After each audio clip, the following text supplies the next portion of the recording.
Welcome to Role Players Podcast. If you're on Twitch right now watching us, make sure to go down and follow us. It really helps us grow as a Twitch channel. Helps more people see us, and even better yet, you guys get to see when stuff comes out. More than that, if you can't be here right now or you're watching on YouTube, make sure to subscribe so you always see stuff when we go onto YouTube. And that YouTube is the Role Players Podcast. Also, make sure to like. It really helps me know that I'm not a total failure. And then also make sure to comment, say something that you like in the stream. That's always a good thing. I always like to see what people are thinking. But other than that, why don't we start up at the top? Let's introduce our new party member right now. Morrie, would you tell us a little bit about yourself? My name's Morrie. I'm currently going into my 5th year in Tennessee. I know Mac through a mutual friend who invited me to come play D&D. That's how I met this nerd. I've been playing with him. We went on a campaign together with my buddy Blake. Went on through a couple of campaigns, including the West March. Now we're in this campaign. I DM'd for a little bit. Go through a lot of one-shots. But I've been back for, it's been a little over a year now. A little over a year, yeah. Yeah, that sounds about right. I'd say about a year, a month or two. Yeah. So yeah, Mac invited me over here to play. He's like, you want to play Branson? Who's the guy I'm after? He's like, he's kind of busy right now. Doesn't have to make it to the sessions. So he invited me to come play. I said, okay, why not? Awesome. And then you are planning on doing a podcast, right? Yeah, my buddy Kyle and I are planning on starting a podcast. It's going to be called I'm Confused. This was us talking about a lot of the things that confuse us about day-to-day life. Awesome. Yeah, and so whenever you get that to me, I'll make sure to be putting it down in the description. So everyone that is watching right now, please go on, check out his podcast as soon as it's up. It's not here right now, but if you go to our YouTube video. First episode up this week, so. Yeah, I'm actually going over on Wednesday, right? That's when you guys are recording it? Yeah, plan is currently for Wednesday, but it might be shifted depending on how it's working. Definitely. Why don't we go next? I think the next one up right now is Pat. Why don't you tell us a little bit about yourself? Yeah, my name is Patrick. I'm playing Asgard, the half-orc paladin. And another fact about myself, I haven't said yet, is I'm an aspiring bartender. So if you have any drink recommendations, let me know. Hey, can you make me a White Russian? No. This is a fun joke, man. Hey, get it? Because I'm, the dude in chat. Okay. Next up is Thomas. Give us a little rundown on my boy Thomas. Space, and I like to draw, and I have a YouTube channel. You might be able to find the description somewhere. Find the link in the description somewhere. That includes podcasts and other game content and stuff. And I also have a quick word from my sponsor. Honey is a browser extension. You can use it to get amazing deals all around the web. With the Honey app, you'll find bargains with just one click. Honey will go automatically testing coupon codes from around the web, applying the best coupons within seconds. The Honey app is 100%. What are you doing on my stream? I'm doing our ad segment. No, you mean you're doing your ad segment. Keep going. This is great. I love this. Keep going. Did you just look up a random app and start advertising it? No, I know what Honey is. Hours of time searching for non-expired discount codes, and it does all of this automatically every time you Jesus Christ. So get Honey today. It's totally free. There's literally no reason not to get it. Thomas, have I ever told you how much I love you?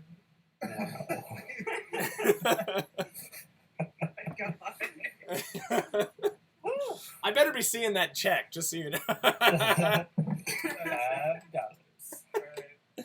Is that what my inspiration points really? Oh, man. All right, Jordan, you're up next. You better not be advertising, too. No, not really. I'm Jordan. I play D&D with these guys. I have started writing Naruto fan fiction for some reason. That's about the only internet presence I have. Yes. Woo! Alright, sorry. One second. Alright, so if we could do one thing real quick. I think I had... who was the last person to do a quick recap? I didn't last. Yo, I got this. I'm kidding. No. I know I did spooky. Yeah, so I'm going to have Thomas do this one. Why don't you give us a quick rundown on what happened last session real quick? Okay, cool. Let me check my drawing so I remember exactly what happened. Larso fucking died. Yeah. Okay.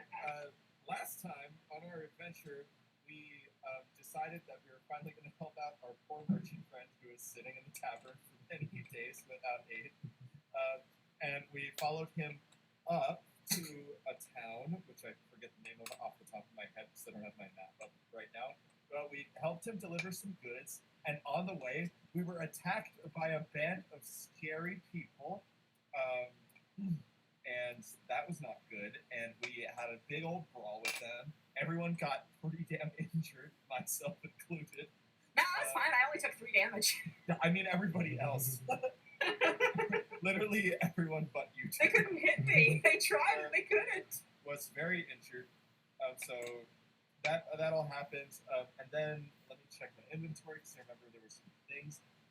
There was a path that we had found, and there was a camp of where these people were. I'm pretty sure that they were elves, right? Were they a specific kind of? I think they were half elves. They were half-elves. Yeah. Yeah, so, ridiculed in the regions. No one likes them, so they obviously have some issues to work out with, government stuff. And so, we're like, oh no, there must be abused, and, I can't believe we just killed so many of them. And so I found some clothes. I found a lockbox that has a note inside of it that I read last time. So a bunch of stories unraveling, and there was a man who's wanted, who's now in Matoa, causing some trouble, and we kind of have to keep some order now, and that's where we're headed right now, back to Matoa.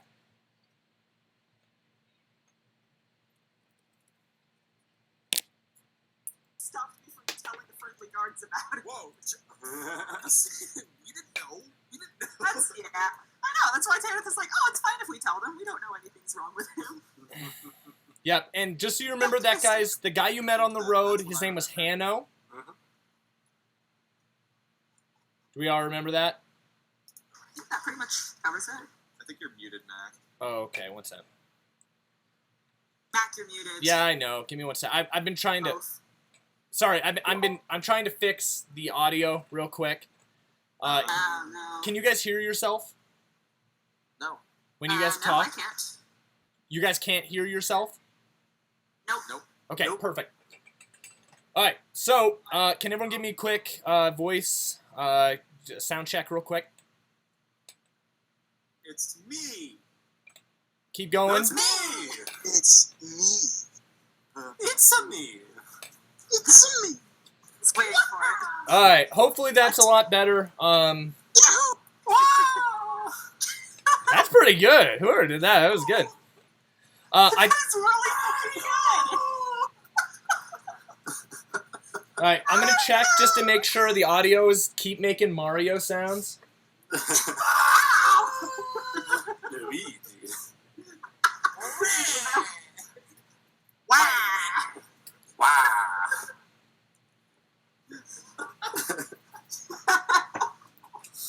Here.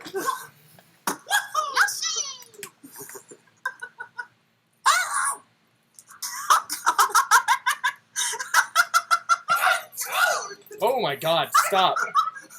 That Stop! was amazing.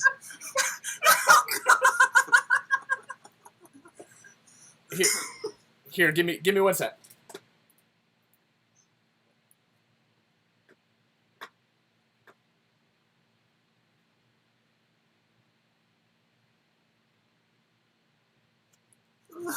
All right, you guys should be good. That should be good right there. Okay, we're good. All right, so now that Sorry about that. All right, so we just had one of the viewers say it was a little quiet. So anyway, that's where that. This is just the audio. Yeah, there we go. So I just had a little thing to figure out there. You guys though just got back to the city of Matoa. Took you 4 days to get from Sel Sorte to Matoa. You spent a night in Bon Litro, which was the little town between there. And when you get back, you guys go to, of course, the Lumpy Lampoon. Oh, yeah. Feeling lumpy. There we go. The old stomping ground. Exactly. The old lumping ground. Here, one sec. All right, so I like big lumps and I cannot lie. yeah, so when you guys get to the Lumpy Lampoon, you do see you do see a lot of things. Is there anything you're interested in doing as soon as you get to the Lumpy Lampoon? Saying hi to Chichio. He kind of gives you a little nod. He says, "Oh, where, you guys get back all safe?" I mean, for the most part, I can gesture to the holes in my armor. He goes, "Oh, that was true, huh? I would have sworn to anyone that came in here that it wasn't true." And what wasn't true? What was The- true? The men on the road? Yeah, well, I heard that a group of people cleared out a bunch of bandits, and I heard it was the same people that saved the Kilnrose. And I thought it couldn't have been you, but Yup. apparently it is. We're famous. Chichio, could it really be anybody else? What did you say? I said, Chichio, could it really be anybody else? I mean, you know, I just didn't expect that you'd be driving all the way. I mean, driving. That you'd be walking all the way up there. Do it. Another thing that you guys see is while you're in there, you see someone that you haven't seen before Ooh. in the I tavern. ignore that. I look. I'll check it out. All right, and the person that you see is Morrie. Would you please introduce your character? Woo! Yeah, sure. So, you see it kind of weird, interesting, and you have no idea what's going on, right? So he's sitting in, like, the corner of this place, right? He's sitting on a chair. He's a man, he's wearing a black cloak over some, like, black tunic and black, like, looks like burlap sack pants. Pretty cheap. Like, he's kind of like, you know, he doesn't have the most money in the world. And you see he's holding a bag, and he's just kind of talking into this bag. Look like he's having a conversation with something else living in the bag, and he's just kind of oblivious to the entire world around him. Oh, dear.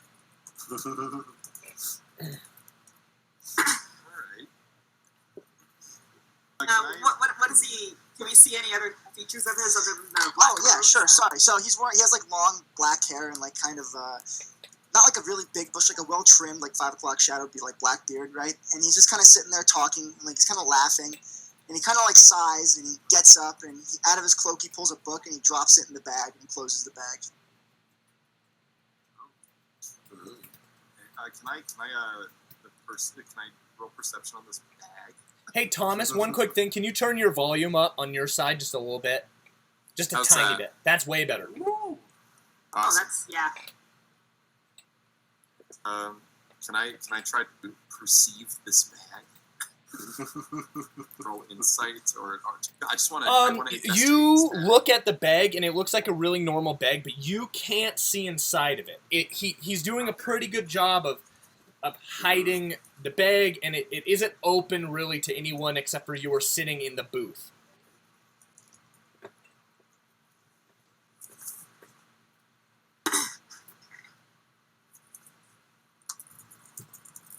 Can you guys hear me there? Yeah. I'm Mhm. just, Okay. Tanith actually will walk over to him and kind of try to peer over his shoulder, not being very subtle at all. So you're gonna come peer over his shoulder. He closed the bag, he dropped the book in there, he's kind of sitting there relaxing now. Looks like he's about to take a little nap, and then you come peering over his shoulder. He sits there about 30 seconds. He's like, maybe if I don't do anything, she'll go away, or he'll go away. And then It's a he's cheat. gonna sit there, and it's like, well, looks like that's not going to happen. So he's going to pipe up and be like, And Morrie, "Excuse me, how gonna can I help you?" before you answer that, I'm gonna have everyone just say what they look like real quick, just so Morrie knows the group a little bit. Why don't we start with Pat? Pat, explain your character a little bit. Yeah. So right now, Asgarth, everyone had walked in, but Asgarth is a half-orc. He's got a lot of the chainmail and a lot of like clothing wrapped around. But he has a long black hair that goes back into a ponytail and a pretty sharp goatee that he's been in with two little tusks that are coming out. He's kind of standoffish at first. He's kind of just remaining by the entrance, but very like big and muscular, with a sword that has a sheath. That the sheath is, or the scabbard is very, very clean, more so than everything else on his body. And he has a shield that he's carrying on his back that has a lot of arrow holes in them as well. And then why don't we go to Thomas? Would you please explain your character real quick? Yep. Larso is a human man, and he pretty much, he's got like longish brown hair tied up messily. He looks pretty clean for the most part, a little roughed up right now. And he often is wearing armor of the guards of Matoa. Not right now, since he was just out on vacation. But All right, I like it. Awesome. And then last up, Jordan, would you please explain your character, and then you can respond to what are you doing? Yeah. All right. So currently, kind of leaning over your shoulder, looking at you. There's a somewhat taller than average young woman. Darker brown skin, kind of short, messy black hair. Looks human except for these patches of pale iridescent scales and bright yellow snake eyes. Very, very colorful clothing. And kind of laying around her shoulders, she's got this brightly colorfully feathered snake that's kind of hanging out there. And when you kind of look up at her, she's just, "Oh, I'm sorry. I was just, you were speaking into the bag, and I was wondering if you also had a spirit animal." She points to the little snake perched on her shoulder.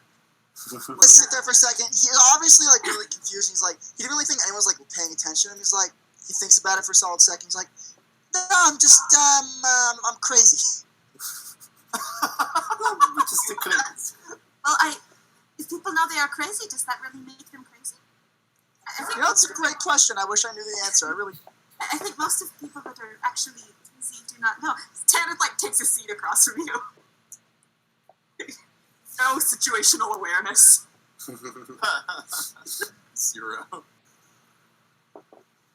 He's gonna, it's like, so that snake, is that like is it vicious? No, not really. You can't attack. Here's the picture that Thomas drew of you, Morrie. It's in Discord. Continue. Thomas makes beautiful fan art. I'm our only fan artist. I'm commissioning work of Tanith. I'm just waiting for it to get done. We'll have 2 people doing this. Continue. So, is there anything I can help you with? I was just curious. What's your name, bud? Oh, I am Tanith. It is nice to meet you. She's very clearly not from Matoa. Yeah, Call me Raz. That's an interesting name. So, one quick thing, Morrie, yes. is Raz recognizes her accent, and she is from the Dragon City-States. Okay. Or, as she would call them, say the name of your city, please, because I cannot. Quetzalcoatl. There we go. Good for you. God dang. It's pretty big. Yeah. Yeah, but you recognize that she is not from this area. She's not from the Wydic Empire. He's like, what brings you over here to the wood? Traveling, mostly. The temple told me to come here. Wait, they told you? Yes. Can I ask why? Just curious.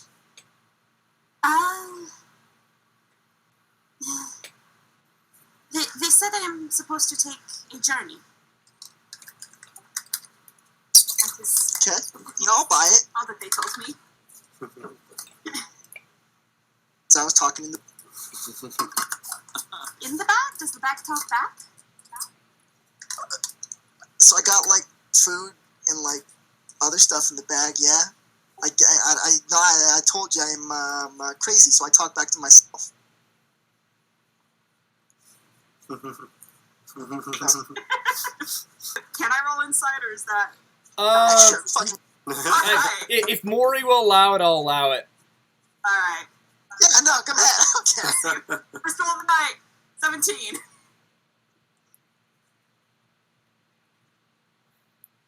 Morrie, would you please roll a?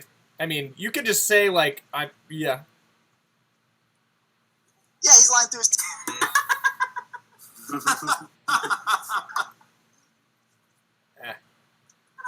She kind of like slowly just tilts her head to the side, just never breaking eye contact.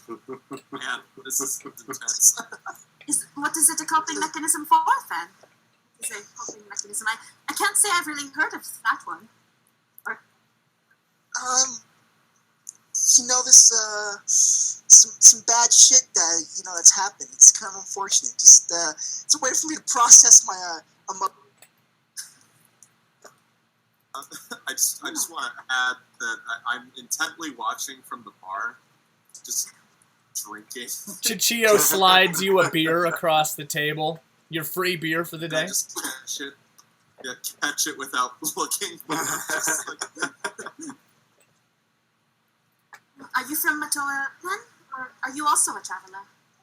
You are dressed like you are maybe a traveler. Yeah, I'm a traveler of sorts. Just, I have been wandering, honestly. Just doing some research, to be honest with you. Oh, what kind of research? Magical. You do magic? Yeah. But I can do some magic too. Oh, is that right? Yes. What kind of magic? I can heal people. I can make fog clouds. I can make people feel strange. You're doing it right now. Take that. I don't know how else to describe Bane, okay? He's got a mask. It's okay. You're making him feel strange right now too. She's like, well, that's quite interesting. Magic is an extraordinary. I can talk to ghosts. There's that one too. I have my spirit. That's. She just kind of continues on like that one. It's totally normal. I'm just gonna keep nodding my head and just give like a thumb. Like that's so great. So, just so you guys know, I'm gonna let you guys go. There's a whole bunch of stuff. I'm gonna do a quick recap for one thing, real quick. I did introduce a new mechanic that's gonna be happening in this. You guys know about Hano. You kind of know. Do you guys know what he's planning on doing? He's like in a rebellion or something. Right. So just from the note that you guys had read, he is he's really planning on trying to cause a uprising in the city of Matoa and in the Imperial Republic of Matoa. And Morrie, just so you know, the Imperial Republic of Matoa is one of those states that is inside of the Wydic Empire. So there's a whole bunch of these like feudal lords and things like that that make up the empire. It's kind of like the Holy Roman Empire, if you know what that is. And specifically, Hano is trying to do that. So one quick thing, I have a mechanic of cohesion. The city is going to have a cohesion rating. It's kind of like an HP. And he's going to try to do things in the city to hurt the city cohesion. And you guys can try to stop him if you want. And so you guys will know things are going on, and you can investigate if you wish. But just so you're aware, after this, I'm going to completely let go. If you guys want to ask people what's been going on in the city or anything like that, that's on you. But like I said, this is a completely open world game, so feel free to do whatever you want. And I'm letting you run free right now. Alright. Oh, shit. Once again. Yeah, Tanith is just going to continue sitting here and talking. She's probably not going to leave unless you blatantly tell her to leave. So I'll look at her and be like, okay, this has been a really great, interesting story. And like, kind of, intriguing, right? But is there like a stopping point? Is there like a final goal you're trying to reach? Like some lesson? Do you have like a question you want to ask me or something like that? Because I feel like you've been going on for a while, and I feel like you haven't made like a specific point. I don't want to be like rude or anything, but like, do you have a point? Oh, no, I apologize. I'm always curious about meeting you and people, and I was just curious. You looked interesting. You looked like you would be interesting to talk to. Oh, thanks. That really means a lot. I'm going to take that as a compliment. It is supposed to be one, yes. Oh, well, thank you. Well, do you have anybody else like around here that might be interested to talk to? I'm honestly kind of new to the region. I don't really know exactly where I am, what's going on. I'm just kind of walking around. And I don't know if you like know anyone who knows the place a little more. Yes, actually, my friend Larso, he is a guard. He was also a very good tour guide. Larso, I'm like yelling, like waving you over. Me. Me. I stand up and I approach. Yes, how may I help you? Raz wants a tour of the city. Oh, okay.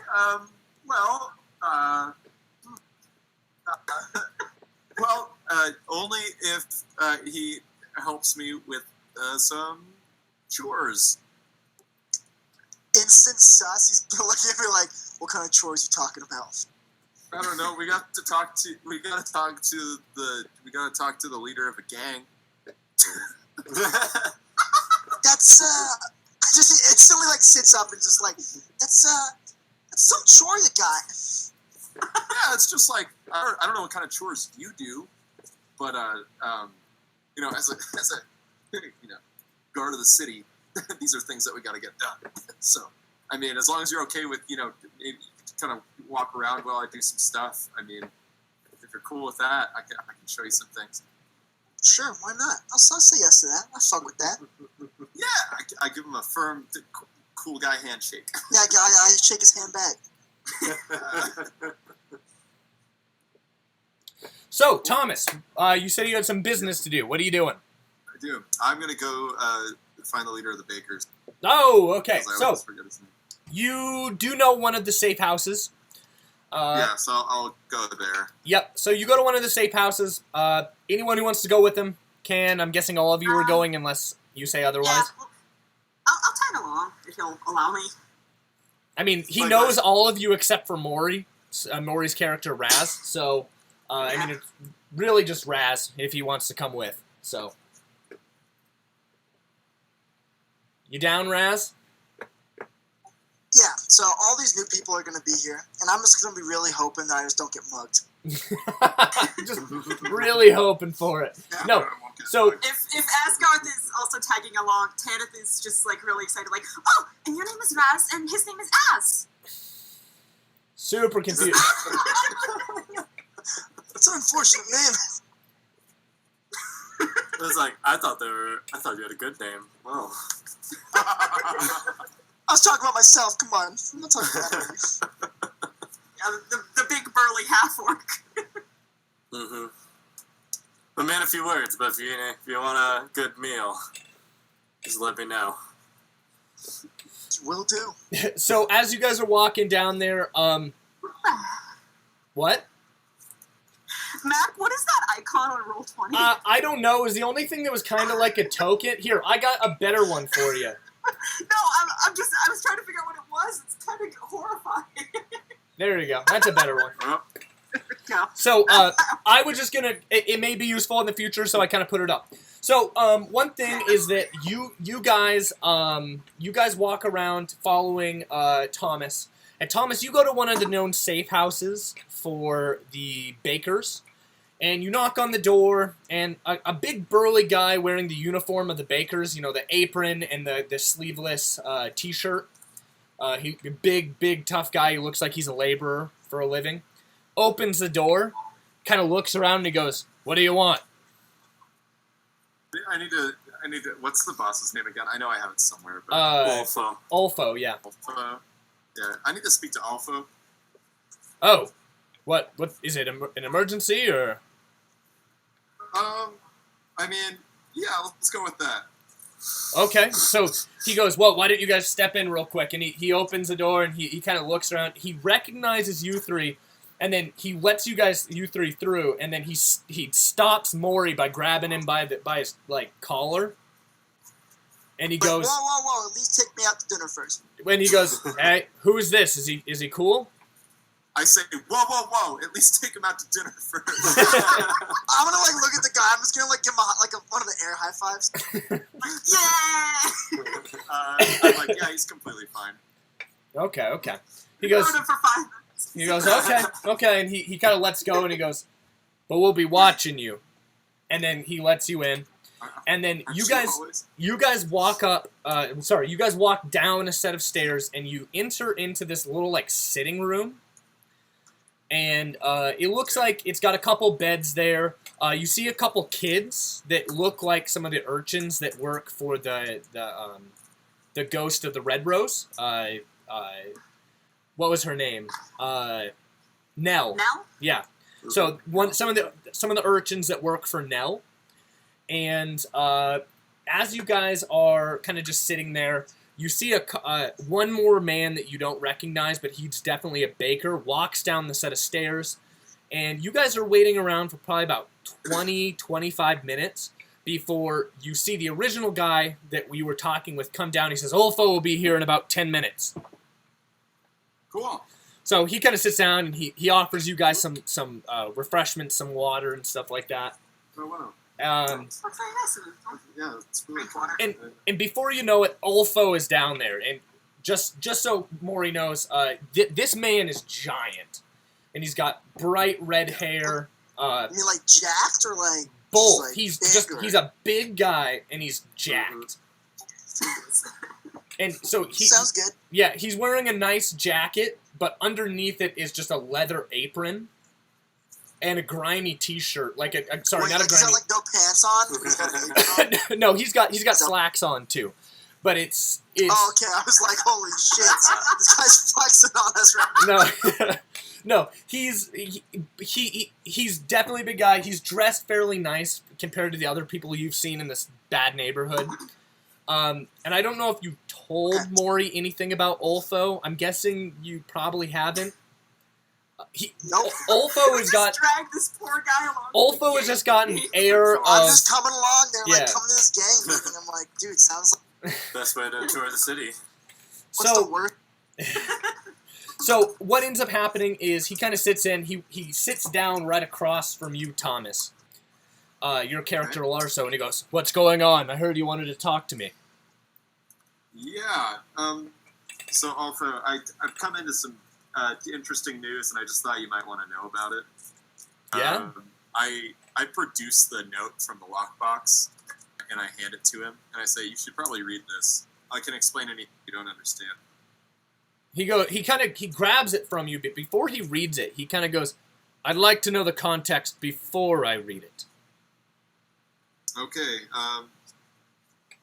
Up to what town was it again? Always South Sorte. We're traveling up to South Sorte, running a quick little escort for this merchant, and we were attacked about halfway up by some half elves, and we managed to get out. We killed all of them. We went to their camp, which was about 50 yards into a forest that was nearby. He kind of stops you and goes, I heard about the bandits, but what does this have to do with me? Well, this has to do with you because there was a man that we had also run into on the road, and I found this note. It was addressed to him in the half elves camp, and it has something to do with trying to topple the city or topple the city's infrastructure and political system from the inside. It seems kind of like he's going to start stirring up a lot of trouble around. So he kind of takes a sip of some wine real quick, sets it down, opens it up with his giant hands, right? Tiny little note. Yeah, in his just giant hands. And he sort of like reads it, and as he gets farther down the note, his eyes sort of recess farther into his face because he's starting to, like, squint a lot more, and his face is starting to wrinkle up a little bit, you know. And Yeah. he kind of, when he finishes, he folds it back up and he hands it to you, and he goes, I see. Well, do we happen to know what he looks like, or... Yeah, I give him a description of the guy that we saw. You also have the wanted poster, by the way. Oh, Yeah. who held on to that? Yeah. You did, Thomas. The guard gave it to you because you said you were a guard in Matoa. Oh shit! Yeah, I do have it. Okay, so yeah, I give him the wanted poster. He takes a quick look over it, and he's like, can I have this? Here, 1 second. I want to. Do you have any paper? I ask him. He goes, he looks over at the guy, and he goes, no, we don't have any paper here. Does anyone have any paper?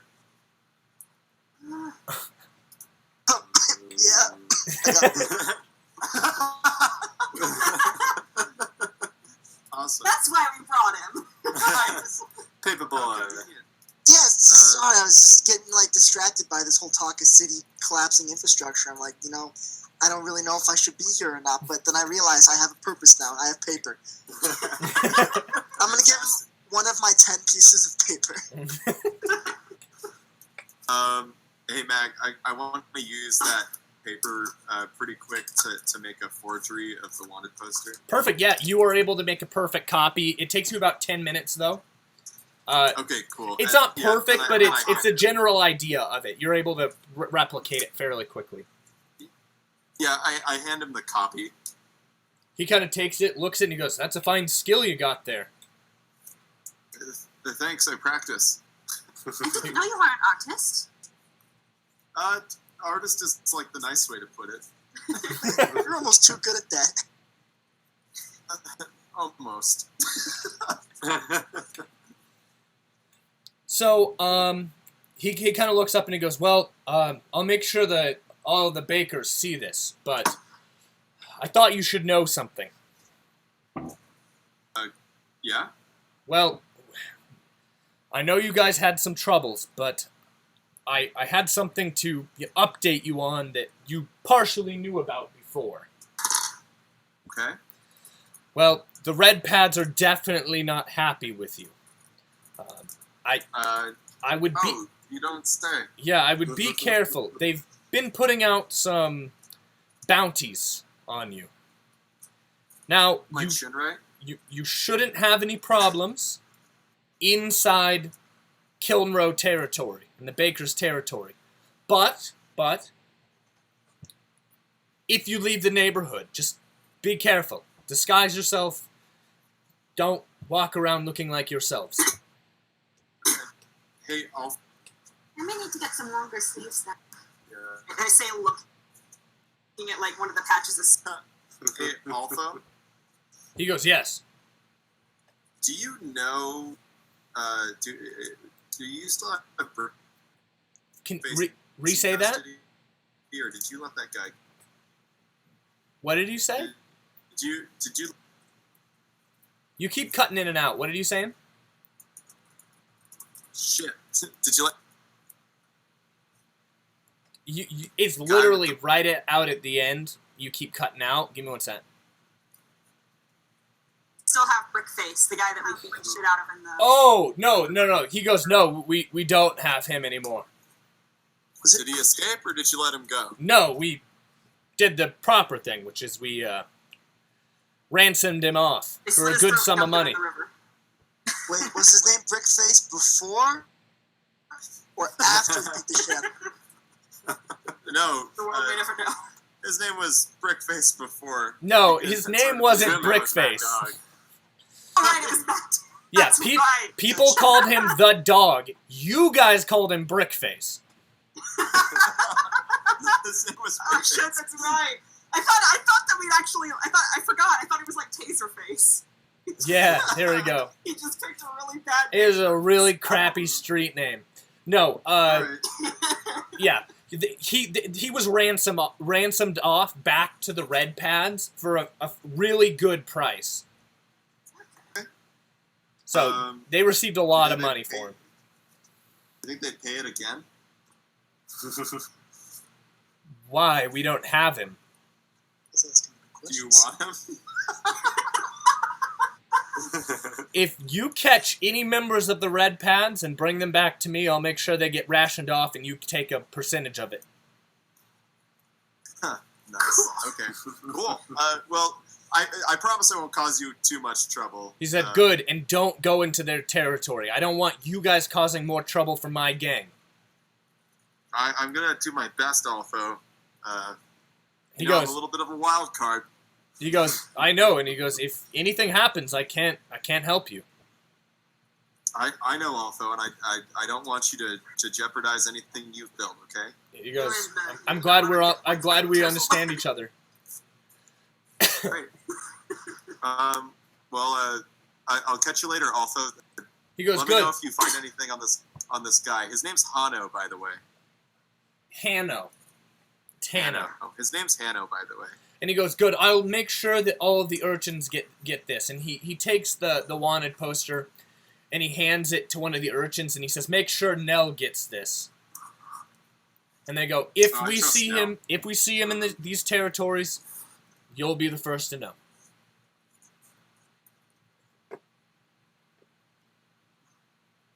In silence. Yep, and then he kind of shepherds you guys out of the room, and you guys I are feel like I back missed out. something important.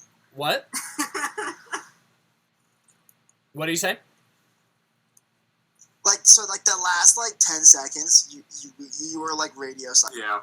Well, I kind of Before, stopped. like, when they were like, oh, shepherd us out, like, they shepherd us out, like, that was radio. Yeah, well, so what happened was, I'll just reset. I think I just kind of faded into silence there real quick, because there really wasn't much to say. He kind of just said, I'll make sure Nell gets this, and if we see Hano around, we'll tell you about it. Okay. That's all he really said, and then he just kind of shepherds you out, says, if you need anything else, you can always ask. All right. Cool, and you guys find yourself back out on the street. Awesome. Yo, What'd you think of that, Raz? so, all I heard that there was some money potentially involved, and I was going to see if I could get in on this. Oh, I see. So you're interested in money there, Raz. You know, people always say, oh, money doesn't matter, but at the same time, you know, money keeps you fed so you don't die. You'll fit in well here. We also don't like dying of starvation. Wow, we already have so much in common. I think it would work. So, what are you guys doing? So, did they not have any other colors at the clothing store? I need to step away for a moment, so I'll be right back. So Tanith is probably just going to... Oh, that old woman at the Red Rose? Yeah. Is that the lady you're talking about? Hmm. The clothing store? Or no, I was gonna ask Raz if there were no other color options when he bought his clothes. Oh, there totally were, but you see, the thing is, I'm not a really scary guy, so this way, I look, one, people think I look edgy, and two, people are like, oh, dude, this fucking guy's weird, we don't want to talk to this guy. So that way I can avoid people coming up to me and being like, hey, what's up, dude? And I'm just like, oh, fuck, here we go. The tusks do the job for me, but I know the feeling. Yeah, exactly. That and this was cheaper because, like, you know, there's a lot more, like, natural stuff than having, like, dye stuff. Mm. Cool. Okay, cool. We got a little more business to attend to if you guys want to come along. Dude, I'm down. Let's go. Mm-hmm. Right. Hey, Mac. Yes. I think it's time to pay a visit to an old friend. Which one is that? I'm gonna head to The Fight Club? the man known as the Scythe of Matoa. Yeah. Yep. Okay, so you're going to the underground fight club? Yeah. So what are you gonna do? So, if you guys look on the map right now, that you guys can see on Roll20, you guys right now are in the Kiln Rose, okay? But to get to the fight club, Thomas, you guys are going to need to go to the stretches. Specifically, you're going to need to go to this little thing right here. All right. If you guys see it right there. Okay. Mm-hmm. Yeah. That's where you're going to need to go to get to the Fight Club. So, Yep. to get through there, you're going to need to go through 2 neighborhoods. Well, really 3. So you're going to go through the Runs, you're going to go through the Kiranoi district, and then you're also going to need to go into the Stretches. Okay? Yeah. So, if you guys are leaving the Kiln Rose, you did hear his warning, so you'll want to make sure you're trying to hide yourself or anything like that. Yep.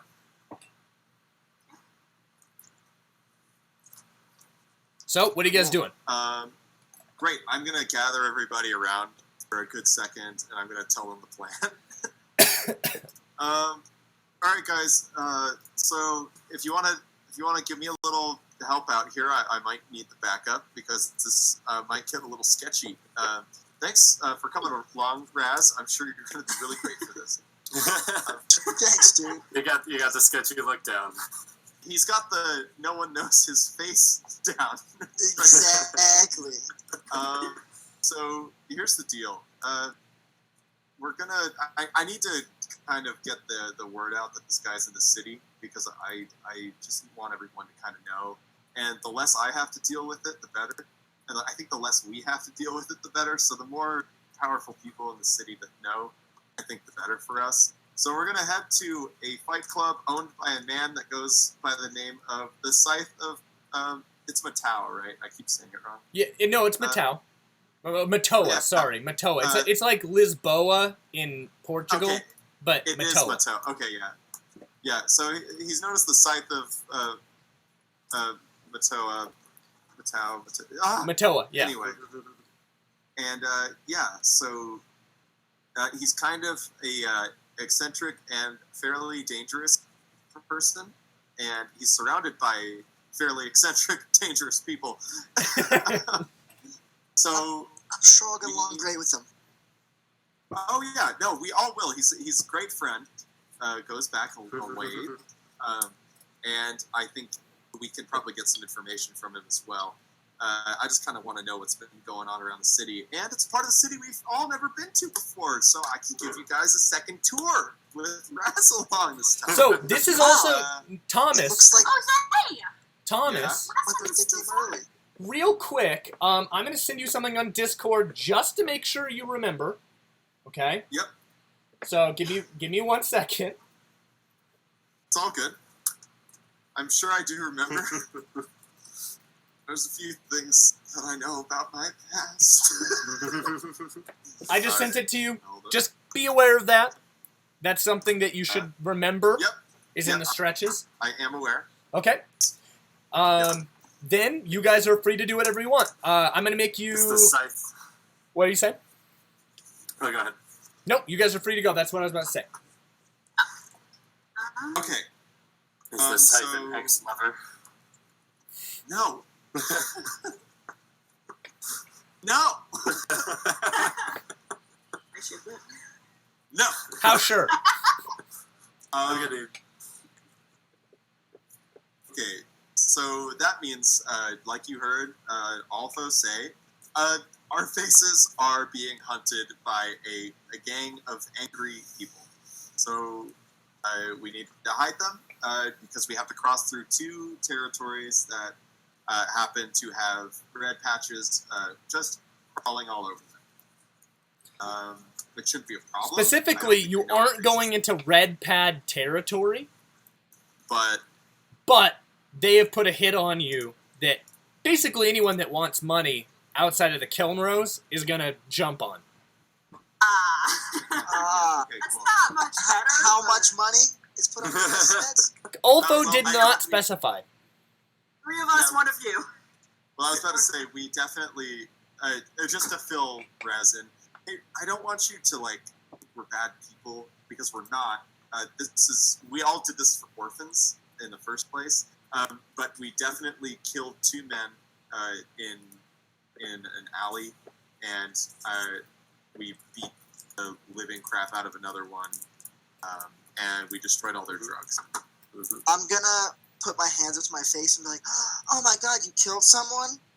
I'm so shocked." Don't care. Honestly, as long as you guys aren't killing me or like killing kids and shit, everything's good by me. want them to protect kids, so I think it evens out. Yeah, works out. Mm-hmm. Okay, great, checks out. I knew I liked that. I knew I liked Raz. Okay. We just adopted this poor guy. He doesn't know what's going on. He looks like he fits the part for what we're about to do. So Yeah. Our other buddies are at the college forever. Yeah. I guess I want to. I'm just gonna like cover my face. I'm gonna put on my cloak, and I'm gonna just kind of have to disguise Mac. Okay. I'll take that as a very light disguise. What are you two doing? I think Tanith will also try to find just a long sleeve shirt to cover her arms, and then just a cloak or something to kind of help conceal her face. So, do you have? I don't know. Does your character have one of those already, or I don't think you did. I think I considered it, but I decided not to because she has never really seen a reason to hide her face. Yeah. So So I think if she's gonna if you have to go want, and buy some of that yeah, stuff. if you want a cloak, you're gonna have to go to the Red Rose Market. Okay, yeah. She'll just go and get probably just kind of very plain long sleeve shirt and a cloak or something. Just Sure. kind of You plain find cover you up kind of find a ratty old long coat with a hood, and it's got sleeves that are long. And it's only a gold. Alright, okay, yeah. Az is just gonna take some of the cloth that's around his neck and just cover half of his face. So you kind of look like a So, priest or something, or what? You're Good kind of enough. cutting in and out there, Pat.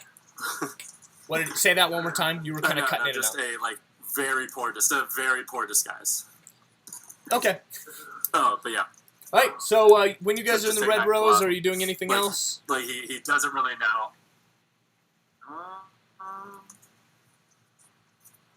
Do I get any bonus to my disguise since I have a disguise kit and stuff? Can I Are go you crazy actually with my using your disguise kit though? I kind of want to. So you kind of pull it out, and you've got a couple fake mustaches and stuff in there. Oh, great! You kind of Yeah, throw one of those I would on, love to put on it. and Yeah, I'll Is put on Larso going to become Mario? it's a me. Az will reach over and pick up a fake mustache and put it on and be like, perfect. Tanith will reach over. No. Looks beautiful. Yeah, I am now Oz. and I just falls Mac, for it every time.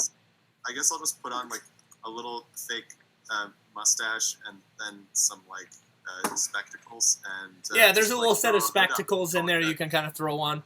It's literally just a common glass on a wire frame, so it doesn't really help at all. But Yeah, no, it doesn't do anything. It's just there for the looks. yeah. Yeah. Is anyone doing anything else in the Red Rose? Otherwise, I'm gonna have you guys start making your way to the Fight Club. No, I think I'm good. I got my All right. So you guys make your way through. trench coat. You guys make your way through town. I'm gonna kind of trace. I'm not gonna use that anymore because that sucks. I kind of trace the way you guys are going. It's the quickest way there. Unless you guys want to go a specific way and just show me how you want to go. Yeah. Let's go. Oh, where are we? So here's the gate right here, Okay. just so you guys know. And then this, you guys are in the Red Rose, which are right here. Are we gonna take the alleyways, or are we just gonna go? Here, I'll draw a course if you guys trust me. All right. You got this. We believe. You're the only one that knows the city, so. Just We're a gonna good go shot. This, and then we're gonna go down here, and we're gonna go sorry, it was kind of the idea. We just kind of teleport across the middle. Yeah, and then we're just gonna kind of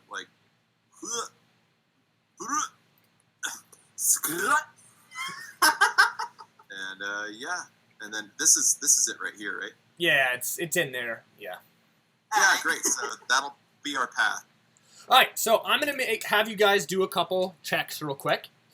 I want everyone except for Morrie to give me a stealth check. Awesome. Okay. And also, I do have my snake. Also, actually, I'll just have my snake be summoned for the time being. Put him in a pocket dimension or whatever. Pocket dimension. Yep. Ooh. I never add. I need to start adding my goddamn bonuses. Yeah. I get a +2 to that. So that's Oh, and I told you guys advantage, right? Because you're disguised. Oh, no, there you we didn't. go. Okay. Sorry. So I think Az would just be neutral then, because he has heavy armor. Yeah. Okay. Oh, yeah, I think because that gives me disadvantage. Alright, that's a little better. Yeah. There's no really I'm not. Alright. Yeah, Another so- thing too. For right now, unless I'm telling you it's like stealth, your heavy armor doesn't make you louder or anything. It's just how you look, right? So for More the like time deception. being, when I say stealth, unless I specifically tell you to take disadvantage.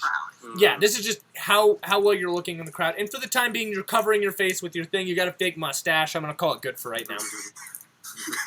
Awesome. All right, so you guys have He's covering his face, but he has a secret. He has a mustache. Does he just have a secret mustache? Exactly.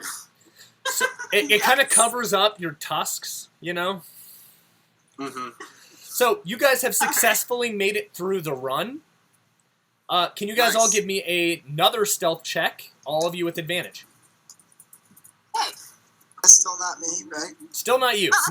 No one cares who you are yet, Morrie. Sick. Okay, I got a Just how I like it. 17. 14 for me. Non-natural 20. Okay. Doing better this time. Oh wow. Nice. Wow. Okay, so all of you are good. Crushing it, guys. All you guys are good. You're so sneaky. No, so you guys end up getting your way through the Kiranoi district, and you get through the main gate, and you are now outside of the city of Matoa, inside the neighborhood called the Stretches. Now, Az you haven't been here for very long. Have you been out in the Stretches at all? I'm just asking if your character would have been. I would assume so. Maybe like in the very, very early parts of his kind of slavery, but then just primarily got sequestered back in like by the Lumpy Lampoon and kind of like by the fishing ports. That's where he spent most of the time. Right. So you've been in the Stretches, so you kind of know what this is like as well. Jordan, this is like a completely different world. And in some ways, it's a little reminiscent of your homeland. In that it's tight. It's not like Matoa itself, even though there are, worse sections of town, there are warehouses, there are industrial areas, is well laid out, right? It's got, specific blocks, it's got specific alleyways, it's rather put together and organized.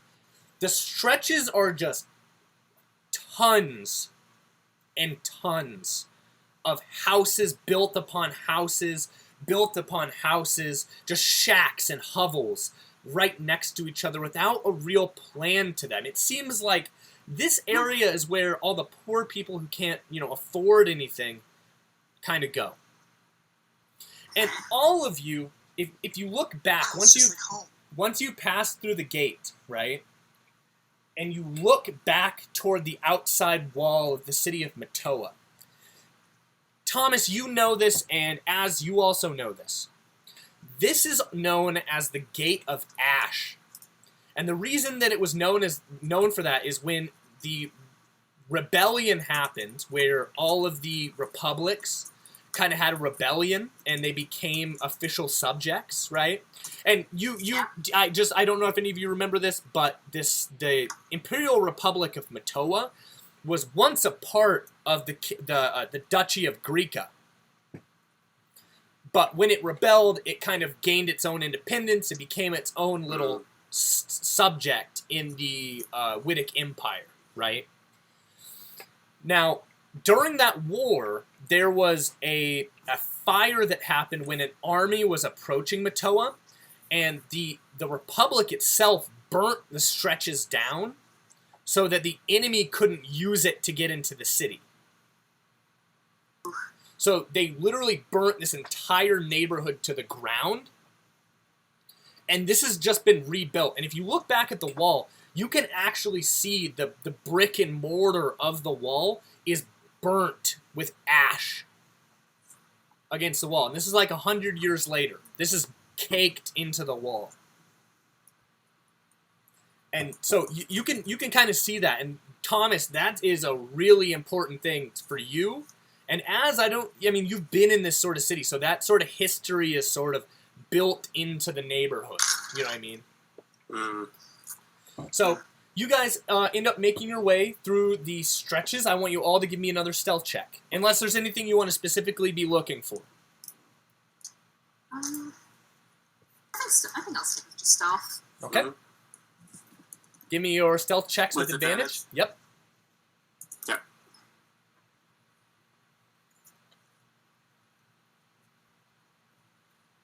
All right. Whoa. Yeah, I'm good. I got 17. 16. 18. Perfect. So all of you guys make your way easily to the Fight Club. Now, when you get to that plaza that you guys went to, you guys go in a couple back alleys, and Thomas's character knows exactly where he's going. And it seems like a maze, because he goes into sort of one of the back alleys, takes a quick left into behind a hovel. He cuts through a little courtyard that has a couple people sprawled out on the ground. And they seem to be, they're drunk, laying out on the ground on the street. And he walks through a couple more little back alleys before he finally arrives at this metal iron door with a giant knocker on it. Cool. I proceed to knock on the door. A little eye slot kind of slips open real quick, and a little set of eyes, like just beady, like little black eyes, sort of look out at you. And you hear sort of an orcish voice say, "What's up?"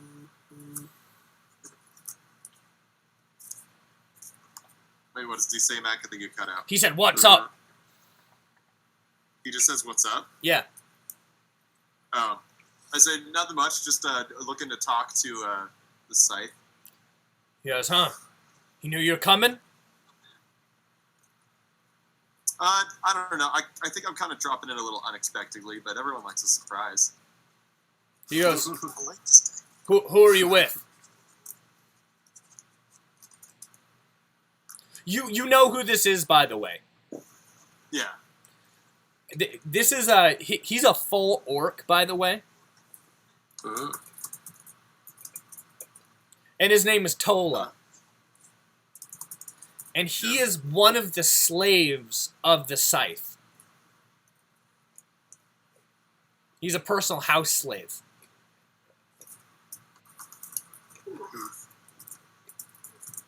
Yeah.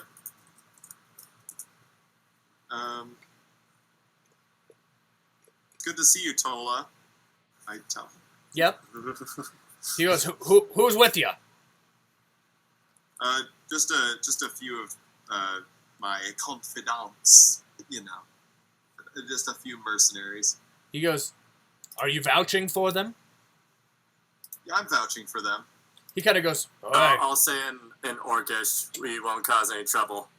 He kind of like opens the eye slot just a little wider, and you see like this beady eye turn your way. You cut out. He sees this beady eye kind of turn your way, and he responds back. He goes, "Okay, Havsy," and he opens the door, and you see this giant gray man, and he doesn't even have a shirt on. He's just got like a simple loincloth, and it's this like torque around his neck that has a clay tablet around it that identifies him as a slave. Hey Mac, I can't remember if we actually ever mentioned it or not. Is slavery a thing in Quetzalcoatl as well? That's I let you decide. You can I guess it is. I think it probably is, but maybe not as much because they've also got the whole necromancy thing. Mm. I couldn't find it in my notes, so I couldn't remember if we. No, it's okay. We'll just say that there is. Okay. It isn't the same. This is cattle. You know, the chattel. What's the word for that? It's Morrie. I don't know if you can help me out. It's called chattel slavery. I think is when it's like by birth and stuff like that. It's not based on like buying out or something like that. That's right. But yeah. So Okay, you guys, he kind of opens up, and you remember Tola as well. So he kind of shepherds you. He says, "Follow me."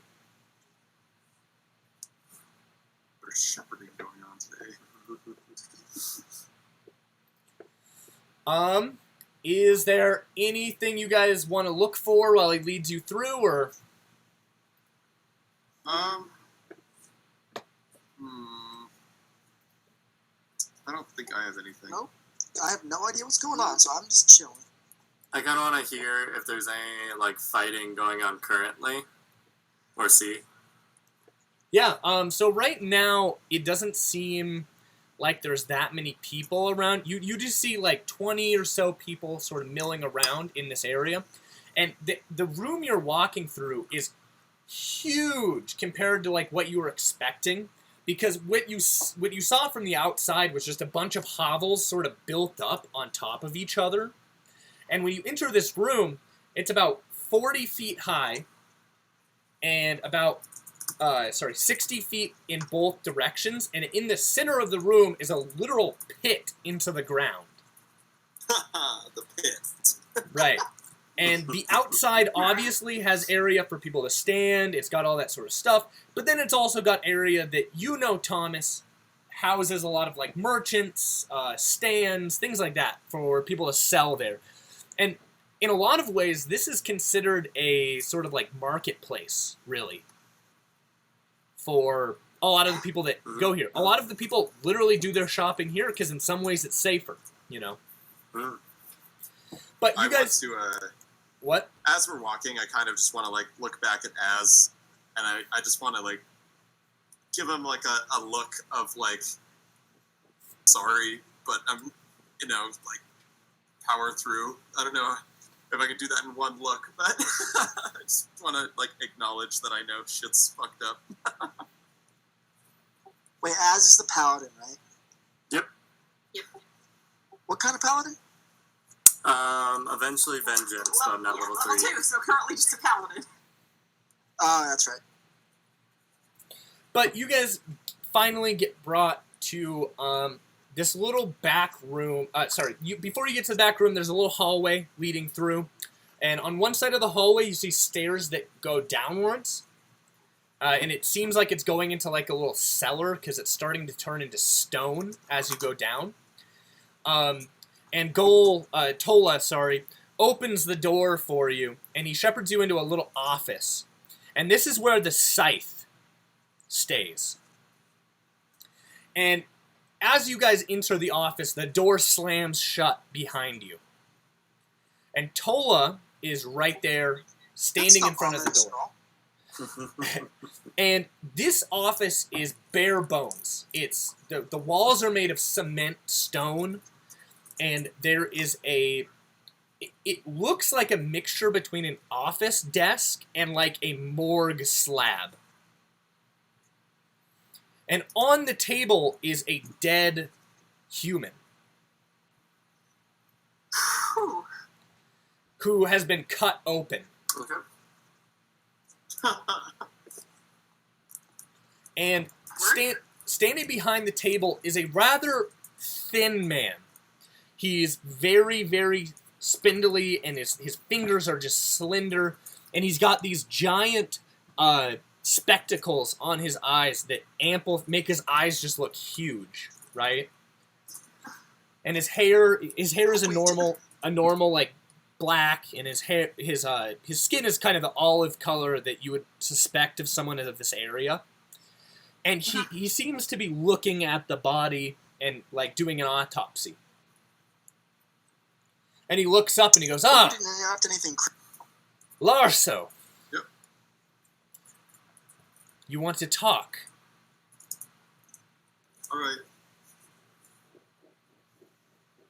I guess I kind of approached a little slowly, and I'm like, howdy. What do you need? What's that, Max? Sorry, you cut out. Sorry, there. he said, what do you need?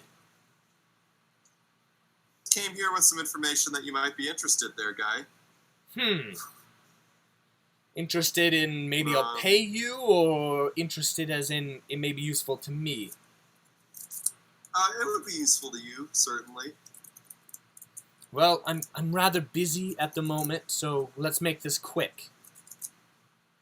We could make it quick, or I could also schedule an appointment. I mean, I haven't seen you in a while. I felt like you might want to pour me a cup of tea and chat. As you're talking about tea, he reaches into the body and pulls out like a kidney and sets it on the table between the legs of the corpse. All right.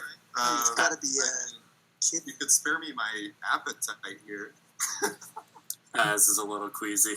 He goes, Tanith is surprisingly not that bothered. Yeah, I'm like, this is some interesting shit. I hope this wasn't some good person that he killed, but you know. Are you like peeking at the body, by the way? Tanith is a little bit. Yeah, I'm just like kind of looking. Yeah, okay. Studying a little bit. I'm gonna walk over, just like right next to it, and just like look at it. Yeah. You do you want to give me an Arcana check, by the way? Sure. Morrie?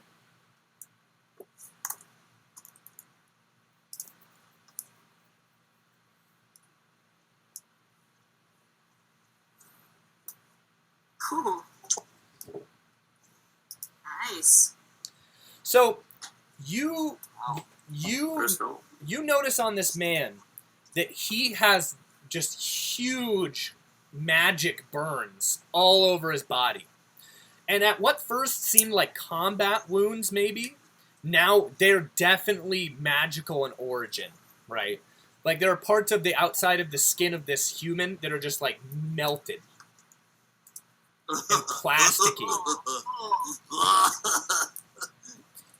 So he's a little extra crispy. Right, and as you look at, like, you're looking into the body, and just specifically because you rolled pretty high, the parts of the, like, the organs right under where it hit are just black. Can I deem it all like how this guy died, based on what I've seen? Yeah, I mean, you rolled really high, so I'll give it to you. He was probably hit with some sort of necrotic energy. Gotcha. Thanks. That's probably how he died. And he goes, I have a fight going on in about 2 hours. And he looks at, on his wrist, there's a little, like, very ornate little timepiece on his wrist.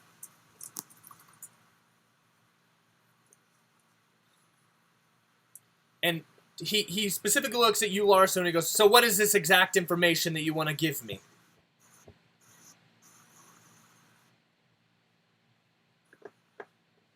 It has to do with someone who might want to stir up some trouble in the city, and it would most likely concern you at some point here. How so? How would it concern me?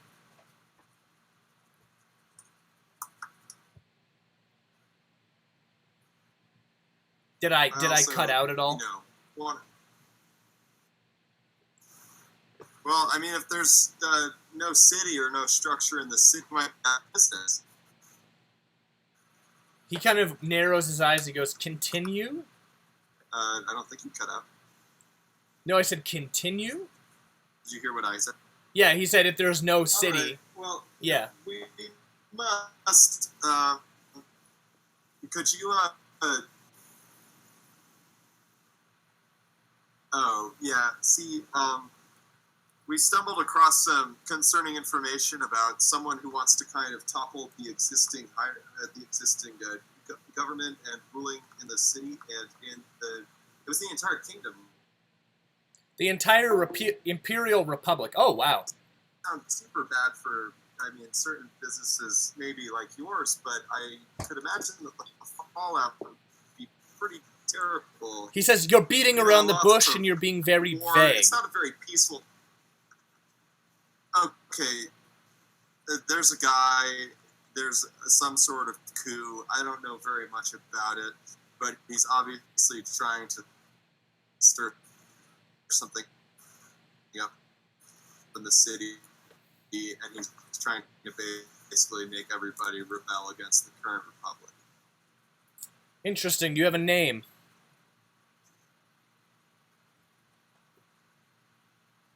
Do you have a name? Yeah, did you catch that, Mac? No, you kind of sketched out. Is Mac dead? No, I'm here. No. Can you? So is he just like sitting there staring at us? He just like says nothing for like a solid 30 seconds. No. Wait, can you guys hear me? Just thinking. No. No, we didn't hear you at all. You can't hear me. Yeah, we can hear Did you you now. hear him say that you're beating around the bush, or? Yeah, and I heard the beating around the bush, and I just told him there's a guy who's Yeah, no, trying no. to... So what he said is, do you have a name? I too have a name, and I want to know if you know who it is. It's Hano. He kind of looks back at what did I say the orc's name was again? It was I had it. Tola. Yeah, Tola. He looks up at Tola and he kind of snaps his fingers and he says, "Show them." And the orc Uh-oh. pulls out. Kill him. The orc pulls out from one of like the drawstring bags at his loincloth and pulls out this folded piece of parchment. And he Oh, boy. unfolds it, This is gonna get good. and on the parchment that you see is it's a fist in the middle of it drawn, and on top of the fist it has a crown on top of it. All right. And it goes, the people, the poison of the people, right? And then underneath it says, "Long live the Duchess." Interesting. And he says, "We've been finding these all over the stretches for the past 2 days." Okay. Interesting. That would be about when he got to town, I think. Yeah. Do you have any idea who the Duchess is? He goes, "Oh, well, you would actually know this, Thomas." Oh, okay. Kurika. Yeah, it's so she's known as the Ice Queen typically, but the yeah. Duchess of Greeka is, she's like really angry. So specifically, the Duchess in this case is most likely referring to her. Okay. Cool. Well, I guess we figured that one out. Wait, Mac, why is she angry? Does Thomas know that? Yeah, you would know that too, because you're from the Wydic Wait, Empire. I would? Yeah, What? you're from the Wydic Empire. So Oh, okay. this city, I'm the only one that has no idea. well, and I don't even know if Outsider. I don't know if Az would know. Az might know it. It really would. It doesn't really matter too much. Really, Yeah, I don't really care. this town and the Imperial Republic itself used to be a part of the Imperial Duchy of Greeka. But after the rebellion of Yellow and Purple, it became independent. And if you guys want to learn more about that, there's more stuff on the World Anvil, on the timeline, where you can kind of read about the sort of stuff that happened. But, I mean, that's basically all you need to know. Her ancestors, about 100 years ago, lost this territory, and the city of Matoa was an extremely rich one. So she's lost a lot of power. And gaining the land back, right, would be a huge boon for her. And you guys know this as well, that the guards thought that Hano was a Greekan spy.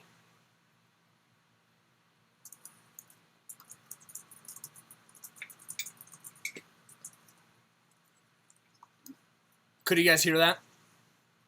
Hannah was a Greekan spy. Yeah. Yeah. You wouldn't know that, Morrie, but these three would. Gotcha. Okay. That's what they suspected, at least.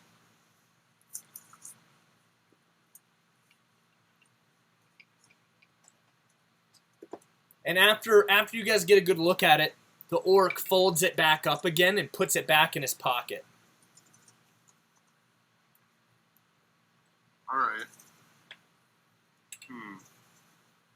Do you have any extras of those? Could I snag one from you?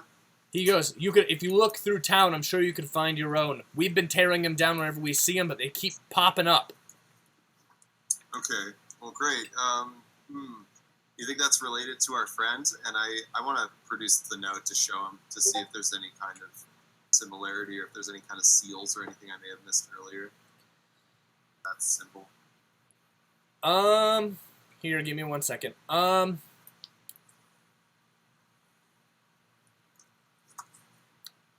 No, there aren't any seals on it. It literally was just a note scrawled on a piece of parchment.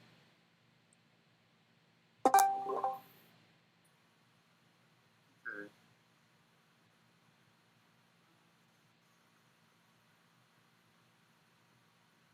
Sorry, one sec.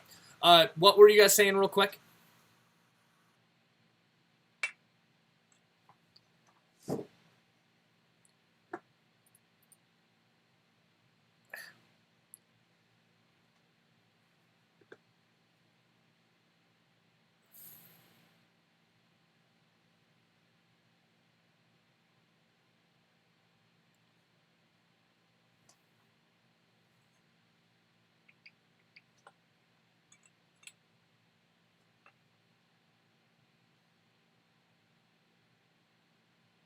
Here, can you guys hear me again? Alright, hopefully that helped, because my internet was just being a little slow. Sorry about that. Yep. No problem. Okay, are you hearing two of me again? Yes, you are. There we go. Okay. Nope. Yep. Turn one. Can you guys hear me? The stream is...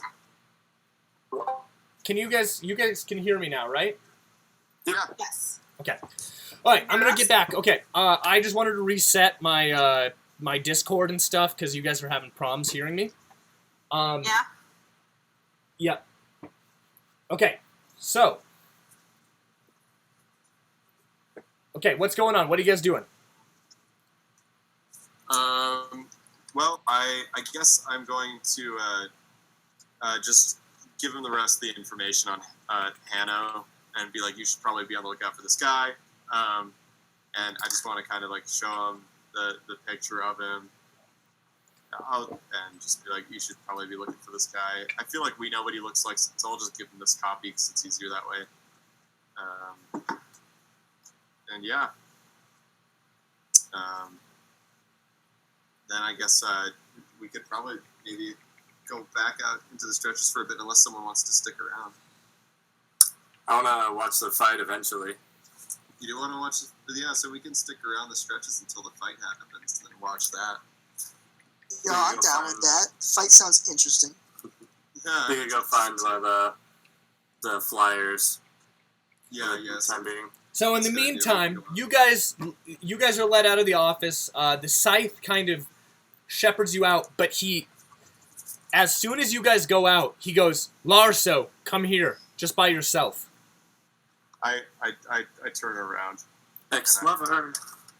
So, so you kind of step inside of his office, and the door closes, and the orc, his slave, is standing outside the door, but you're in there just with the scythe. And as you are standing there talking to him, he pulls out a needle and thread, and he starts sewing this body back up. Cool. And he while That's he's cool. doing this very meticulously, he talks with you, and he goes, "You know, I owe you one. Oh yeah. Yes. And I have been doing my part of the Remind bargain. me why. I have been doing my part of the bargain. All right. Your mother is safe. And we make sure we What's take that? care. Your mother is safe, and we make sure we take Okay. care of her regularly. Oh, Regularly. great. We stop by and check I- in on her. I deeply appreciate that. And he goes, "And now I will repay my debt to you one more time." Great.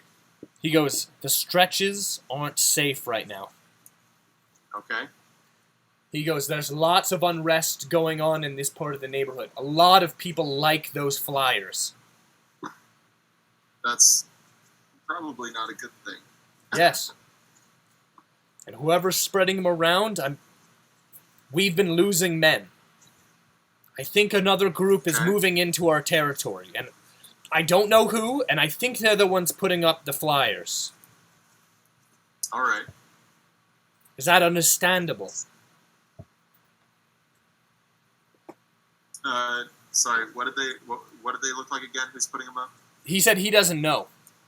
Oh, but you don't know. Okay. He yeah. says there's another you group haven't that talked- he's been losing men, and okay, there's another like group they're that's getting killed. yeah. Well, he's just been losing them. He doesn't know where they're going, Well, shit. and he's like, I don't know where they're going. All I know is that this group has been moving into our territory, and I think they're the ones putting the flyers up. Okay. Do you have any idea? Is there anywhere that's more flyers or more disappearances of your men? Is there any specific spot that's particularly targeted? Yes, the farther north you go in the stretches, so the farther you get away from the city itself, Yeah. the more you'll get. And if you guys are looking at the map Okay. too right now, he specifically talks about one plaza where a lot of activity happens, and that's this one right here. All right. Up north of kind of where you guys are. Yeah. And he goes, but I just want you to know, whatever happens, I'll make sure your mother is safe. Thank you.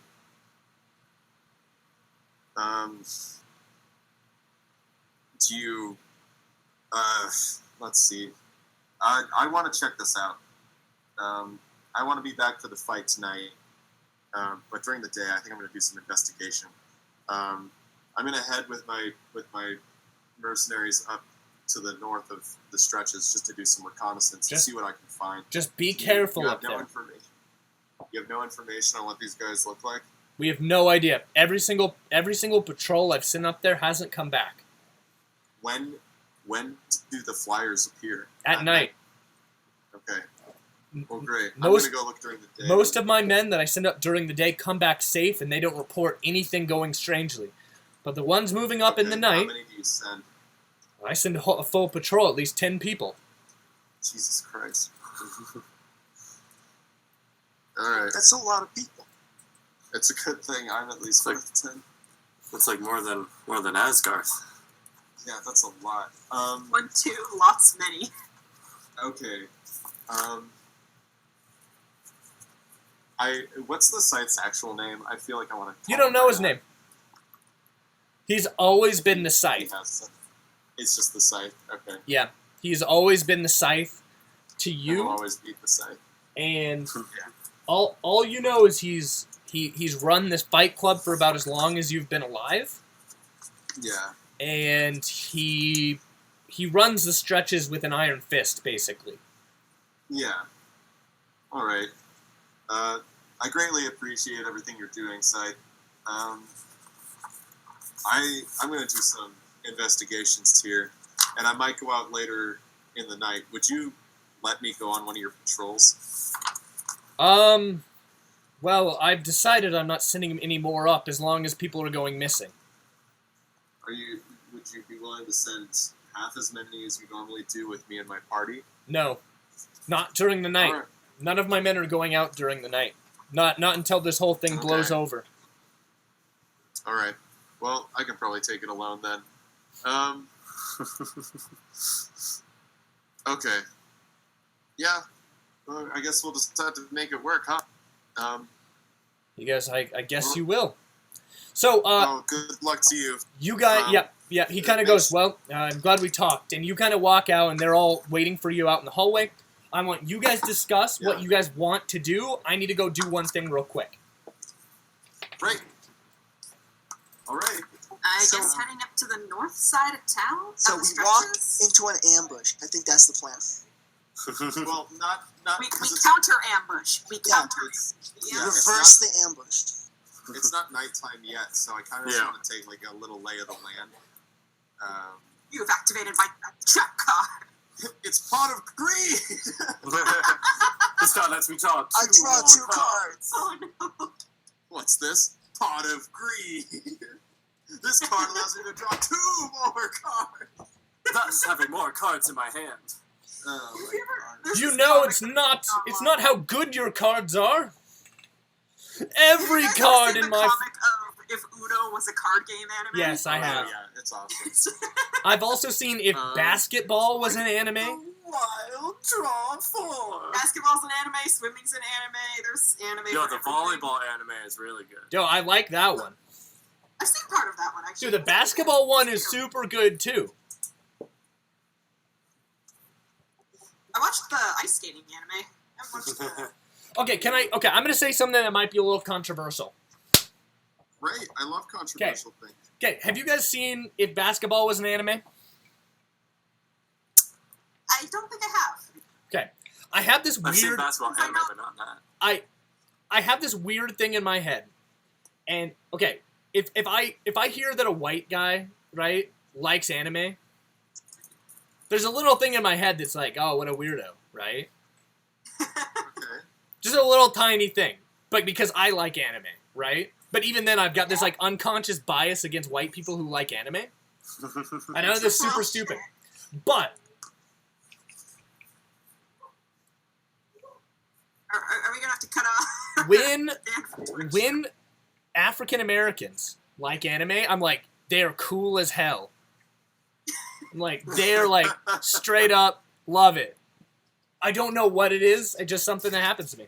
Continue. All right. There you Oh, go. that's fascinating. It's a really good topical conversation. Thank you, Destructor, for telling me, oh god, the DM is so intense. He's like an angry teacher. I like to come off as an angry teacher, so thanks. I appreciate it. That's going well.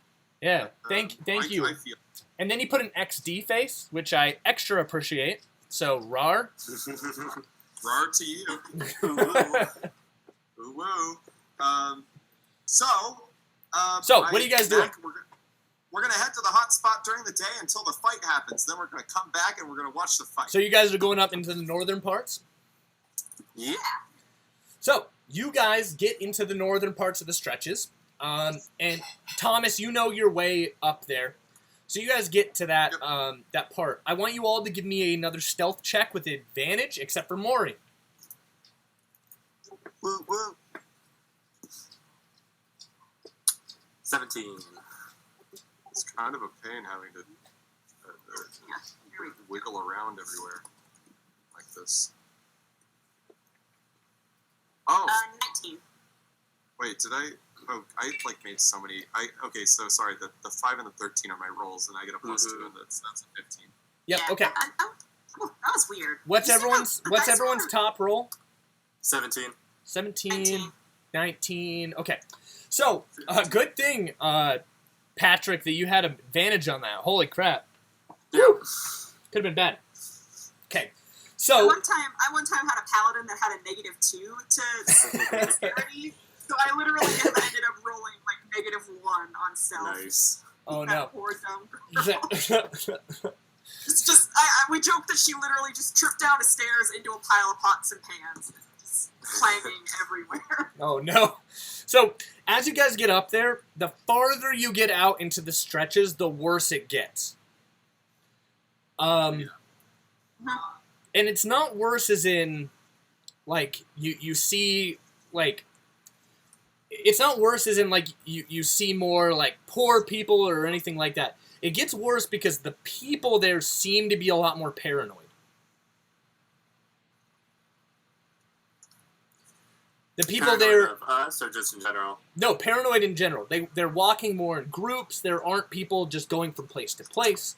It really seems like if someone's out, they're walking with a purpose. Yeah. Okay. Sus. And specifically, when you guys get to the market, it's pretty sparse. There's a couple like stands up around, and they're selling odds and ends. A couple of them are selling like rice or like flour or other odds and ends, things that people need to survive. But other than that, it's pretty bare in the market. I'm gonna go up to one of the stands. Doesn't matter which. What do you ask? You I'm just gonna. Like, so why is everyone acting super weird? Like they're just like kind of scared. you ask the shopkeep that? Like the person behind the stand, you ask that? Morrie? Yeah. Can you guys hear me? Mm-hmm. Yeah. Yeah, we can hear you now. You were Okay. you were cutting in and out a little bit. I heard it. My bad. Yeah. I said. So, you ask this person, and their face kind of goes pale, and they're like, "Well, you've heard, right?" To be like, I mean, I can hear, but I don't know what you're. Well, the new gang is moving in. Oh, there's a new gang. Yeah, they wear all black clothes. I'm talking. they're super Do you want to tell cool. me about?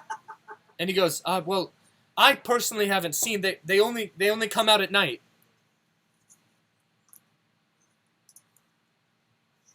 Okay, wait. So if they only come out at night, how do you know they even exist? If you... Well, because everyone's. Have you seen the posters that have been hanging up around? Yeah. Well, that's them. Apparently they're called, and he kind of looks around and like leans in really close because there are a couple other stands close by, and the person goes, the stretchers. The what? The stretchers. Yeah. I'm gonna turn around to the rest of the group and be like, "Hey guys, I really don't think we have anything to worry about. Based on the name alone, I think we're gonna be fine." Wow. The guy I'm like gonna look back at the shopkeeper. yeah. I'm gonna say, thank you so much for your input. What's he selling, Mac? What's this guy's wares? He's got a couple like bags of rice. Black tar heroin. Yeah, he just got a couple Mexican grade black tar heroin. Let me buy some of that. No, he honestly just has a couple like big bags of rice, and he's got some flour and he's got some like oil and things like that. I'll throw him a silver piece just for convenience, for helping it. He goes up. Do you want anything or? Did you say no? You cut out a little bit. Nah, yeah, just giving him a silver piece. He goes, oh, thanks, and he kind of slips it into his pocket, and he goes, is there anything else you want to know? Is there anything else you want?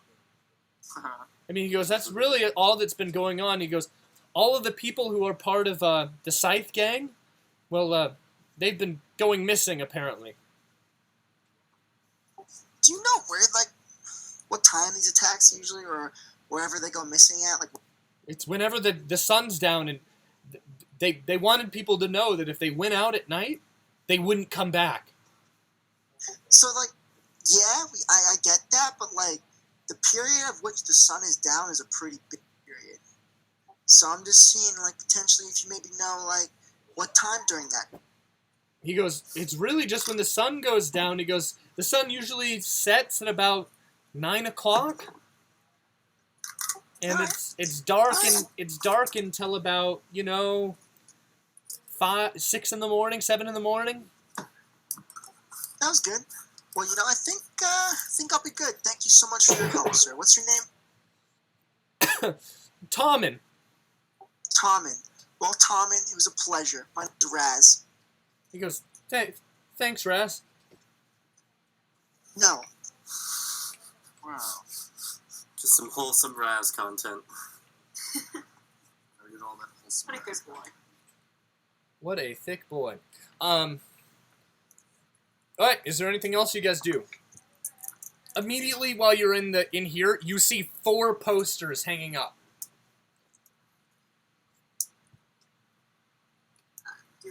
Should we tear him down? Yeah.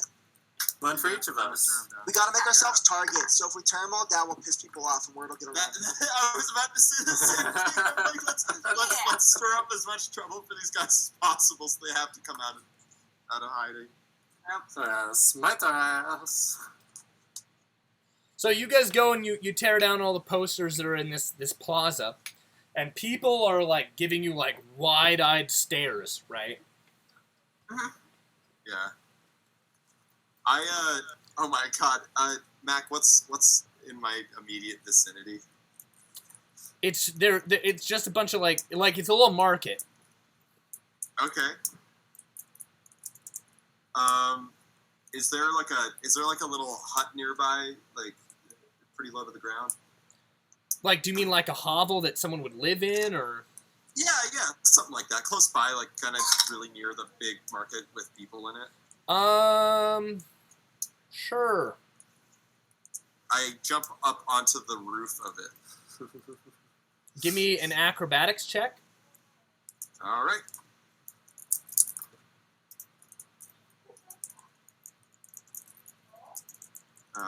Oops, did I roll 2? So I'm gonna take, obviously, I'll take the first one. I do get proficiency in that though. Yeah, I don't know what its deal is. So that should be an 11, I believe. I think, because I have proficiency, and then is that plus calculated dexterity. Dexterity shit. and proficiency. Oh, awesome! So that's actually 13, I think. No, 12. It's a 12. It's a 12. Yeah, you make it up there. It takes you a little bit Awesome. longer than you want, but you get up on top of the hovel. Okay, cool. I hold up the flyer that's been being staked up everywhere in the stretches to the masses in front of me, or as many people are there, and I proclaim to them, I say, anyone who knows anything about these idiots putting up these damn posters around the stretches better come talk to me as soon as I can so I can kick their ass out of my town. Or my name isn't Dimitri. I still I'm like, yeah, this guy's right. What a bunch of losers. Stretchers? A bunch of hot yoga wannabes. Tanith is just like, she's not really sure what to do, so she's like trying to like stand tall and like look intimidating. She's got like the hood up so you can't really see her face at all. It's just this hooded figure just standing like with her arms crossed. I get on my tinder box and I light the flyer on fire in my hands and I drop it and stomp it out. On top of the house? Like standing in the street. Okay, Mac. You're right. I hold it in my hands. Oh, just on top of this wooden hovel. Just stomp it I out. jump off the building, holding it in my hands because I am done with my little tirade now. By the way, there was about 60 people, a little bit more, in this marketplace. They're all staring at you. Okay. And they're staring at you like you just, murdered a baby or something. All right. That's hot. It's hot. And as you burn this and light it and throw it on the ground, everyone is, aghast, right? Yeah. And is anyone going to do anything? You guys are just standing around? People start leaving.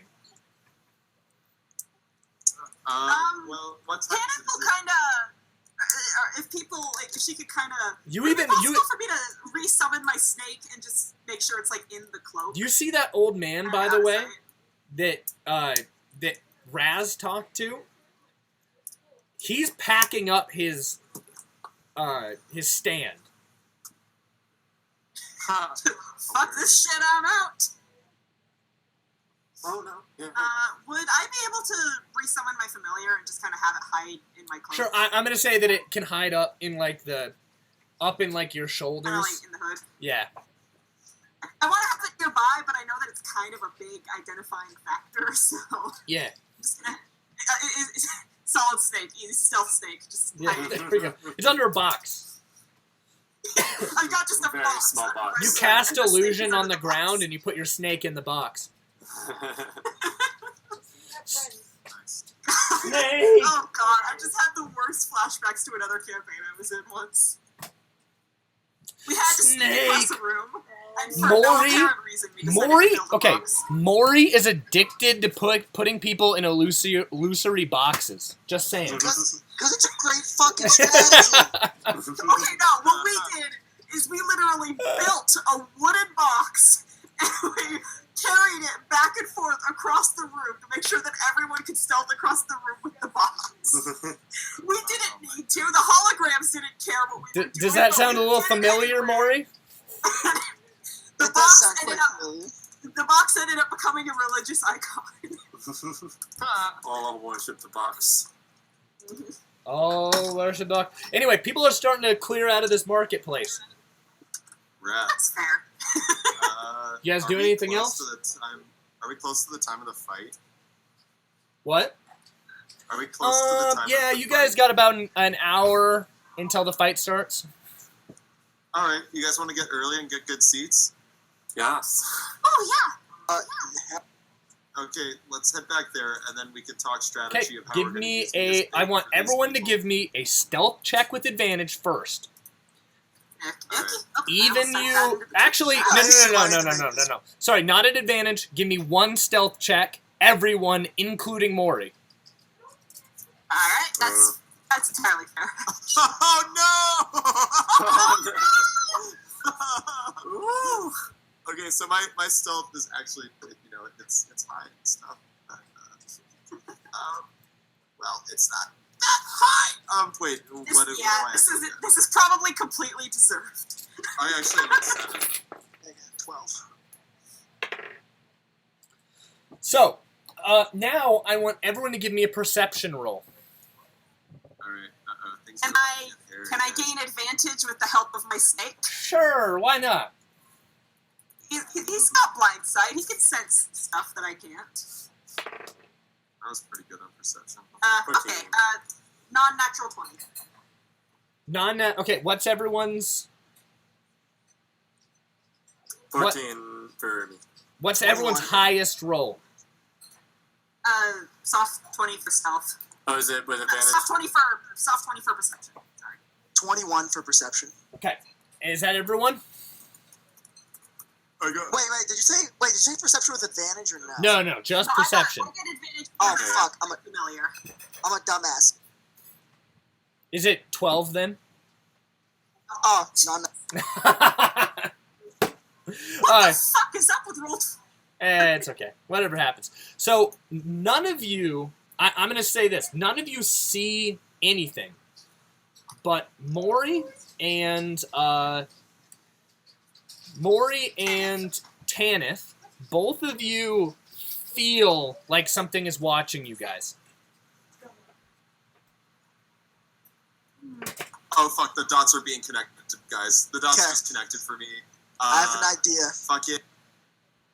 The orc was fucking blasted, dude, or the dude that was on the table that was getting the autopsy. These aren't ordinary fucking people.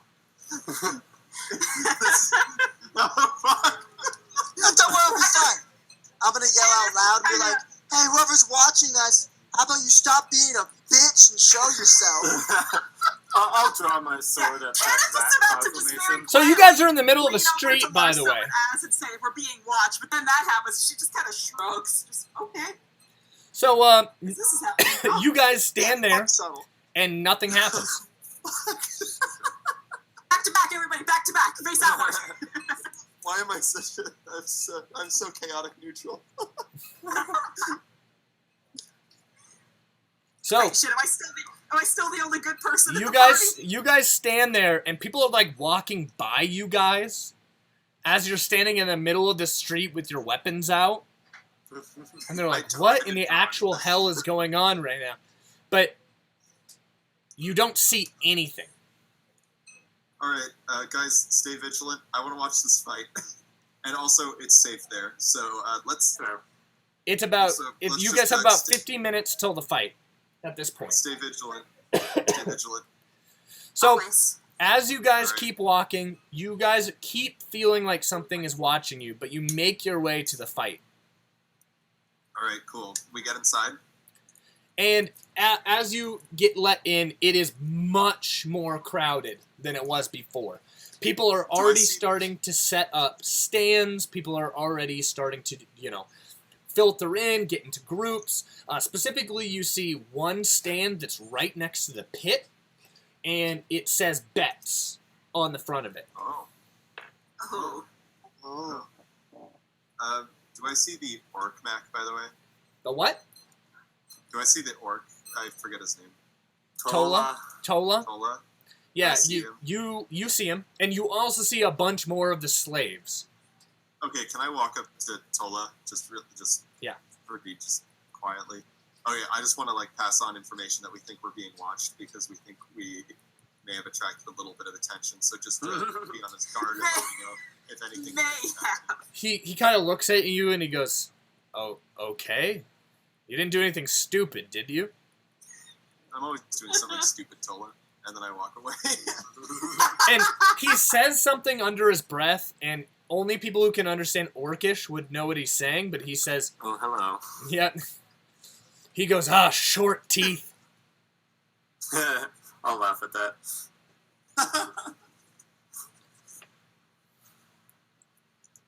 And he's like, this is why the god of my people made us with longer tusks.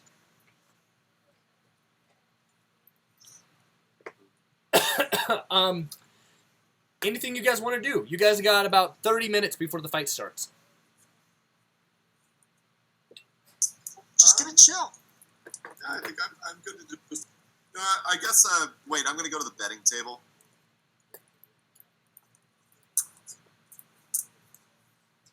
You go to the betting table? Okay, you go to the betting table, and you kind of have to push your way to the front because there's a bunch of people there.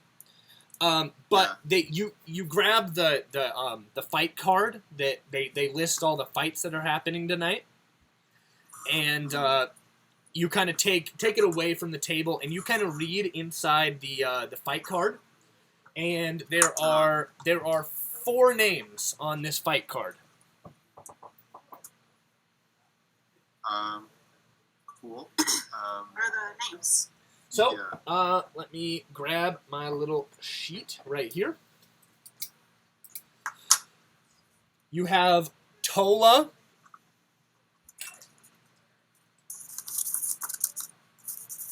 Tola the Terrible,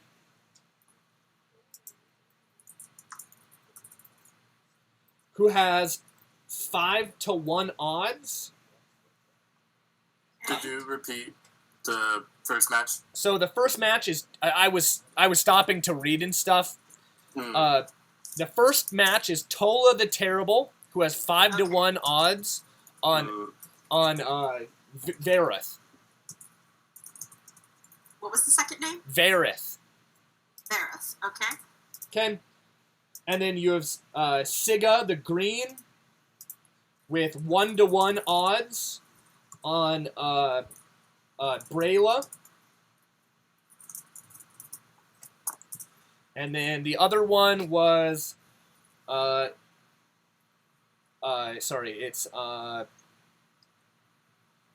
crap. I messed that name up because I accidentally wrote someone's name who's in the party. I didn't mean to write that. So throw me in the ring. Let's see. And then there's Zarana with 2-1 odds on Olaf. And the last one on the card, which is the fight of the night, is Blue Team with 3-2 odds on the Red Team. Red versus Blue. So, those are the fights of the night. Yep. And you can place bets on those, and you'll get money back based on the how much they are. I'm gonna throw down. I'm gonna throw down a 40 gold pieces on Tola tonight. A 40 gold. 40 gold. 40. Holy shit, dude. So, just so you know, you're not going to get very much back. I don't fuck around, Mac. Where am I? You're spending probably more gold on the bet than most people in this part of town see in a lifetime. I'm gonna wear my yak blanket. Okay, I want you to take that out of your gold right now. I did. Okay, so Roller coaster. just so you know, if you lose, you don't get your money. If you get your money back, sorry, 1 second. I got to put this into this instant bet calculator. It's a real thing. It's really great. So just so you know, if you win, you're only going to get 48 gold. Sounds good. Profit. Yeah, because it's only 8 gold extra because he's the favorite to win 1 to 5. So, Yeah. Yeah, it'll be fun. I mean, I'm just doing it to support my boy. so you guys wait around. Are you doing anything else while you are waiting for the fights to start? You've got about 30 minutes left. I'll walk up Tanith to is Sola. just... Yep, he's just kind of standing there next to the doorway that he led you through to get to the offices. And I was asking him, how do the fights work around here? He goes, rules are pretty simple. Once you're let in, you don't come out till the other one's dead. I love fights to the death. Wait, they're death fights? Oh, hell yeah. Oh, hell yeah! Oh, God! I'll ask him what his record is, or if he's been in any fights. He goes, 'Cause I just in case, if you asked what his record was, he was going to lean in. He's like, I'm still here, right? like, how I'm the many champion wins? at Russian roulette. I've Yeah, never how many lost wins? a game. He goes, tonight will be my 50th. Oh my fucking god. Impressive. He's like, that's why I'm the head of slaves. That's why that my how the master rank- or is trusts that me how so the- much. Are all the slaves fighters? Most of them are, if they're useful. Oh, actually, I guess it's kind of messed up. Yeah, dude, he's super messed up. Mm-hmm. Yeah, this is fucked up. I have.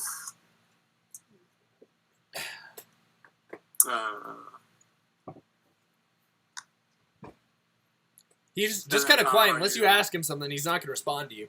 Yeah. Are the slaves forced to fight, or do you do it for your own stress relief? I'll say. Your own stress relief. Now, are you talking to him in Orcish, by the way, or? Yeah, I'll talk with an Yeah. Orcish. So he kind of raises his chin in like showing his neck to you, Mm-hmm. and you know from being part Orcish that this is like a threatening sort of proud gesture for an orc to make, and he goes, "They don't have to force me to fight. I'd be in there even if he told me not to." I'll laugh at that and be like, I respect you, brother. And he goes, "But many of the short teeth around here, including some of the halvesies like you, they don't have the stomach for it. So yes, they're forced to." Oh, replace him in the ring. Go in the ring, don't be a bitch! I don't know if that's allowed. Don't know till It's you've tried, huh? We'll have to see if your words match up to your bite, or your bark match up to your bite. I'll be watching you tonight. He goes, "Goloth will grant me power and strength in this mission."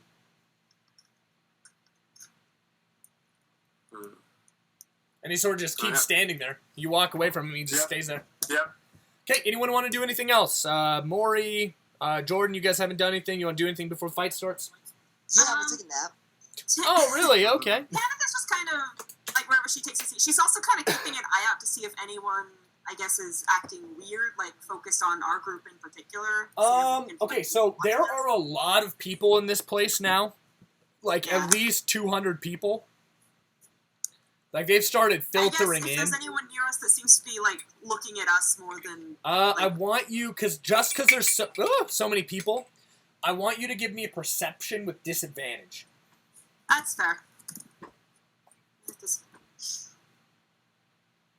Ooh, that was closer than that one.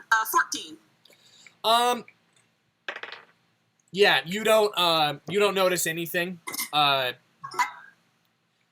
You would have had to do pretty well to beat that. You don't notice anyone staring at you. Okay. Morrie, is there anything you want to do before the fight starts? Nope, just chilling. Cool. So you guys are sitting around, and before you know it, you hear Oh, sorry. Will you say something? I think he just said like a villain being all Oh, shit. like a villain. Okay, chilling like a villain. So, I need to take a sip of my pure ginger juice blend, real quick. Sponsored. Sponsored. Thank you, honey. No. Thanks, honey. Hey guys. Well, we're about halfway. Did you say through the honey? episode. Don't you do that again, you bitch. Don't you dare. God. No. Okay, so, you guys wait up until, and people are starting to get more and more excited as people are filtering in. You can feel people's, like, I know this is kind of a crass way to say it, but sort of the bloodlust, right, of the crowd. Mm-hmm. And a lot of the people that are around you are just Stretch's denizens, right? These aren't rich people. These aren't, whatever. These people are just here because there's literally nothing better to do. And you can tell that other people were paying to get in here as well. So they're making a door price, and they're skimming off of each bet as well that's made. And before you guys know it, there's a magically enhanced voice that echoes through the arena. Oh. Yes. Scary. Spoopy. Ooh, spoopy. Give me 1 second while I'm just getting this all figured out. As the thing goes off, you hear an announcer starting to announce. He goes, "Welcome to the Stretches Fight Night. Tonight you will see blood, guts, brains if you're lucky. But I wouldn't count on it with the fighters we've got tonight." And then people, start laughing around the crowd, Ah! I don't get it. People start. Just whispers that very quietly to whichever of the group is next to her. As that happens, people are starting to cheer, and the crowd is getting louder and louder. And he says, "Tonight we've got a lot of bruisers, including the 50th match for the bruiser, Tola the Terrible." And everyone's going, "Woo!" Yes. Yes. Right. He's the only one around. And by the way, one other thing you notice is there's a bunch of people walking around with like weird colored scarves that are either like red, yellow, blue, or purple. And, they're just kind of walking around the match, and they seem to be kind of congregating with people of similar colors, just kind of showing team spirit. Nice. And as it kind of ramps up, the guy starts announcing a little bit more. He starts, saying, "Remember the rules," and he goes through, saying, "You make sure you don't start any fights. Nothing gets thrown into the arena while the fight is going, or else you can be ejected, or worse." And then he goes, "And let's give a big round of applause for this arena's champion, Tola the Terrible." And you see the orc walk in. And now he's continuing to... He doesn't have any armor on, by the way. And he has this giant axe in his hand. And then he goes, "And his opponent, a 10-win champion, Veroth, the Vicious." He really likes alliteration. Yeah, there we go. Alliteration. No. So, this other person walks out, and they seem like a half-elf, right? They have the pointed ears, and they have the exact same torque around the neck with the clay tablet on it. Yeah. But this person's dressed a little bit heavier with a sword and a shield. He's a barbarian and a fighter. That barbarian's gonna win.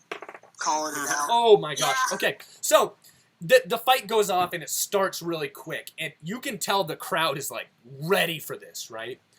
And the fight it immediately goes downhill, right? The first strike, like Tola just runs right at this fighter and just yells at this barbaric scream and just slams down, right? And the shield that's made of like iron, like it's steel, like a steel shield with like on leather and stuff, just a simple like heater shield, just explodes. Oh, Like it just shatters in, and you can tell that this human's arm is just pulverized under it. Like his arm is just shattered. And he falls to the ground, he's screaming, and he's trying to get up, right? But you can see Tola's not making this quick, right? Like, he's playing with this guy, right? So he starts, like, kicking him across the floor into the walls and Oh, stuff. now that's just rude. And he starts, like, pointing his axe up at the crowd, right? And he lets the guy get up, and then he, like, knocks him down, and then, you know, lets him get up again. And finally, he kind of points up, and you can hear him screaming. He goes, "What should I do?" Let him live. You're the only person that screams that. Crush his bones. What did you say? Crush his bones. Dude, literally everyone in the crowd is just yelling something. So instead of it being like something he can understand, right? Just like word salad. Right, it's unintelligible, just screaming. And he turns around and just like slams him right against the wall, and he just crumples into the ground. And he takes his axe up, and he just starts slamming it into him.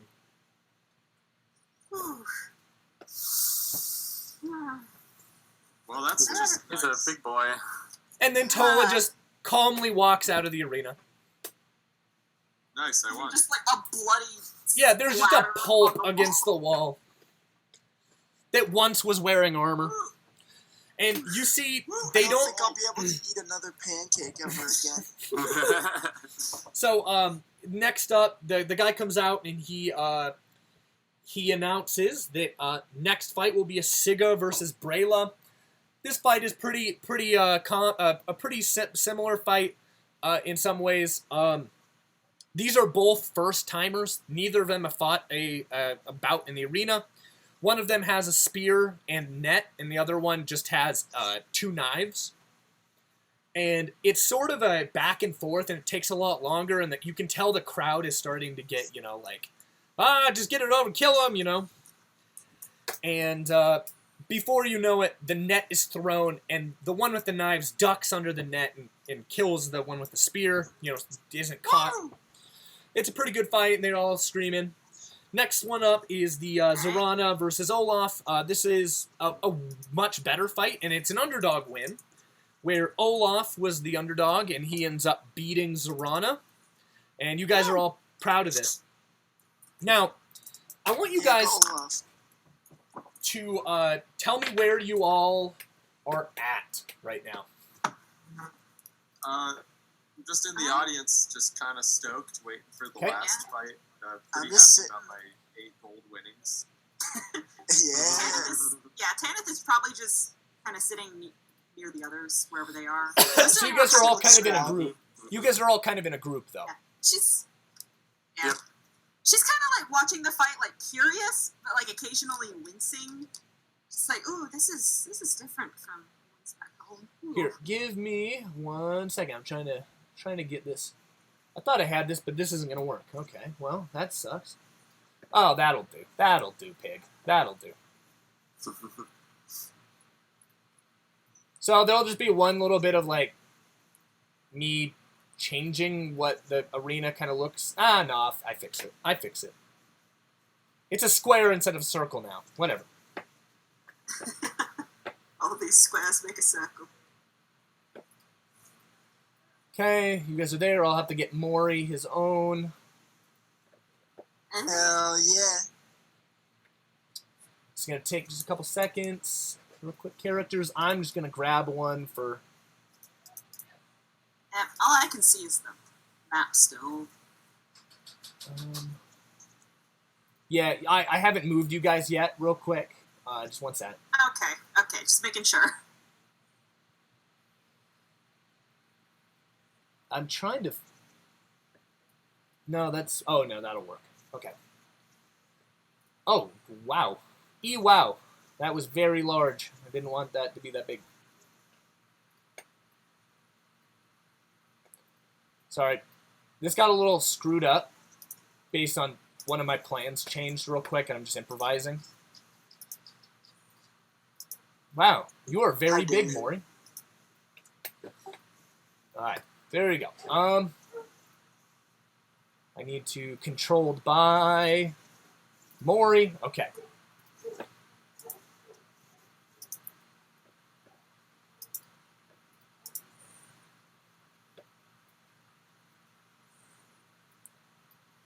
So you guys see, as you guys are kind of just standing there watching, you see the doors open, and the 3 bodies have not left the arena. They leave the bodies in the arena. Nice. That's insanitary. And you see 2 groups walk out, and these 2 groups are, they're both clad in different colors. One of them is comprised of 4 people, and they're all wearing these bright blue colors, and they're just a collection of different people. There's just a collection of different people, and the ones across from them are the red team, and they seem very similar. It's just a hodgepodge of different sorts of gladiators who fight as a group against each other, and they kind of start squaring off with each other, but obviously they're not going to start until the match begins, right? And as you guys are kind of just standing there, here, you guys talk amongst yourself. This will take like 5 minutes, and then we'll get going. In the meantime, everyone go take a drink of water, take a bathroom break if you need it. This will be back in 2 seconds. So 5 minutes, you said? Yeah, 5 minutes. 6 minutes. Okay. I'll wait till everyone's back.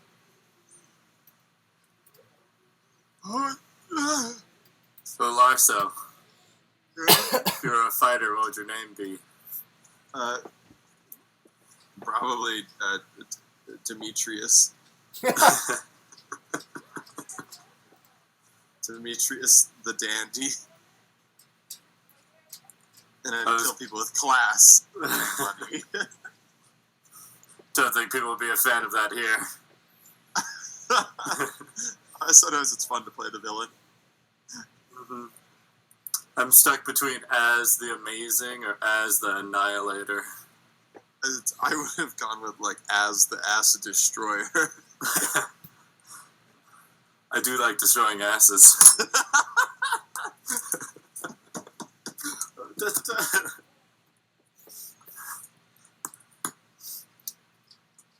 Wow. As who do you think's going to win this next fight? Considering most of the arena is covered in blood, I think I'll put my vote towards the red team. I think that's a decent vote. Don't see anything wrong with that. I sure hope no one's still following us, as. Again, we can make more brick faces out of them if they do. Yeah, or do I? I don't know. I am curious about, figuring out, getting to the bottom of this new group. I just don't like that they're making people disappear. I don't have a problem with your new group moving in this town, but if you start making people disappear, I'm having a, you know what I mean? Yeah. Like, Tanith, we were discussing our if we had to be a warrior in the ring, what would our name be?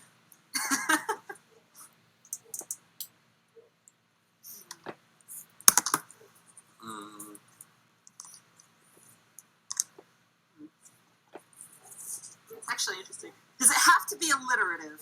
Does it have to? One of them wasn't. We had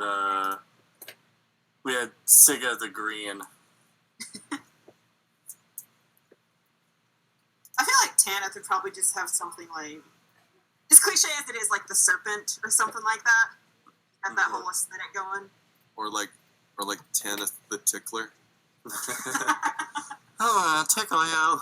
I don't know if they allow magic in the ring. With like the disembodied hand, like Vicious mockery. I love vicious mockery. Take a mockery. My favorite thing in the entire world. My favorite thing in the entire world is when like a bard kills someone with vicious mockery for the first time. Because almost always the reaction is just a well shit. He got tickled with my voice. That's never happened before.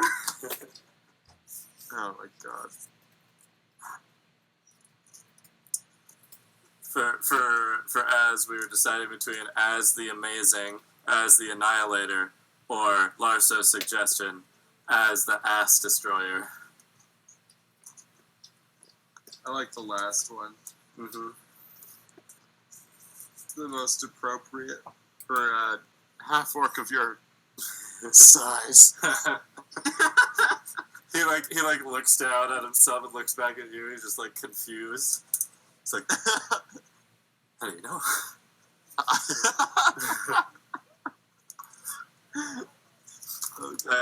I forgot I had this, but I just found this on my desk. It's a grumpy cat. A grumpy boy. Hold on. I'm a grumpy boy. All right. I don't know if my blanket will show up very well, but it's got. I went and got a blanket and it's got lab puppies on it. Pops. That's pretty cute. Oh, Okay. It's really fuzzy. So, that's too much cuteness. is Morrie back right now? I'm back. Cool. Okay. Woo! Everyone, roll me initiative. Oh!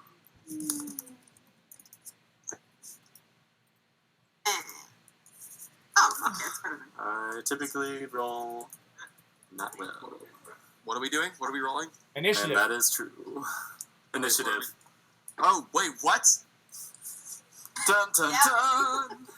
Wait, when did that happen? I was away for a second. Literally, the 1 second you're away, it was like, roll initiative. You're kidding me. You're joking, right? What do you think he was preparing, Thomas? Damn it. Ah! So does that mean like the battle map's gonna change too? Yep. The map. Yeah. Got you. Yeah, this is not good initiatives. Why? The good news is if we survive, we're probably going to level up after this session. So, real quick, boys. I'm going to drag you over. Do not move your characters unless I tell you so. Yeah. Okay. Come on, move him. Okay, Ooh. so Oh my god! just so you guys know, people who are watching on Twitch right now, we are using Roll20. Right now, I don't have it set up so that you guys can see Roll20.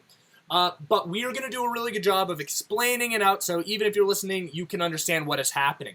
So what is happening right now is you guys are watching this this arena in the pit, right?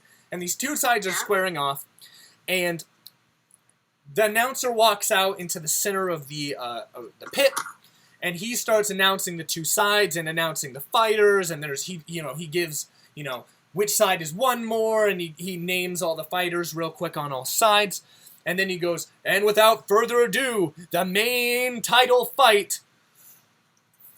And as he lowers his hand, right, you feel a hand grab your shoulder, right? Yep. And you turn around and you see a hooded man standing right behind you. And he goes to stab you. Oh. Okay. Looks like we're getting some action too. Yep. So, real quick, I'm going to ask for everyone's initiative, and then we'll get right into combat. So, let's start. Who has higher than 20? No one? Who has higher than 15?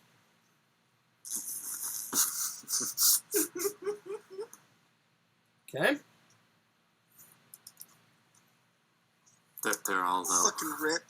Yeah. Here, one second. Okay, and then who has 10 or higher? 11. Okay, who has 10 Also, or higher? Me. Wait. Okay, What do I Morrie? add on to 11. it? Do I add anything? Dexterity. Yes, you had your I dex. do- oh, And Morrie. dexterity. Let's start with Morrie. What do you have? Oh, I have 10. Morrie. Not Thomas. 11? Okay, and then Jordan, what do you have? Also 11, so I don't know. What's your which dex? Alright. What are both of your dexes? Well, we both have +2, it looks like. You guys tell me who's going first. I'm gonna say it's Morrie and then Jordan. Yeah, I'd be fine with that. Cool. I'll put that down. Okay, Thomas, what do you have? 10.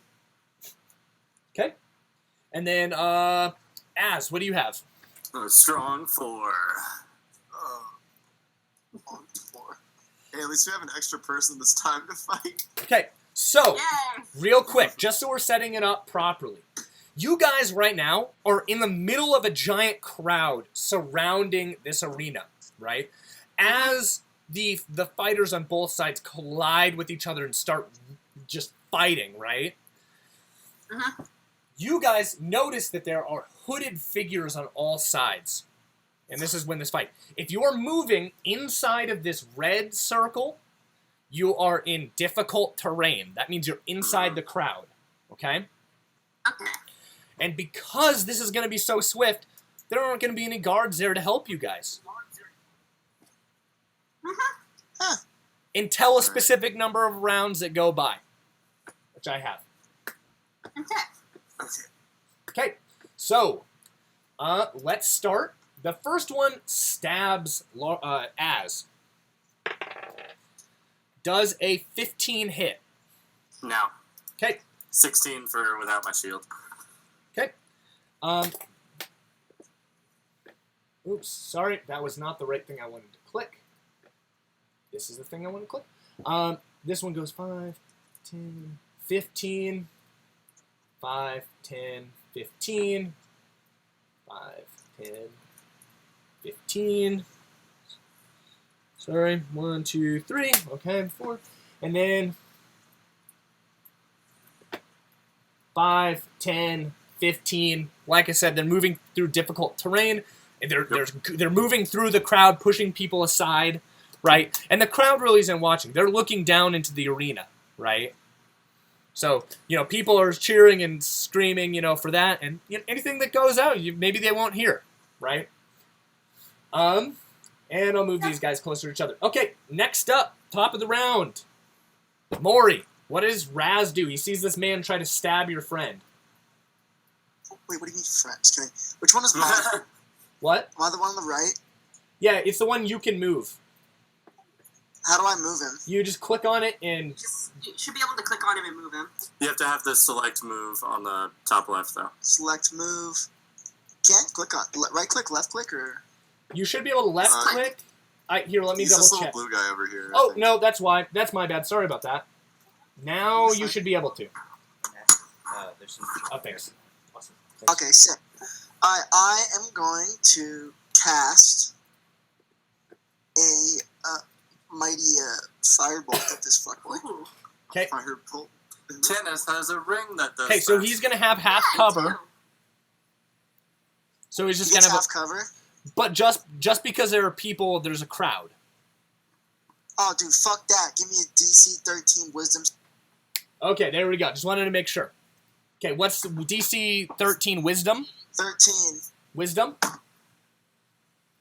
Did you say wisdom? Yep. Okay. Yes. He fails.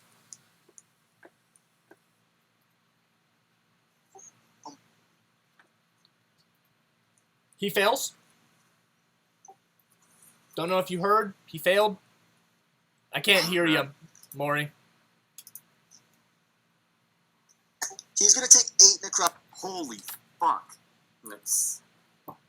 Max damage. So Alright. I'm just going to... It's told dead. So we'll thematic it. I have, like, my little quarterstaff, and I'm just, like... swinging it in a circle, and just here's there's a little spectral bell that appears, and it's like swinging the bell, and you just see the dude like shake. Ooh, I like that. fuck, I like yeah. that. Yeah, gross. Fuck. Ugh, ugh. Okay, so this man kind of reels back, not really out away from Az, but he's like, ah, as this bell, rings over top of him and it hurts him. Next up is Jordan. He's right next to me, so I'm just gonna go with the classic move of poking at him with my spear. Okay, give me an Grab the attack roll. spear, whirl around, and swing at him. Give me an attack roll. Nope, 7. All right, so you swing at him, and he was kind of reeling back to get away from the bell, and you miss him. Okay? Alright. Is there anything else you want to do? Stab other people. No, I'm not gonna use any of my spells yet, so I'm gonna have my familiar, just flitter over to Az and take the help. Well, it doesn't even have to flitter over to him. It can do it within 15 feet, so it'll just take the help action with Az. Does his little head stick out? You know. So, yeah, it just kind of creeps out from underneath the cloak and just like hisses at the guy to kind of catch him off guard, so that Az gets advantage on his next attack. Okay. Next up is Thomas. Yeah. Thomas, it's your turn. Cool. Let's see here. So everything is difficult terrain, by the way. If you move, it will take twice as much. Yeah, okay, so I'm going to run up to this guy and rapier him. Okay. 5, 10, 15, so you're just able to get there. Give me an attack roll. Just so you know, you will not get sneak attack damage because no one is adjacent. Yep. Alright. Nice. That's going to be a 19. Okay, you hit. Roll me your attack roll. Alright. Okay, that's +2, so that's 10. So, you run up, and you kind of are leaping through the crowd. People are like, ah, and they're trying to move a little bit away from you because you have a drawn sword. And you kind of, like, jump at him, and he just doesn't even realize it's coming because you're, like, coming through the crowd. And you just stab him right through the heart. And he just keels over dead. Yeah! Damn. Yeah, fuck him up! By the way, Thomas, just so you know, you're adding a +2 to that. Yeah. Okay, just so you, I didn't know if you said that. My bad. Yeah, I did. Okay. You would have done the 10. That's why I wrote the 10. Oh, that's why he wrote. Oh, sorry, I was just looking at the 8 he put there. That's my bad. Yeah. I need to start rolling with my... I'm just stupid at it. You're fine. It's literally just a +2. Yeah, there we go. I know it is, Patrick. I really do. I just don't do it. Like, honestly, I could. No, you're good. So this guy keels over, and he is no longer with the living. Nice. Next up is Pat. What does Az do? You kind of he kind of went to go stab you right in the chest, and you kind of just stop it with your hand. You know. Yeah. I'm just gonna take my other hand, grab his throat, and grapple him. Okay, give me a athletics roll. You Yep. have advantage because the snake is magically Oh, yeah. Unnatural. Oh, wow! He got a crit fail. Okay, so Oh, he just crushed his neck. no, so he's just surprised. Like he went to go shank you, and you just kind of grab his hand and then just hand around his throat. What are you doing? I can't do a bonus action, but I'm just gonna whisper in his ear. You've got us surrounded, you So- poor bastard. Morrie, I believe you can. I believe. Can you move someone using your movement? Yeah, but because it's Oh, gotcha. uh, It would just be difficult terrain. I think it would be your movement, so it would be double difficult. yeah, I'll just say where I am. Yeah. Like holding his throat. Okay, awesome. Is that all you're doing? Yep. Cool. Okay, next up, people are going to start moving toward you guys. 10, 15. 5, 10, 15. And that one is going to slice at you with his knife. And he misses. He's having trouble getting through the crowd, and he kind of just lunges at you and misses.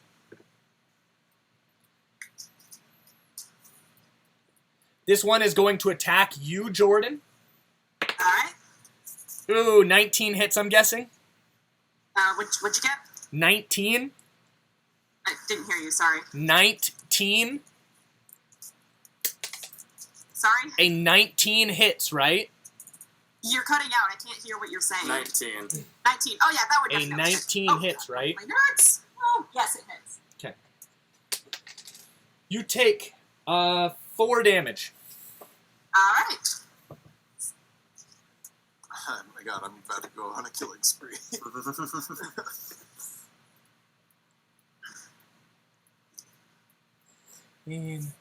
5, 10. Oh yeah, these guys should be dashing. That's my bad. Whatever. Oh yeah. 30. 5, 10, 15, 25, 30. 5, 10, 15, 30. 5, 10, 15, 25, 30. Okay, and that is it. Next top of the round. The guy that you're wrestling, okay, he is going to attempt to just stab. He's going to try to break his hand free of your grasp. Yep. So give me an athletics roll. Gotta beat an 7. 8. What? 7. So he's able to break free of your grasp, and that's the end of his turn. He kind of just kicks you in the shin. You're like, ah! And he gets out. Okay. 1 second. 10, 15, 25, 30. 5, 10, 15, 20, 25, 30. 10, 15, 25, 30. 5, 10, 15, 25, 30. Okay. Next up is, top of the players round is Morrie. What are you doing? Give me a sec. Excellent. I think I just fucking pushed the button on accident, and it can't got me out of the roll 20. Alright, guys, so as it stands right now, we're kind of in a pickle. Kind of fucked. Mac, how deep is this pit? That's what I was wondering. I want It's to start throwing 30 people in it. feet deep. How many? 30. Did you say 40? 30. That's still a 30 lot. feet. That's a. Oh my god. That's still 2d6 damage. Yup. You nailed it. Okay, I'm thinking. What do you guys say that we...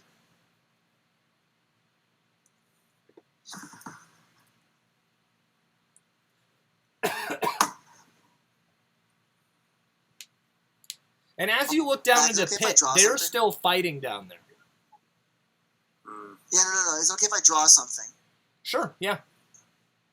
Okay, so like this is us. What if? So we're like getting collapsed on from the right side, right? Mm-hmm. Those left side, and then the left side from these fuck. Mm-hmm.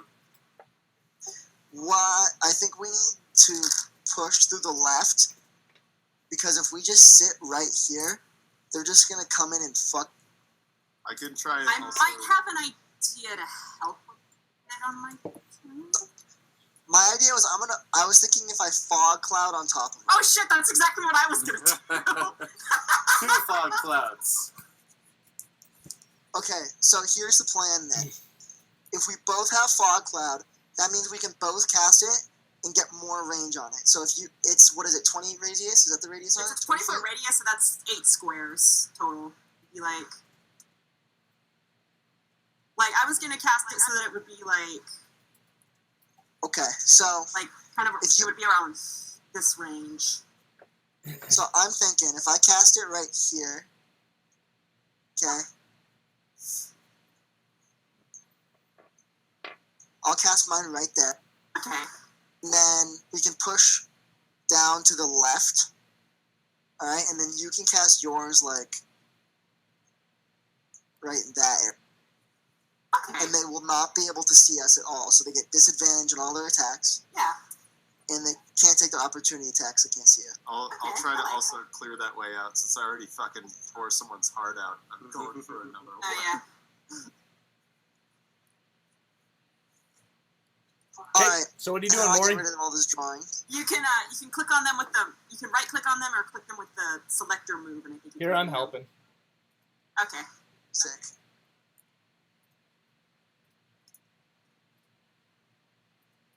Can't click that one for some reason, but that's okay.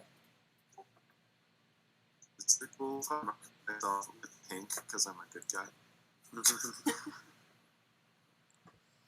Okay, so Actually, a good idea. You kind of share it with them. Mac, I'm gonna cast Fog Cloud.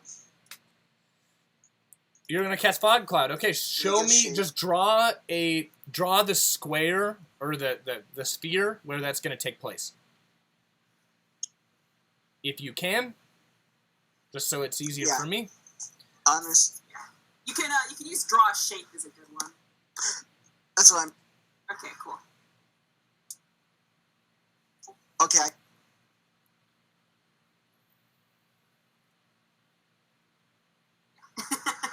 So I'm trying to figure this specific. You're good. All right. Perfect. So it's 20 radius. So I'm gonna cast it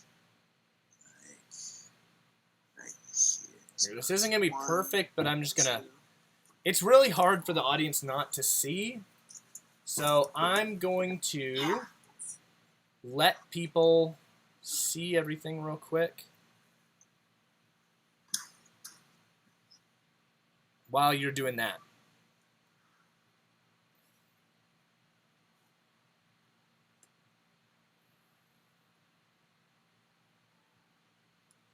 Okay. I think you could cast it kind of like this. Okay. Can you guys see that? Yep. Oh yeah, that's a good solid range. Mm-hmm. Yeah. I don't even know if I need to cast mine. Yeah, we might not even need a second one because I was able to cover what I wanted to cover. I think I might be able to do something a little different than also. What other spells do you have? I've got Bane, which is the other one I was considering using, and then I've got Cure Wounds, Healing Word, and Guiding Bolt. You don't have Bless? I don't have Bless, no. She's a shaman, Prepare just so you know. Bless next time, but I've got Bane right now. She's not a I like it little cleric, better. she's a shaman. Yeah, can I get Bless? It's on my spell Oh, I list. thought you were clear. I'm kind of a cleric, kind of a druid. I'm a weird hybrid class. Gotcha. I do have access to Bless, but I don't have it prepared, so. Gotcha. Alright, I'm also gonna move, Mac, and you said it's half. Yeah, this is difficult terrain for you guys.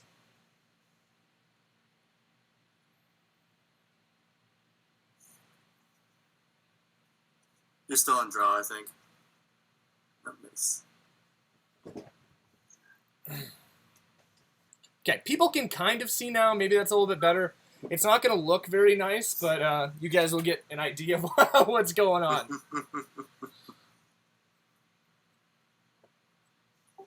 Perfect. All right, so you move there. Is there anything else you're doing? That is all I'm going to do. Okay, next up. You keep everyone going. Jordan, what are you doing? Okay, so I'm guessing Morrie probably said where we're moving. We were kind of discussing this. Yeah, just move where you want to move. Yeah, Tanith is just also going to start moving towards the left. She's going to. Oh, that's not Tanith. That's Snake. Snake will move there for now. It's not actually moving there. That's me getting it out of the way. No. If you want to, if it's just gonna stay under your coat, you can just have it off to the side until you actually want to move it. If that. Well, I was gonna have it move on its own in a moment here. Okay. So Tanith is gonna move. Okay, that's 5, 10, 15. Kind of skipping through. She'll take the disengage action, so she can't get opportunity Okay, so attack. that's your action. Okay. Yeah, Snake is with her. Snake is. Snake is gonna stay on her, I think, but it's going to. No, Snake will fly over here, and it's because it has blind sight. Yep. And it'll use the help action on Larso right there to give him advantage and negate the disadvantage from the fog cloud. Okay. It's flying over and helping you out a little bit, guiding you. With And he'll get advantage if he's not inside the fog cloud. Exactly. There we go. Okay, next up, if that's the end of your turn, correct? Yes, that's all I can. I don't think anyone needs a healing word just yet, do they? No, Nope. I don't think so. Alright, yeah. All right. I'll hold my spells. I'm good. Thomas, tell me what you're doing there, bud. Larso, I think? Thomas, Larso, what are you doing? All right. Who's the person on the right with the pink, by the way? This one right here? that's me. Az. That's Az. That's Az, that's Larso. Okay, so I'm gonna go here, and then I'm gonna give this guy. Wait, I guess I'm not next to the snake though. Wait, The snake it can help you within 15 feet of you, so. And he's still heavily obscured. It's better to just stay in the cloud. Yeah, can't it? Mac, does that give me sneak attack? Mm, Yeah, because the guy can't see him. Yeah, but he also can't see him, so he would have disadvantage, right? Yeah, but the snake gives him advantage. The what? The snake is negating the disadvantage, basically. Right. Yeah, Oh, and counts as an ally sure. within 5. Do you know what? A familiar, I'll let it count for now. I'll actually look it up later, but that seems pretty cool to me. Cool. So, I get give me the an big attack roll. advantage. You won't get advantage, but you'll still be able to get a sneak attack. Yeah. Okay, cool. Nope. Okay. All right. Well, Oh, plus, what is that? That's going to be dex. It's plus your dex plus your proficiency. Save one each. Oh, okay, cool. So that's going to be a 16? Yeah, 16. I agree, Yeah. Chester. so that you did to 16 to hit. Yeah. Guess what? You hit. Roll me damage with sneak attack. Roll that sneaky stab. Sneak attack. So now I roll my damages. Okay, so that's good. That's going to be a 3. And then I roll a bonus for sneak attack, right? Yep. Yep, decent. At least. Oh, okay. So, what? That's 8? Yeah, 8 damage. Okay. He is still up and at him. Okay. How is he feeling? He's looking pretty bad. That's your turn, unless you want to do anything else. No, I think that does it. Just so you know, you still have your bonus action. Okay. And that's just Bonus action hide. Oh yeah, I can kind of do that. Yeah, you can hide because you're obscured by the fog cloud. Okay, cool. Yeah, I'm gonna hide. Okay. Can I just kind of take a Give step me back a and stealth. hide right No, here? no. You can't leave until you've hidden. Didn't I hit him? No, until you're hidden. So give me a hide action. Give me a stealth check right now. All right. Oh, but let's see what we got going on over here. I get what is that going to be? Dex and then proficiency. So that's like what? That's a 7. Yeah, he sees. You can tell he's still got an eye on you. All right, that's fine. Yeah, just sit tight, be fine. All right. Yeah, I'm not too worried Next about up is Patrick. What are you doing? Yep. Do I promote attacks of opportunity in the fog cloud if I move? Morrie, I think they do, right? Yes, they just get disadvantage. Yeah. You have to know you're there. So if Yeah. they don't know you're there, Then they They can't. can't But they make a do better know attack. you're there. yeah, so they know we're there, so they can make opportunity attacks against Okay. us. Just with the So and then I also have disadvantage when striking anyone. Yeah. Okay.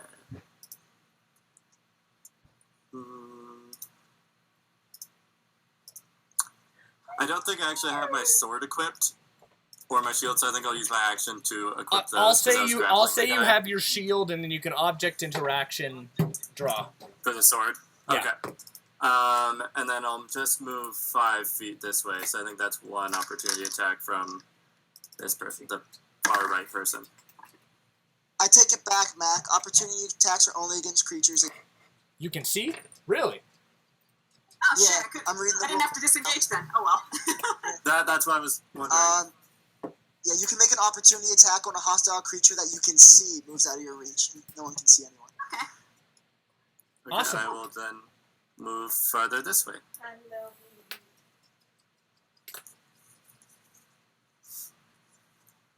Oh, I was about to sneeze. Sorry about that. All right. Are you gonna do anything, Patrick? I move to the left.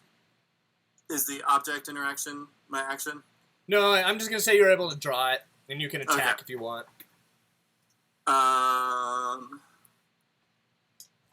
Let's see. I can't reach Thomas from this. Okay, nope. I'll just use my action to dash, and I'll just go farther down here. So 3 more. So I'll go down here. Okay, give me that attack roll or whatever. Oh, you dash. Okay, is that the end of your Yep. turn? Yep.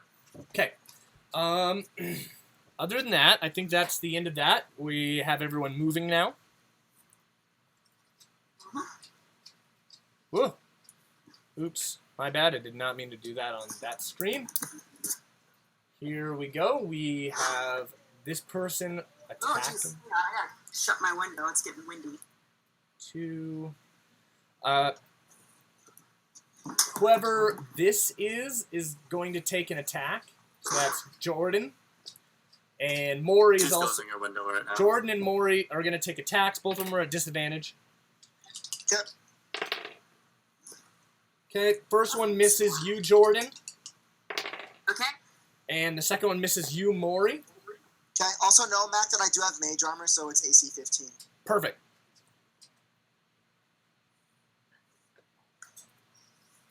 $20-30, he runs up, but he can't do anything.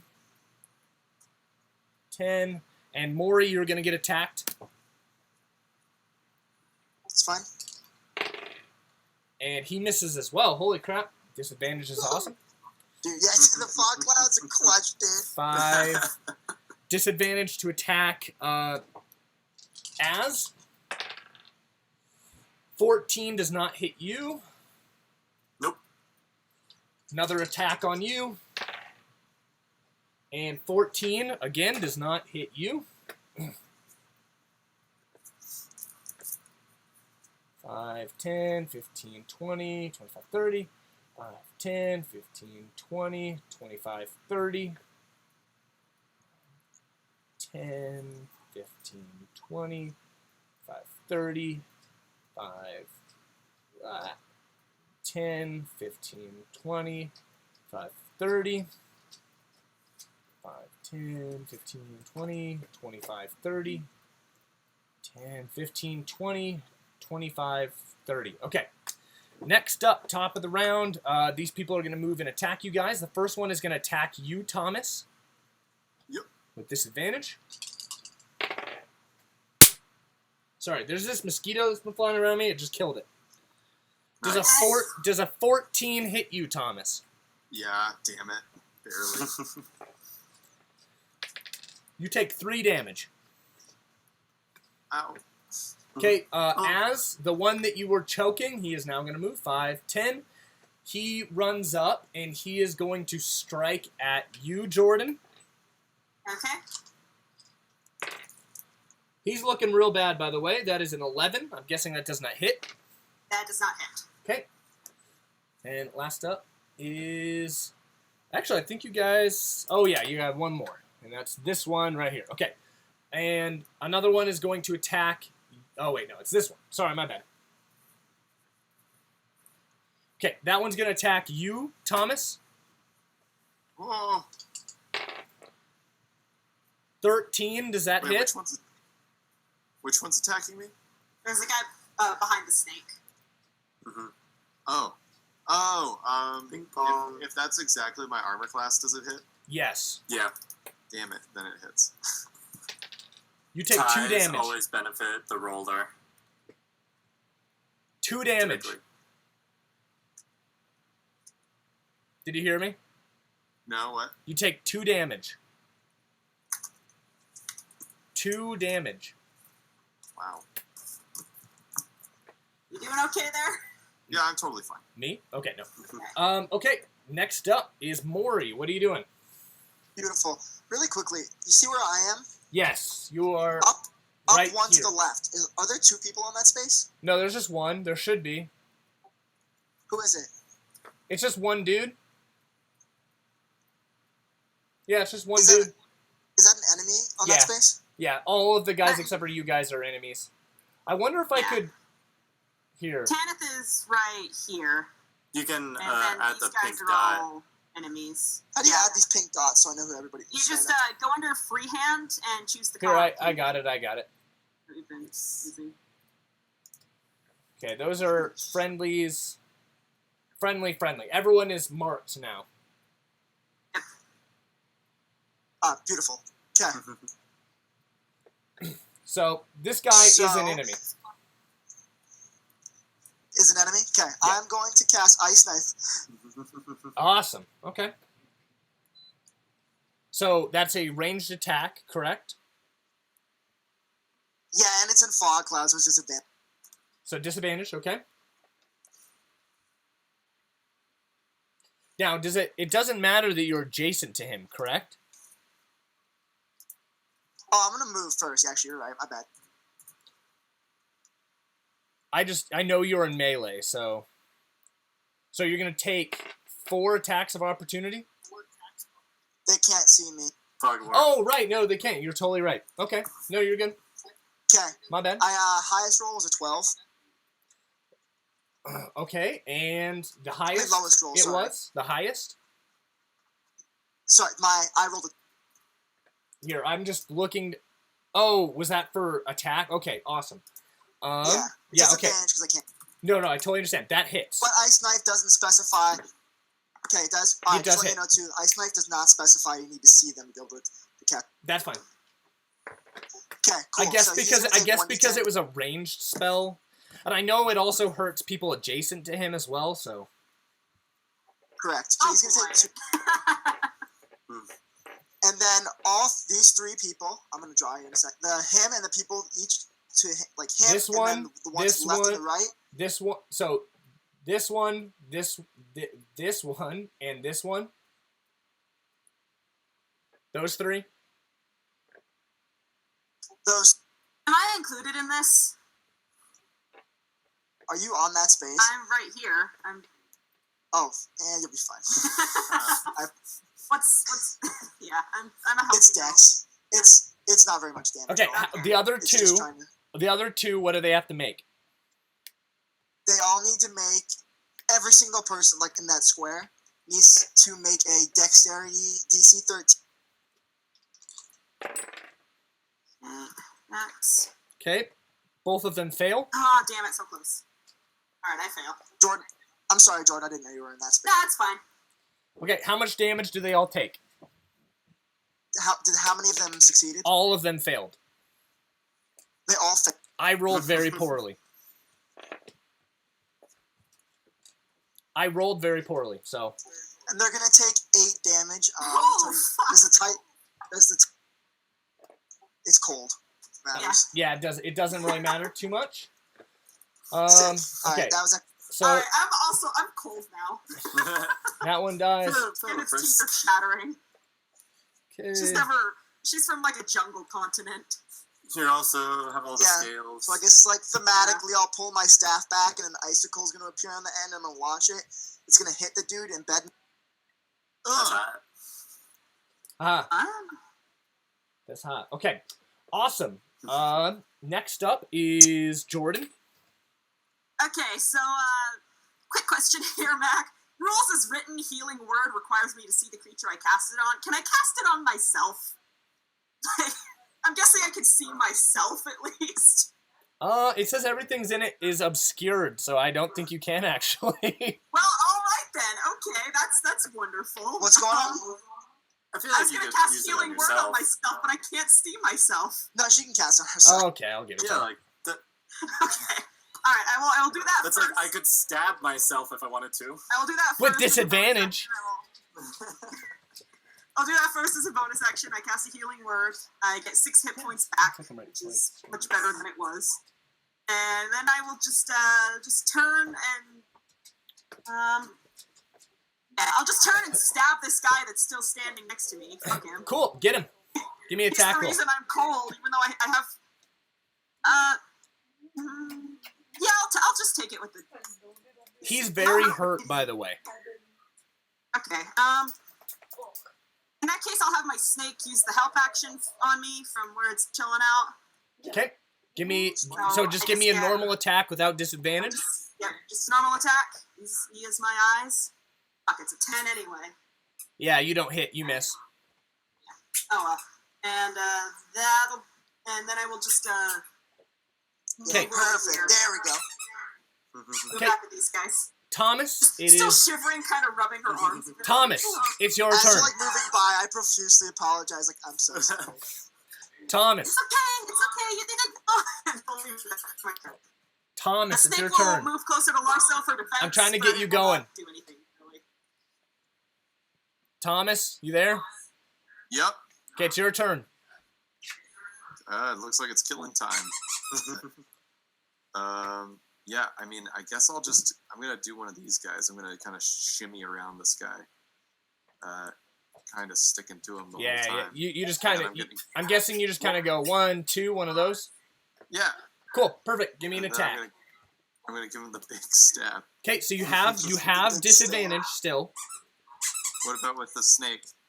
The snake helped me this Yeah. time. No. Yeah. So you have disadvantage, but you will get sneak attack. All right. You hit. Okay. Oh shit! Okay. Awesome. With Either way, you hit. Give me your damage plus sneak attack. Okay, so that'll be a 4 and so 4. Oh, plus 10. Fog Cloud is just heaven for rogues, apparently. Big 10 damage. Yeah, Fog Cloud's really great. And like it is kind of hurting us a little bit, but honestly, they get more attacks than we do, so it's better if they make it's like they get disadvantage even if we do. Oh, most definitely. Okay, how much damage did you I'm deal? kind of sad that I've never really given Fog Cloud. I only did 10 damage. Okay, that's enough. Only did 10 damage. I just wanted thematically. I cut open his throat and watched him collapse to the ground. Oh, you can't see him. He just. Yeah, you hear all you hear is you swing wildly into the mist where you think he was, and you just hear a gurgling. Yeah, you just happened to hit the jugular. Yeah, you feel a tug on your sword as it passes through his throat, and then you just hear as he falls to the ground. Ah, sweet. Okay, cool. Okay, here we go. Anything else you're doing, Thomas? Oh my god, this is the dumbest idea ever. Oh no, that would kill so many people. I can't do that. Okay. Don't worry about it, Mac. I won't do that because I don't want to kill people. Just a bad idea. Never mind. I'm gonna do a hide right where I am. As a bonus action? Massacred that man. Cool. Give me a hide.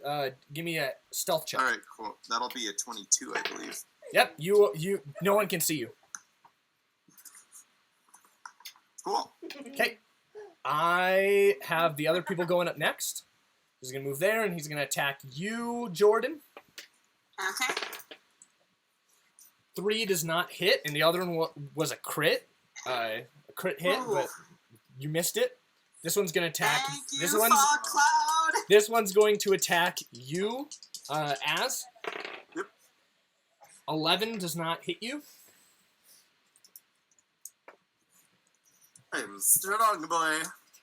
Oh wait, you didn't hit him. Wait, yeah. Well, yeah, you missed. He's gonna move there and attack you, Morrie. Yep. Okay, 15. Does that hit? What was it? 15. 15. 15 with disadvantage? Yes. Yeah, that hits. Okay. I'll take damage. I could use shield, but I only have one spell slot. You left, take so 5 damage. Save it. How much? 5. 10, 15, 20. I'm still pretty good. 10, I 15, haven't locked. 20,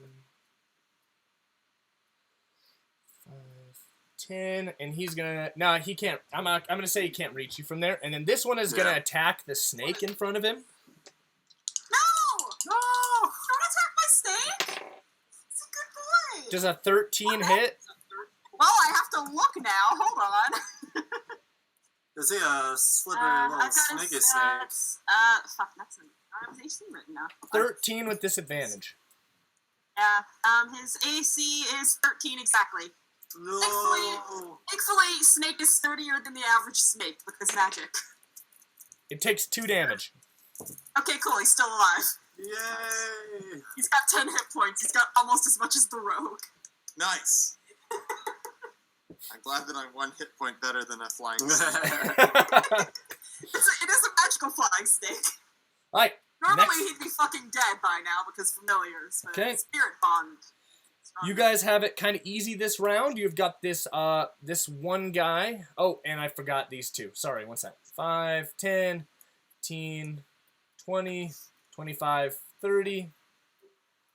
Shit, we're surrounded 15, again. 20. All right. 30. Okay. Next up, you guys have it kind of easy this round.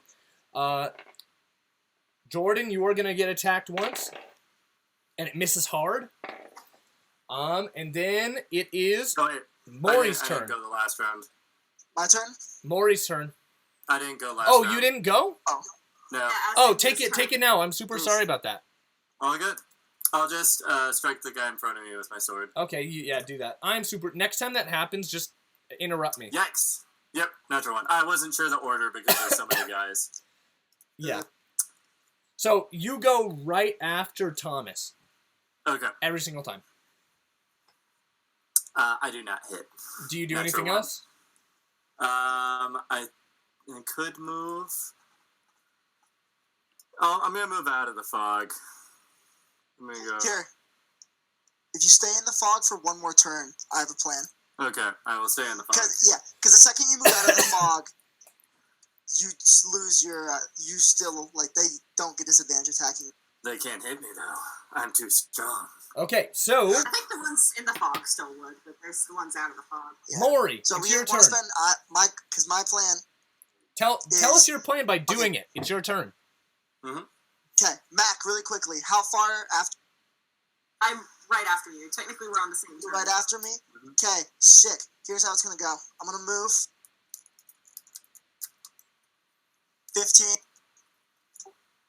I'm gonna hold action. Cast Ice Knife on this fuckboy. Jordan, you need to move yourself and your snake so you guys don't get hit by the. Okay. Can you yell this to Tanith?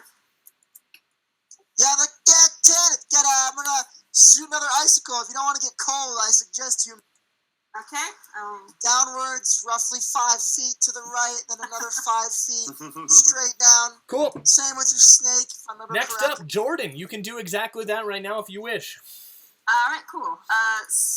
Tanith is gonna move. Where? I don't really know. I don't have a lot of spaces I can move to with the surrounding right You now. can move this way. This is movable move stuff. Yeah. Okay, cool. In that case, This I'll is the move edge here, of the move thing. down here. Is my snake inhibited by difficult terrain because it's flying? I'm gonna say you can fly above the crowd, so no. Alright, okay, so snake will fly down to me. Which is the fucker that just stabbed my snake, by the way? The top one. This boy. The top one right there? Yep. Okay, I believe I can cast Chill Touch on him at disadvantage because I don't have to be able to see him. Let me check real quick. Let's see if Chilling Touch. It just says a creature of your choice within 120 feet. Cool. Yeah. It's a ranged spell attack, so I have Yep. disadvantage. Yep. but- Give me your disadvantaged That's attack. everything. Yeah, I'm just like, excuse me, the fuck? Oh, it might still work. 16. Yeah, you hit. That hits. Yeah. So that's 5 necrotic damage. And I like to imagine that this time instead of a hand, just like wrapping around his neck. Okay. Snake wrapping his around his neck. Okay. Okay. Let's go snake. Real snake is hanging out with me. Okay, Real snake is and going to help Az. Morrie, That will be because you held action, I'm gonna let you do that now. Okay, I'm gonna make my attack roll. I'm gonna yell and be like, "Hey, duck!" Okay. Do it.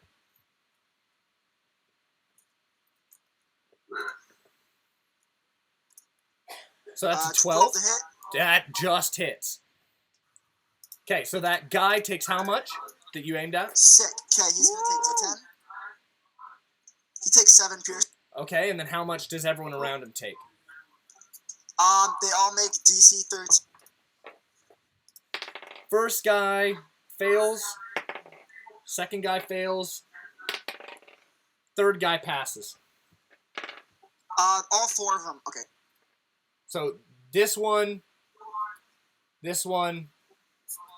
and this one take it. So those 3 failed. Yep.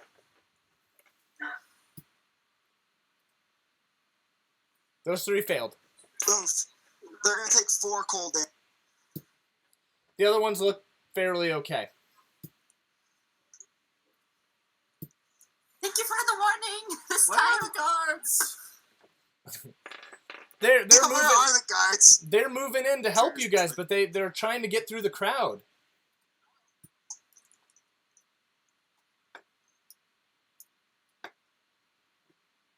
Okay, and then it is Thomas's turn. You are hidden. All right. Yep. Okay. Okay. This guy, not directly behind me, but the guy that's kind of in front of me. This here, guy? Alternative. Oh, that guy. That guy. Yeah, the guy thing. All right. I'm just gonna kind of, since I'm hidden right now, I'm just gonna kind of. I heard him try to strike somebody earlier, so I'm just gonna lunge into him with my. Okay, give me an attack roll, just normal. Give him a good rapier hit, hopefully. Okay, so this is just the worst time to do it because, man, is it such a cop out? But can I use my inspiration? Yeah, reroll. What? I said yeah, reroll. I think you have to. I'm gonna let him do it. I don't care. Is inspiration a reroll or an immediate 20? It's a free reroll. It's a free reroll. Okay, it's just a reroll. Okay, here we go. Inspiration. Let's go. Yo! Dude, that is the most clutch thing you've ever done in your entire life. Holy crap. Roll me damage with sneak attack. Everything's doubled. So 2d8 and 2d6. This guy, his fucking ancestors and descendants are eviscerated. Okay, so that's gonna be Oh, a 7, and it's gonna be a 3, so that's a 10. Plus your dex. Oh, plus my dex. The sneak attack is doubled too. Oh yeah, you did do it. Okay. He did. Yeah, dude, he's super dead. You ram it right into him. Great. Okay, so I kind of also, like, in that motion, I kind of just, like, up as well. Yeah. So, I also just realized something. Fog cloud is concentration, isn't it? Oh yeah. I think I need to make a save. Yeah, because that was just one save, but yeah, I should have remembered that. That's my bad. Yeah, he passed. I don't care. Very cool. Okay, yeah. And I'm gonna move, and I'm gonna hide right here. Yeah, you're sure. Give me another stealth check. I think you're still hidden technically. Oh, okay. That's gonna be like a 7. Why can't I do maths today? +2 plus 2. Do you have expertise on that? Yeah, 17. It's 17. Do you have expertise on that? Did you hear me? It's 17. Yeah. Do you have expertise on sneaking? Expertise? I don't know. I thought you didn't know. I think it's a rogue thing. Yeah.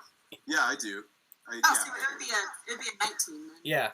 So you add your proficiency. Oh no, bonus I don't have expertise. I have expertise in different things, but I do have proficiency. Okay, yeah. Then that's So it would just yeah. Then it would be 17. +4, right?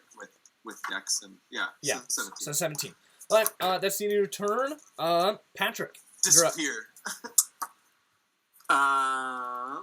There's this guy in front of you still. You have advantage because of snake. True. I kind of want to attack the guy I could see as well, because then I would just have normal advantage. Do it. Yep. I'm gonna go over here and attack this guy right here. Okay. Mm-hmm. So that would just be regular advantage because I have the snake helping and I can see him. Yes. Yeah. Okay. Yeah, snake can help within 15 feet, so you're still good. So 18 to hit. Oof. Yes, definitely. Woo!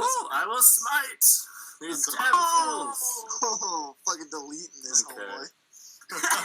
We've been The deleting. wrath of God! We've been deleting kids all Oops. over. I got 2 instant kills this one engagement. That's what rogues are good at. It's fun. 15 damage. Holy shit! Is that guy just a pile of bones? Did he blow up into bones? How much movement do you have left? Because if you can move back into the fog cloud. Oh yeah, I have 5 left. I had 1, 2. Yeah. Boop. Yeah. Okay. Alright. Got him. They're gonna move. Okay. This I guy. just jump out of the That's gonna fog. be like the most surreal thing for the crowd to see. That they're still here. They just watched this half-orc lunge out of the fog, obliterate a man, and vanish again. I am also a rogue. That's what they came here for. Yeah. Meanwhile, there are just the men Just like- disappearing in the fog. And there's Fog warriors. Also, isn't half of this arena fight in fog? Yeah, that's what I'm saying. That's what they came for, and they're at least hopefully they're getting something. Yeah, the red team or whatever has a pretty big advantage. There's gotta be like 3 people or something right here that just got hit in the splash zone from fucking Az obliterating that man. Radiant damage to everyone. Holy crap! No one got hit. Covered in blood, and there's a spear on the floor. No one got hit. Okay, it is now Morrie's turn. Okay, how many enemies are left? 1, 2, 3, 4, 5, 6 enemies? Yep. 7 enemies? 7. There's one out of fire. 7. Okay, I'm just gonna keep Fog Cloud up for another turn then, and then I'm just gonna smack the guy to my left of the quarterstaff. Okay, give me an attack roll with disadvantage.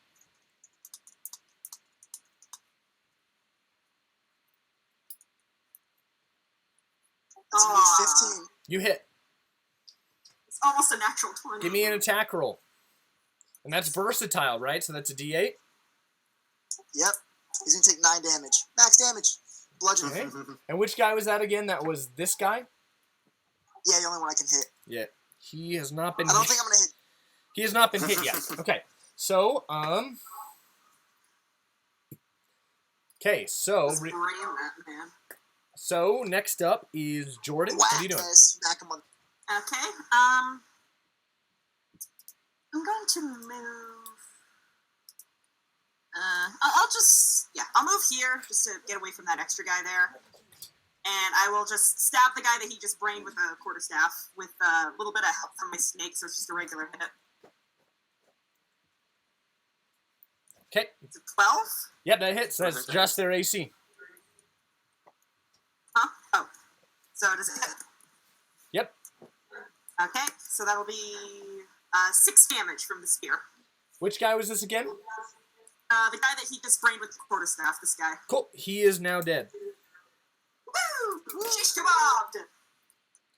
He kind of Never gets... expect spellcasters to physically beat you in every Yeah, right. They never expected the spellcasters to pull out their weapons and start beating. That level of fighter wasn't for nothing, bitch! Hello, Babushka. This is making it really hard for me to decide on. Do you see a little Babushka here? Decide on my subclass. Little Babushka, come here. We see Babushka? All right. Sorry. Then it is that the end of your turn, Jordan? Yep. Okay. Now it is Thomas. Huh. Okay. I guess I'm just gonna do some more sneaky lunging. So I'm gonna kind of like poke up here, and this guy who's fuck, I can't. Okay, like this guy right here. Know who I'm facing now. I'm gonna give him a rapier stab as well. Okay. All right. All right, so that's gonna be a 14. You hit. Give me attack roll with sneak. Yay. All right. Jeez, you had like one really good D8 roll. Okay, so 5. Okay. Oh, do I add 2 to that, don't I? Yes. For damage or not? So that's 4. You add your dex bonus. Oh, okay, yeah, never. So that's a 7. Oh, okay, perfect. Sorry, my bad. All right. Then it is Patrick's, unless you're doing anything else, Thomas. Just hide. Cool. Give me a stealth check real quick. Okay, cool. All right, that's gonna be like an 18. Yes. Oh no, that would be a 19. Sorry, 19. Perfect. Yeah, I'm gonna say you're hidden. All right. I call this one the Larso. I'm gonna jump out of the fog. Yes. Attack this guy. Fucking got him. Murder him. I want Hell.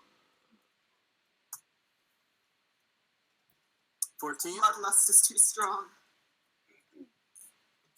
I think that hits. So I'm gonna do my. I will smite again. Oh shit! Say goodbye to this guy. Oh shit! 25. Oh. See you, dude. Are you joking me? Dude, quit deleting the people that I created. We're deleting That's just like Yeah. up in the stands. There's like people that are trying to see through the fog, and then they just see a fucking mushroom cloud where a was just a boy living his life, and you just ended it. Yeah, you killed him, you killed his mother, you killed his son. With Hey, one they hit. attacked me first, okay? With one hit, you did enough damage to kill, like, 5 kilometers. Okay. Then attacks are going to come down for people. 2 are attacking you as. 10 does not hit. Holy crap. That one hits, though. That's a 19, right? That hits? What? Yes! What was the value? Yeah! Oh, no. Here, that's going on the stream. Give me 1 second. It's just bones now. I'm not happy about it, but that's going up. I like how I'm holding my It's a fist up. smite. It's just a smite. Yeah, but the smite is part of the It's sword. not my world. I just like to imagine that you jump out of the fog and just go smite, and then he blows up, and he. You just pointed him at the wrath of God. Smite. From the heavens. Thomas, we also need your D21. Oh yeah, the just diving. I like to imagine I dove through him and left like a hole, like where I dove through. There we go. There, Oh, you guys will be yes. able to see that. There we go. Okay, well. Then there's that. What was the attack roll? Oh, sorry. Thank you for reminding me that you got hit. Because I have an 18 AC. Yeah, he hit you 19. Oh, shit. Yeah, it was. Big hit. I rolled 2 19s. So Yeah. 5 damage, by the way. That fucker's not a champion. How much? 5 damage. Could you type it out? It's cutting out. 5? 5? Okay. Yeah. Boing. Boing. He's Tis spacey. for the flesh wound. Blood is just red sweat. And 5. Yeah, okay. Both of you, Morrie and Jordan, are going to take 1 attack. Alright. Okay, 4 does not hit Jordan. Oh, no. Morrie's dead. And 2 does not Oh, sorry. hit Morrie. So Woohoo! Okay, how much do I take? I said it doesn't hit. It doesn't hit you, Jordan. Okay, sorry. I thought you said it did hit me. My No, bad. does not. Okay. Next up is Morrie. Jordan, did you kill the one that I hit too? Yeah. Yes. Okay. We need to. I'm just gonna yell out to everyone that we need to keep one of these assholes alive. Yeah, we do. So next time the paladin or the rogue smacks somebody, just say you're gonna do non-lethal damage. His head explodes. Okay. I non-lethally smite him. It's technically allowed. His head explodes. Mac, No. Also, Mac, I swear to God, if you make any more heads explode, I'm gonna kill you. Huh? Ugh. I don't know. If he smites, I might do it. I'm going to smack with a quarterstaff the guy directly in front of me. Perfect.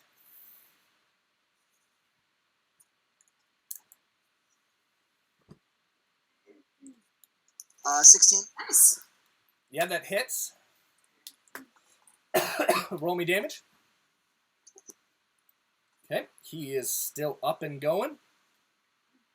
Okay. Smack that person with. Alright. I will non-lethally stab with some help from my snake to make it not disadvantage. I was thinking just like switch to the Non-lethal spear. stab! 24 to hit! Oh, Okay, no. yeah, you hit. Okay. Okay. Here we go.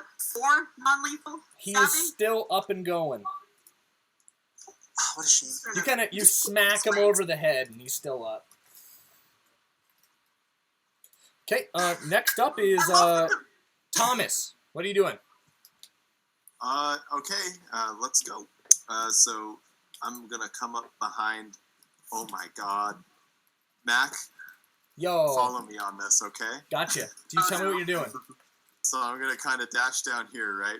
And I am going to just run into this guy as hard as possible, the one directly in front of me, in hopes that I can knock him into his friend into the pit, like I'm playing billiards with. Okay. I love it. Dude, do you know what? I'm going to let you try, okay? Okay. I want you to give me... I love this, so I'm going to let it happen. Please, Okay. God. I'm going to make you make a shove action, like a shove maneuver. Yeah. So I believe you need to make a... Let me look. It's a contest. It's like an athletics check. It's Yeah. Yeah. or dexterity. A what? Oh wait, no, hold on.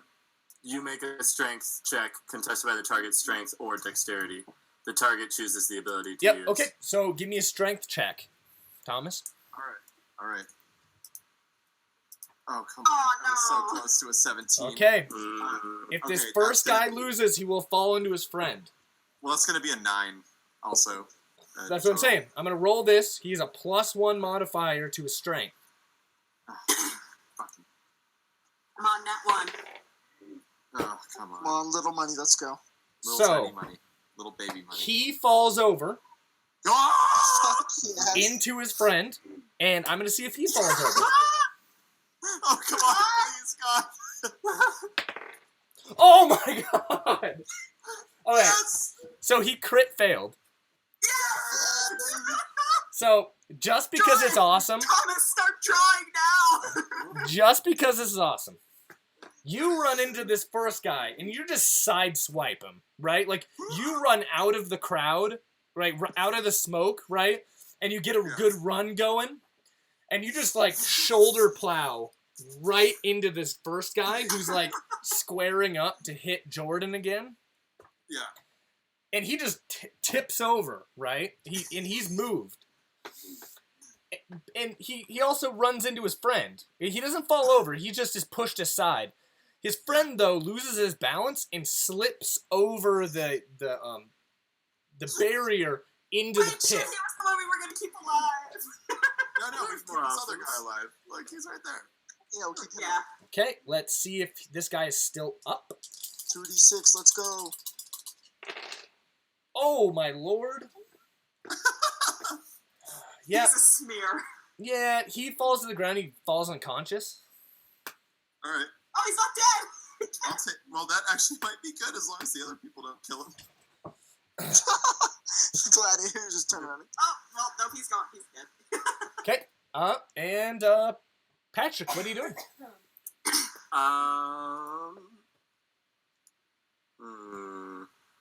Thomas, Yeah. inspiration, by the way. That was cute, and I liked it. Thank you very much. Oh, that was fun. Oh, you better draw that. We got him. We need art of that in particular. Really important. Just as a little showmanship for the crowd, I'm gonna jump out of the smoke, but then back into the smoke. And Nobody. attack. The problem is nobody this guy. saw what you just did. I know. I But fight can for me.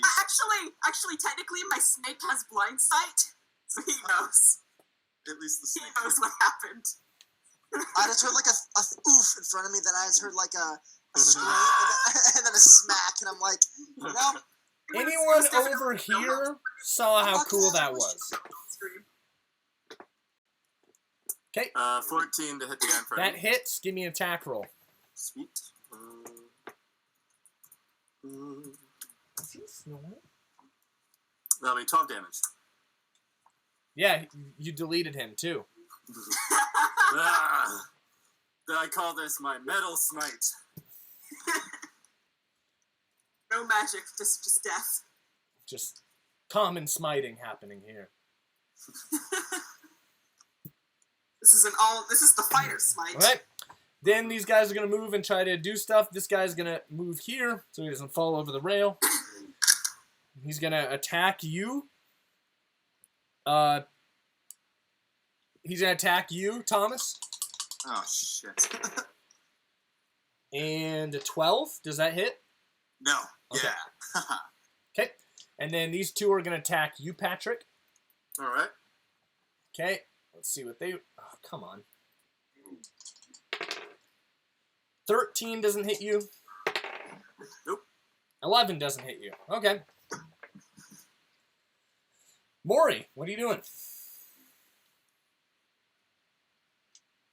Morrie, what you doing? I'm gonna smack this guy. Okay, give me an attack roll. Did you keep the fog cloud up still? Yep, fog cloud, that's Yes! right. That's me diving through a man. There's 3 left. Might as well keep the fog. Alright. Man.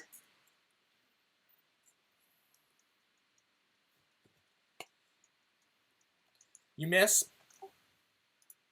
Yeah, you do. All right. So that'll be my.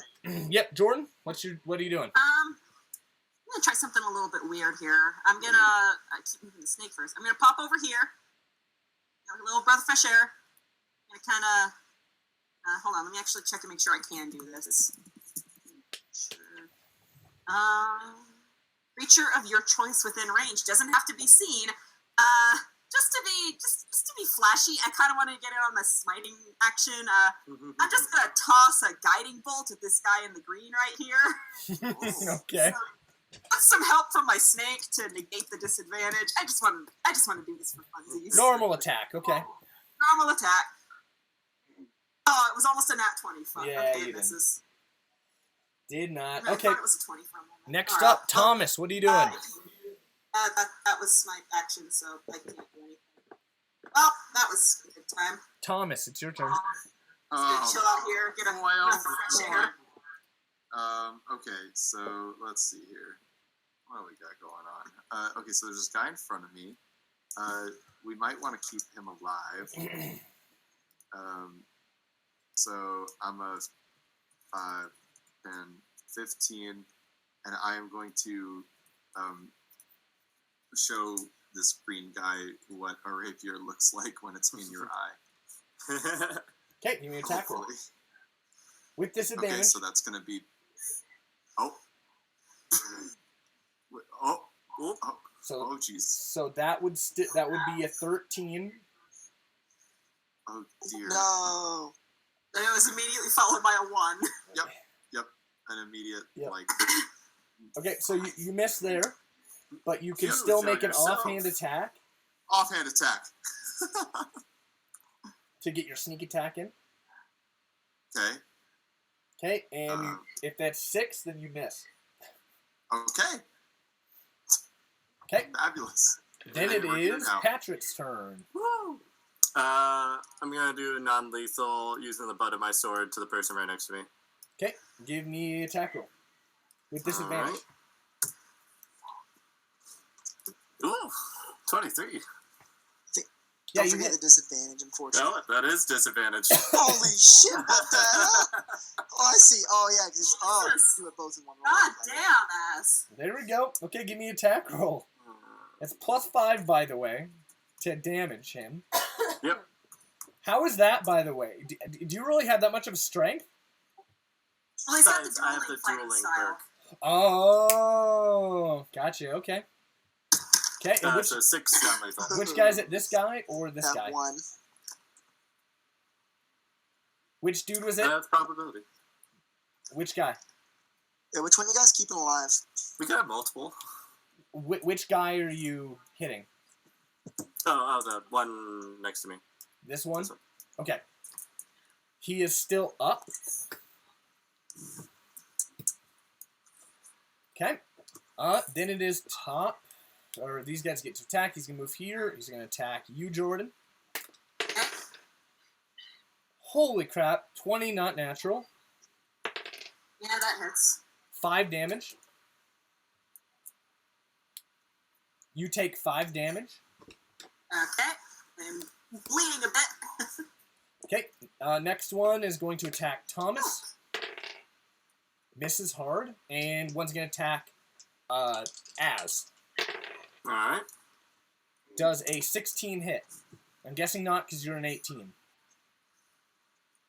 Right? Yeah. AC is 18. Yep, okay, perfect. None of those hit except for the one that hit Jordan. Top of the round, Morrie.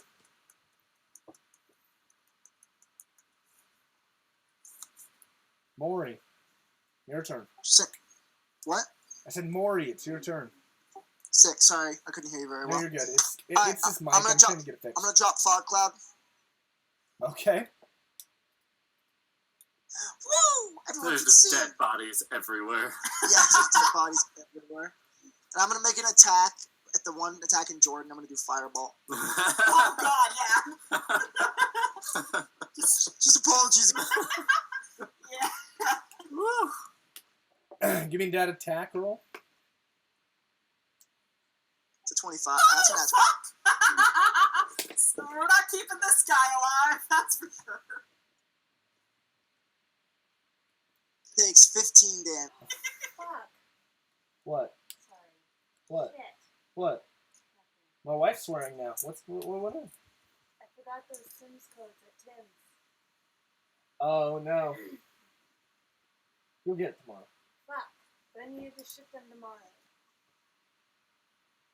Can you ask him to send you pictures of them? How am I gonna ship pictures? But they were just codes, right? Quote. Oh, okay, gotcha. Okay. Anyway, sorry, where were we? He just utterly I crit him, disintegrated. and then I did 15 fire damage to his face. Sorry, that was my bad. And Okay, it's and then it's like Jordan's a turn. little like ball of fire just materialized on top of my staff, and I just like fling it at him, baseball style. You mean RuneScape style?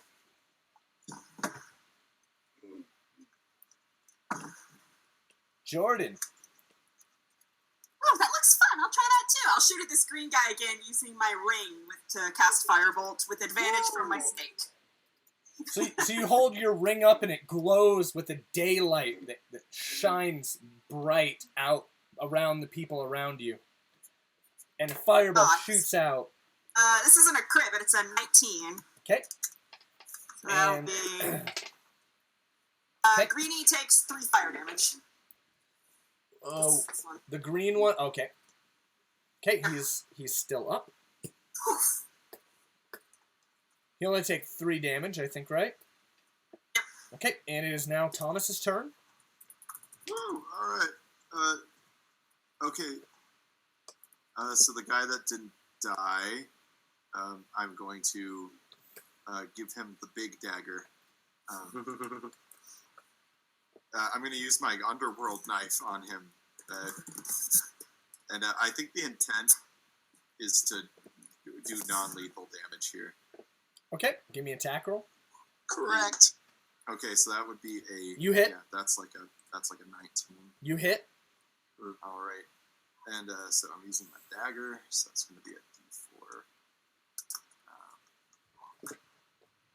Okay, and that's going to be +2, so that's 4 damages. With sneak. Oh no, I Yep. wouldn't have sneak attack. So yeah, or no, I would because I'm Yeah, next to you an ally. you do. right? Yep. Because you got your friend right there. Yeah. Okay. Woo! Woo! Okay, great. So 4. Huge. So that's going to be a 5 now. Wouldn't it be? Oh yeah, 5. Okay. Yeah, he's still up. Yeah. He's still up. Okay, Az, what are you doing? I'm just gonna punch the dude in front of me in the face. So hopefully knock him out.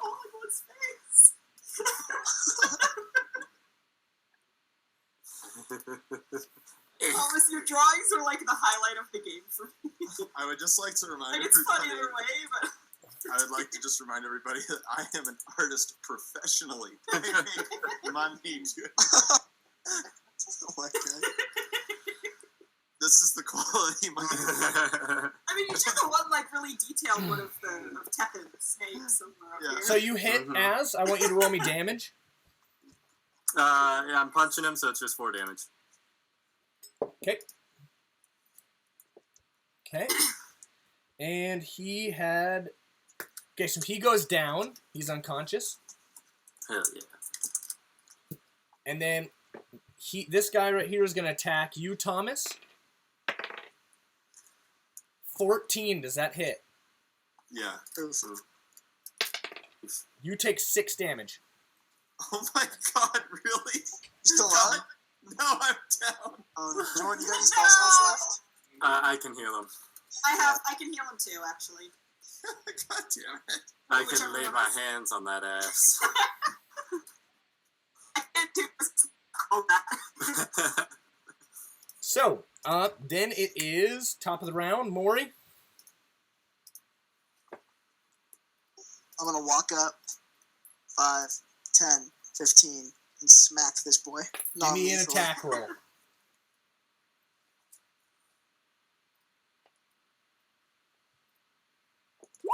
It's a 12.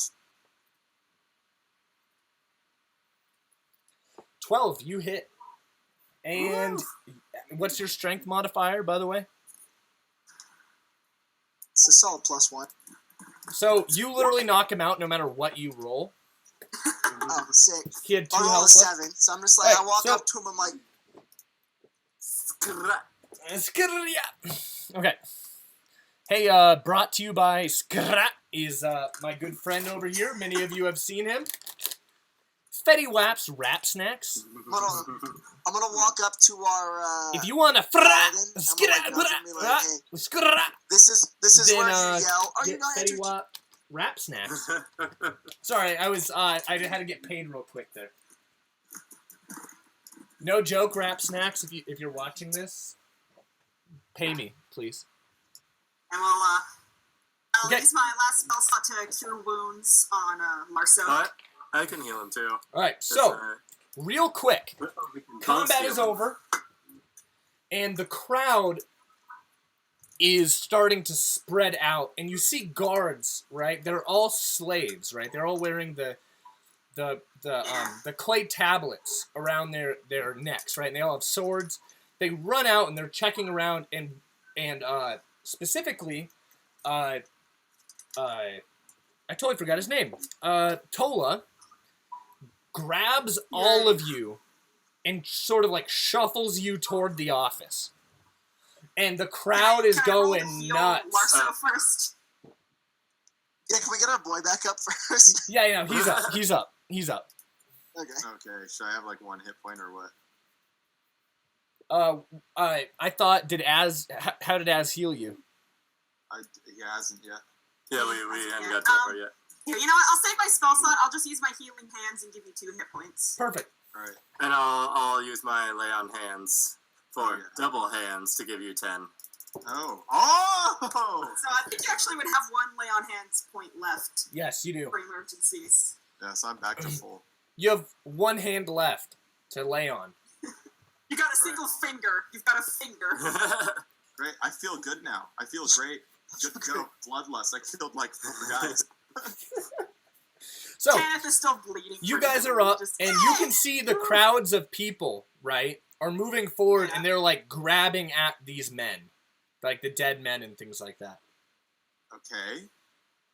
They're going nuts. They love this. Oh, cool. All right. I'm be like, don't worry, guys. I know we're pretty great. Be here probably for like, I don't know, quite a while. So, I accept. oh, I'm continue. just making sure that my snake is in my robe. I don't want someone trying to grab him. No, he's good. He went back in there.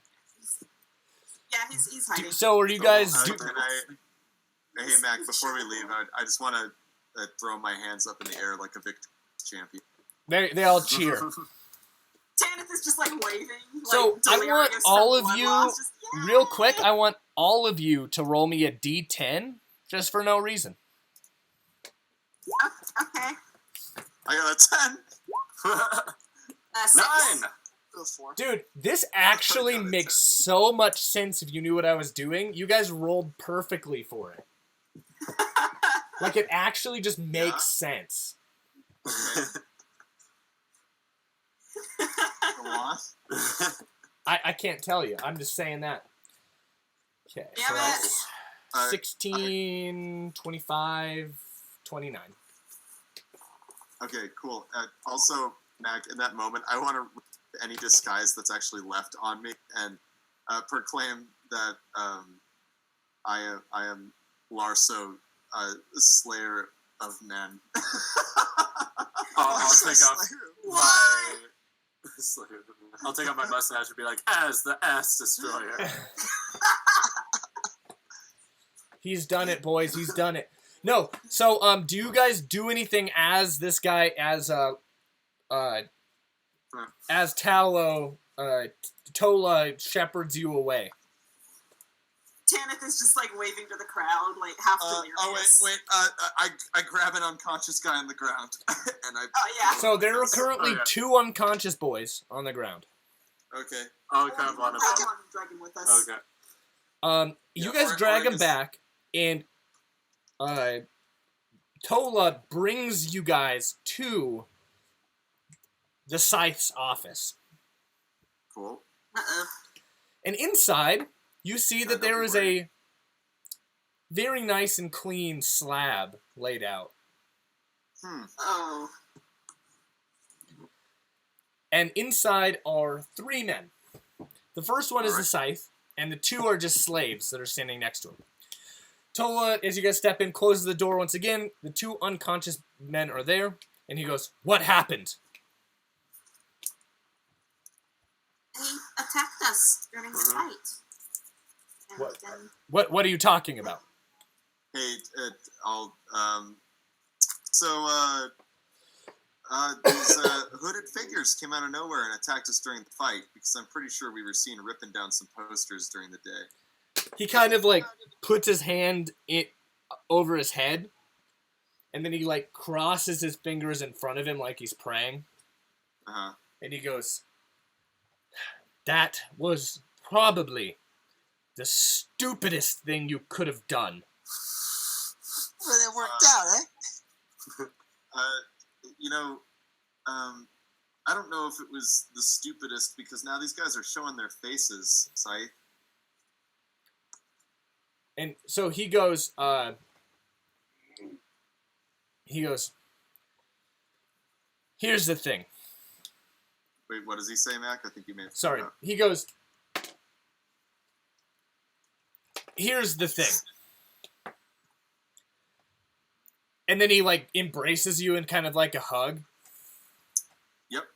And he's like, "But damn, boy, if that wasn't the most bravest thing you probably could have also done as well." Thanks, Scythe. And he goes, "Look, if you leave these to me," and he points at the 2, he goes, "I'll get all the information you can need out of them." I trust you. He goes, "Where are you guys staying right now?" Well, currently we have been staying, not anywhere near here. We've been staying at the Lumpy Lampoon over in in the city. Yeah. Over in the kiln rooms? Yep, in the kiln rooms with the bakers. I should have known you'd be close to Ulfo. Well, I'll send you a letter when I get information out of this. In the meantime, you guys should get out of here. He looks at Tola and he goes, people probably know that you're here." Oh yeah, I wanted them to know I was here. So. And he goes, "Oh yeah." He goes, "We'll getting attacked wasn't an indication of that." It probably wouldn't be smart for you all to leave out the front door." You have a secret way for us? Yes, you probably have heard about the Undercity. Yep, I sure have. Well, you have. Not many have. Very good. Well, one of Tola here will take you for a quick walk, and he'll get you a couple blocks away and get you up on surface. That sounds great. Thank you for everything you've done, Scythe. Is there anything else you need before I let you go? I just need to make sure that everybody's safe. And He if looks you at- have any issues with that, you send me a word right away and I'll be here. He says that perfectly, and do you like give him a wink like everyone's safe? Like someone specific? Like everyone. Yeah. Yeah, like your mom, I'm guessing. Yeah. I give him like a intense look of like, I'll do anything as long as I can keep the peace, because I don't want to screw his life up either. He's done a lot. So he gives you a little sparkle in his eye, and all of you. It's fun that he can conjure that at will. I know, right? Magic. Thaumaturgy. He kind of snaps his fingers real quick, and the 2 slaves pick up one of the unconscious men and throw him on the slab, and they start belting him down to it. And he goes, "You'll probably want to leave now, boy, but if you need anything, I am in your debt again. This is a great show of power against the stretchers." Yes, I can only thank my party who is here with me. More bravery than I did, because I was the one that dragged them into. Yeah, and are you guys gonna do anything? You're just gonna let Tola lead you out into the underground? Well, I'm gonna collect my winnings. Oh. Oh Yeah.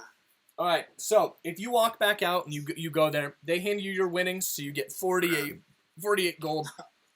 Nice. Add that back to your pot, Mm-hmm. and then is everyone going out there or just you?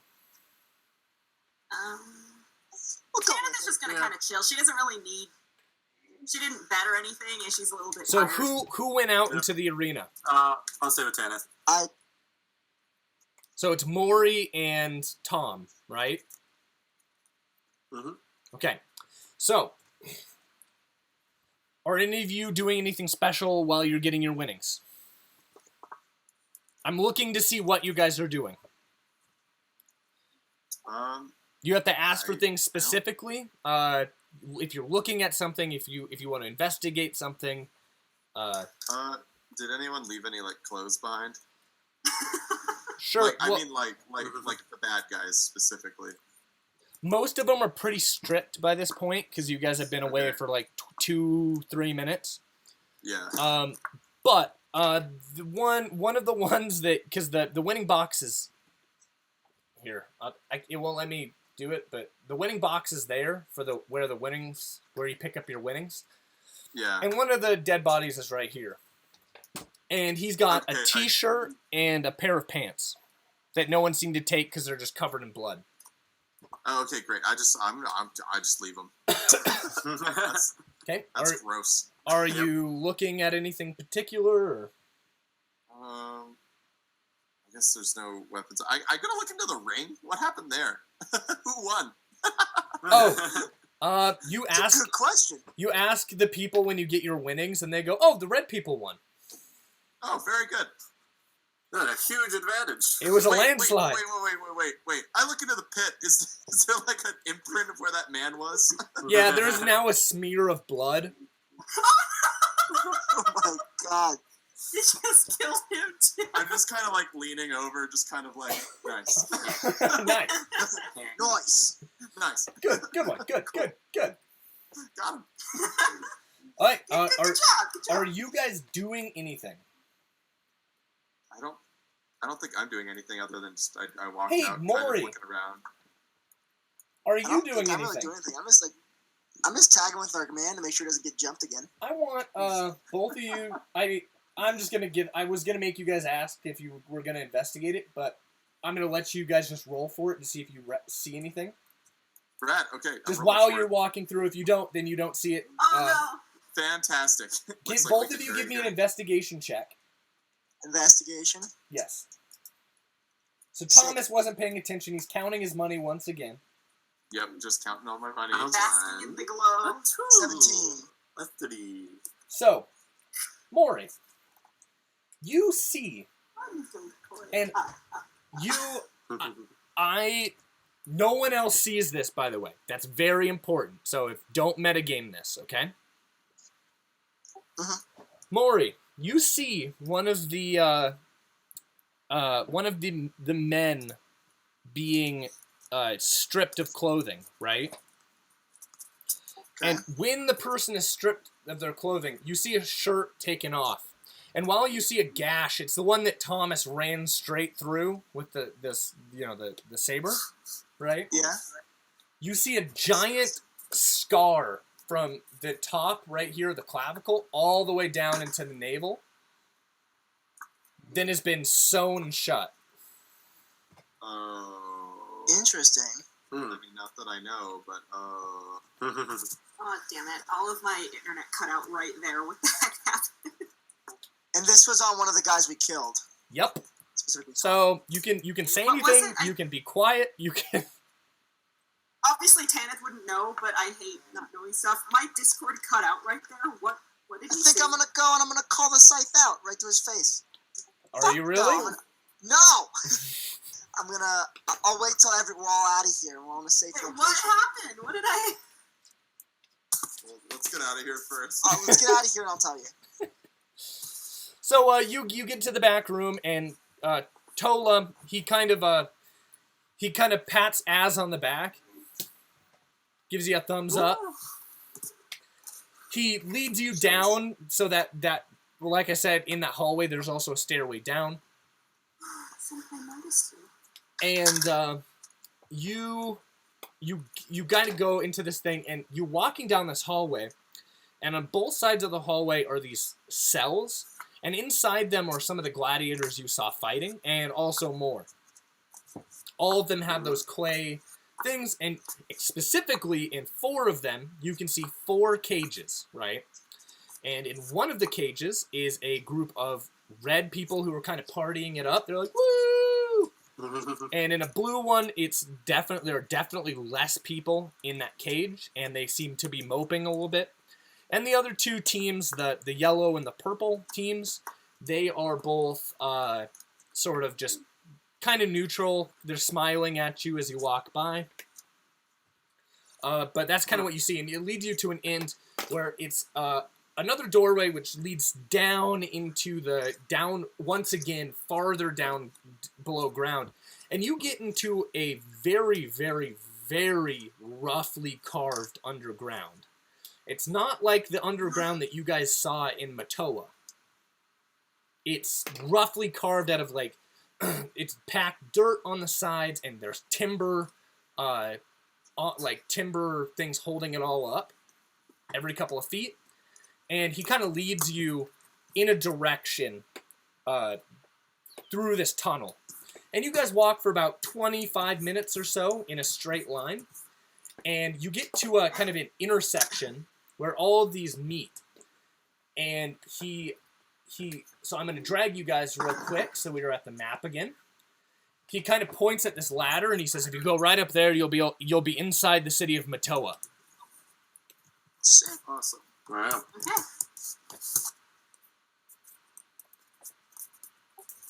So that we don't have to worry about the stretchers. The hot yoga. Yeah. So you guys go up the ladder? Nice. That could also be a torture name, like they stretch people. Yeah, but that's hard to make. That's true. I like to think they do yoga in the mornings. They're good at carrying unconscious bodies. And you guys come out right here. Great. So I'll do that once again. You guys come out there.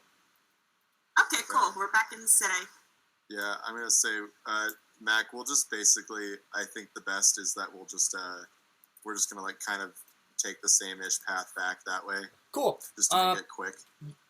I don't want to roll anything. We're getting toward the end of our stream, so I'm just gonna say you guys make it back pretty safe. You guys are going pretty slow, and the streets are. It's getting later at night right now, and more people are in the city, and they're starting to come out at night. But you make it all the way back to the Kiln Rose, and you guys make it back to the Lumpy Lampoon. Yeah. Woo. Yeah, Lumpy Lampoon. Woo.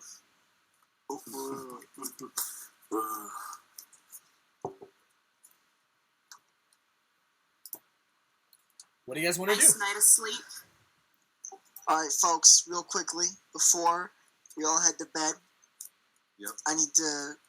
We need to have a discussion. There's something that I found that I need to tell them. Okay. Are you doing this out? Are you doing this out in the tavern? The tavern's starting to get full, by the way. A lot of the people, all the workers are I'm gonna coming. I'm gonna try and pull them into. I look at them. I'm like, is there a room that would? We have rooms. Mm-hmm. Yeah. My room, I don't know. Yeah. Okay. Party Let's in do Tanith's room. So you Sleep over. Yeah. so you guys leave the starting to fill up tavern, and you go upstairs to Tanith's room, and you get inside, and you guys close the door. Yep. Okay, I'm gonna be like, someone needs to listen to make sure we're not getting listened to, because this is some like pretty like sketchy stuff, boys. I can put an ear to the door at the same time. I can just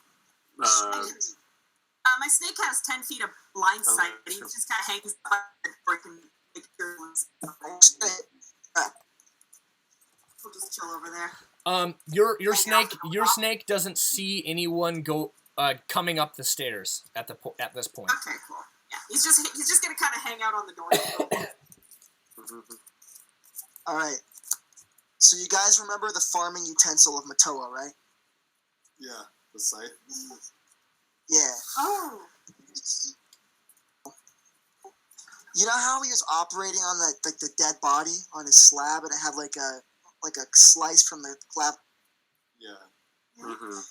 So I caught a glimpse of one of the would-be assassins who was killed by Thomas. What's your character's name again? Larso. That was killed by Larso over here. He had a scar exactly identical to the slice that was created in that body. So you think this was the Scythe doing? So I think that Mr. Farming Utensil knows more than he's letting on. That could be. It could also. And he might be implicated in this too. Because think about it. If he works with the stretchers, right, and they want to bring down the city, that could increase his zone of control. There's also the possibility that maybe these stretchers did that, and the people he finds, he cuts them open to see what they did inside. See, now that's like... That's really pushing it. That's pushing it. Yeah, but why did the bodies get cleaned up so fast? Did you guys realize that? I didn't think about that until now. Yeah, and he was really insistent on him taking care of the captives, not us. And us leaving. Did they, Mac, from what Tanith, like, we decided that her home culture, there's some stuff with necromancy there, right? I don't know. You didn't necessarily see they all had hoods on. You didn't notice. Because I was wondering if they acted in a way that she would associate with necromancy. No, you wouldn't know. Did those guys seem kind of like... I don't know. None of you cast any detect good or evil or anything like that. They never really backed down. I guess you did smite 2 of them. Did that do more than it normally should have? You don't I have know. no idea. You deleted every single one of them. You don't know. Yeah, shit. Hey, Mac, really quickly. Yep.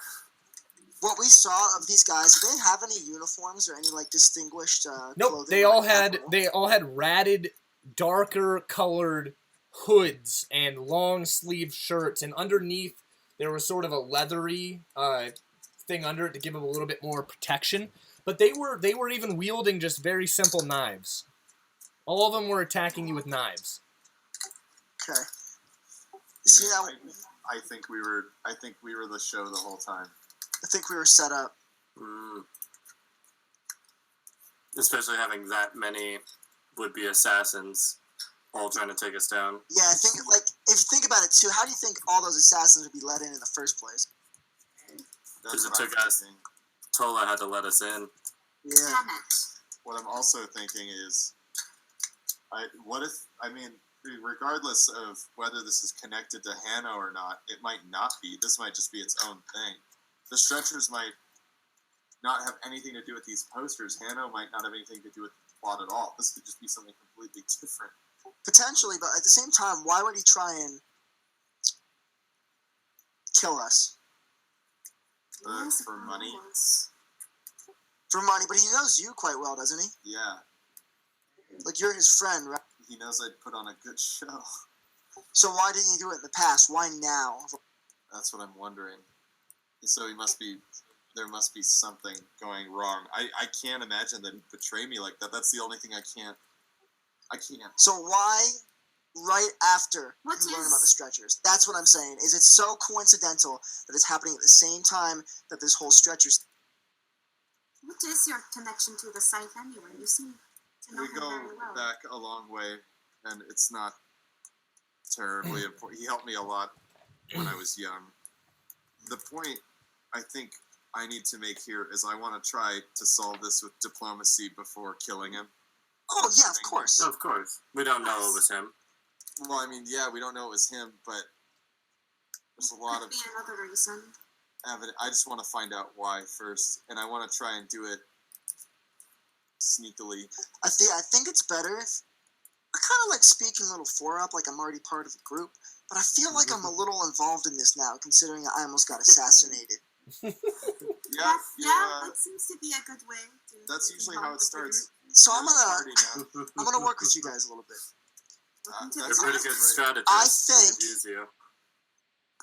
that what's happening is we don't know exactly what's happening, but I think what we need to do is we need to not let them know that we know this. Yeah. And play it low right now. Because I think if we can learn more about the stretchers, and maybe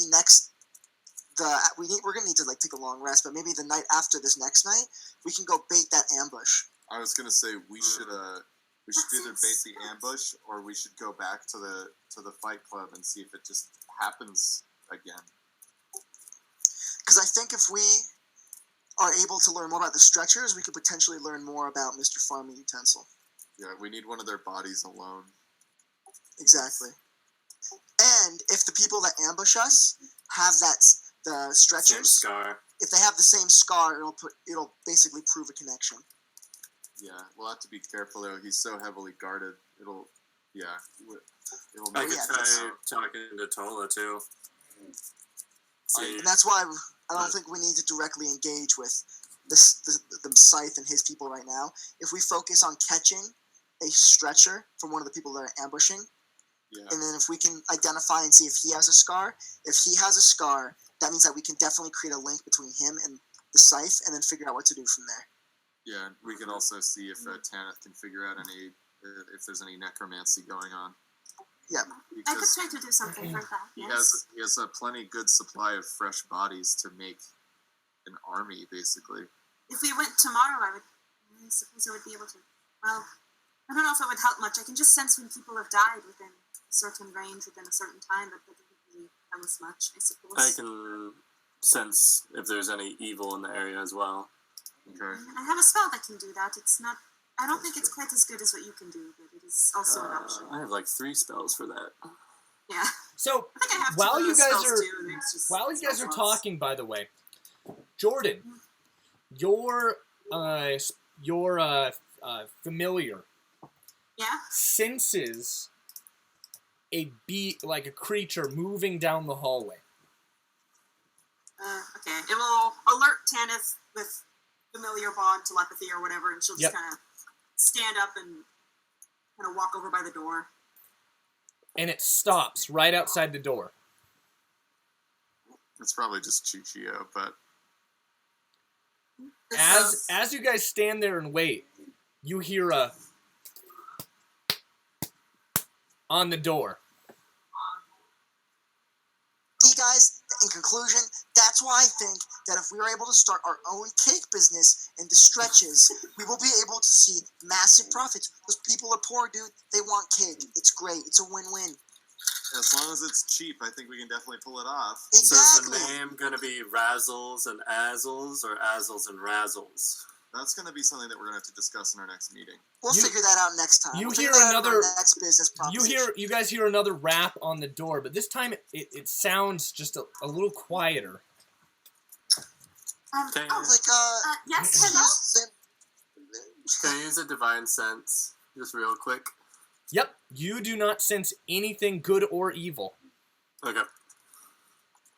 Yes, hello? Can we help you? You don't hear anything. Is I it opened still the there? door. I just Oh, opened it. Yep. I was going to ask, does my snake still sense it there, or did they leave? You hear another pounding at the door, but it's I just open it. a little bit quieter. In reach the out, open darkness the door, of the hallway, you see a cloaked figure in black. And it Can we help you? lunges toward you, and as it enters the light, you see a bloodied man Ugh. Okay. enter your guys' room. Dude, chill. Close the door. Close the door. Yeah. Yeah. Close the door. I'm trying to shut the door. Is he armed? I do have I perception. think he's wounded. Tom, this is the scythe. Wait. Oh. Nani? Fuck. God. Fucking Well. How the turns have taken. He kind of gurgles as blood is in his mouth. Someone cure his wounds? Healing people? I reach out and I grab his shoulder and I try to cast your wounds on. Okay. I'll try my last point of lay on hands. Your lay on finger. Yeah. Roll the cure wounds. God damn it, 4 hit points. Okay. So he gets 4 hit points back from the cure wounds. He kind of. And I have a healer's kit. I don't know if that'll help any, but it's like in my bag. I can run and grab it if we need to. You're in your room. Yeah. I mean, like.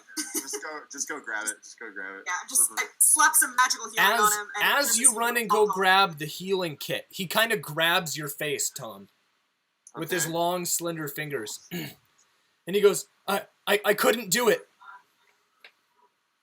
Couldn't do what? Kill you. Yeah. You did try to kill. No shit, you couldn't. Kill me. No, I didn't. I didn't try and kill you. But after the stretchers failed, they would have expected me to do the same to you, but I couldn't. Thank you. God damn it! I knew it would be you. Who runs the stretchers? What did they do to you? Did they assault you after we left? He goes, I was only supposed to prepare the bodies. They were having you doing their bidding? They had me take the bodies from those that died in the arena in preparing them. Where were you sending them? Where did the bodies go after? I dropped them off at a very specific location. Give it to me. He goes, I shouldn't.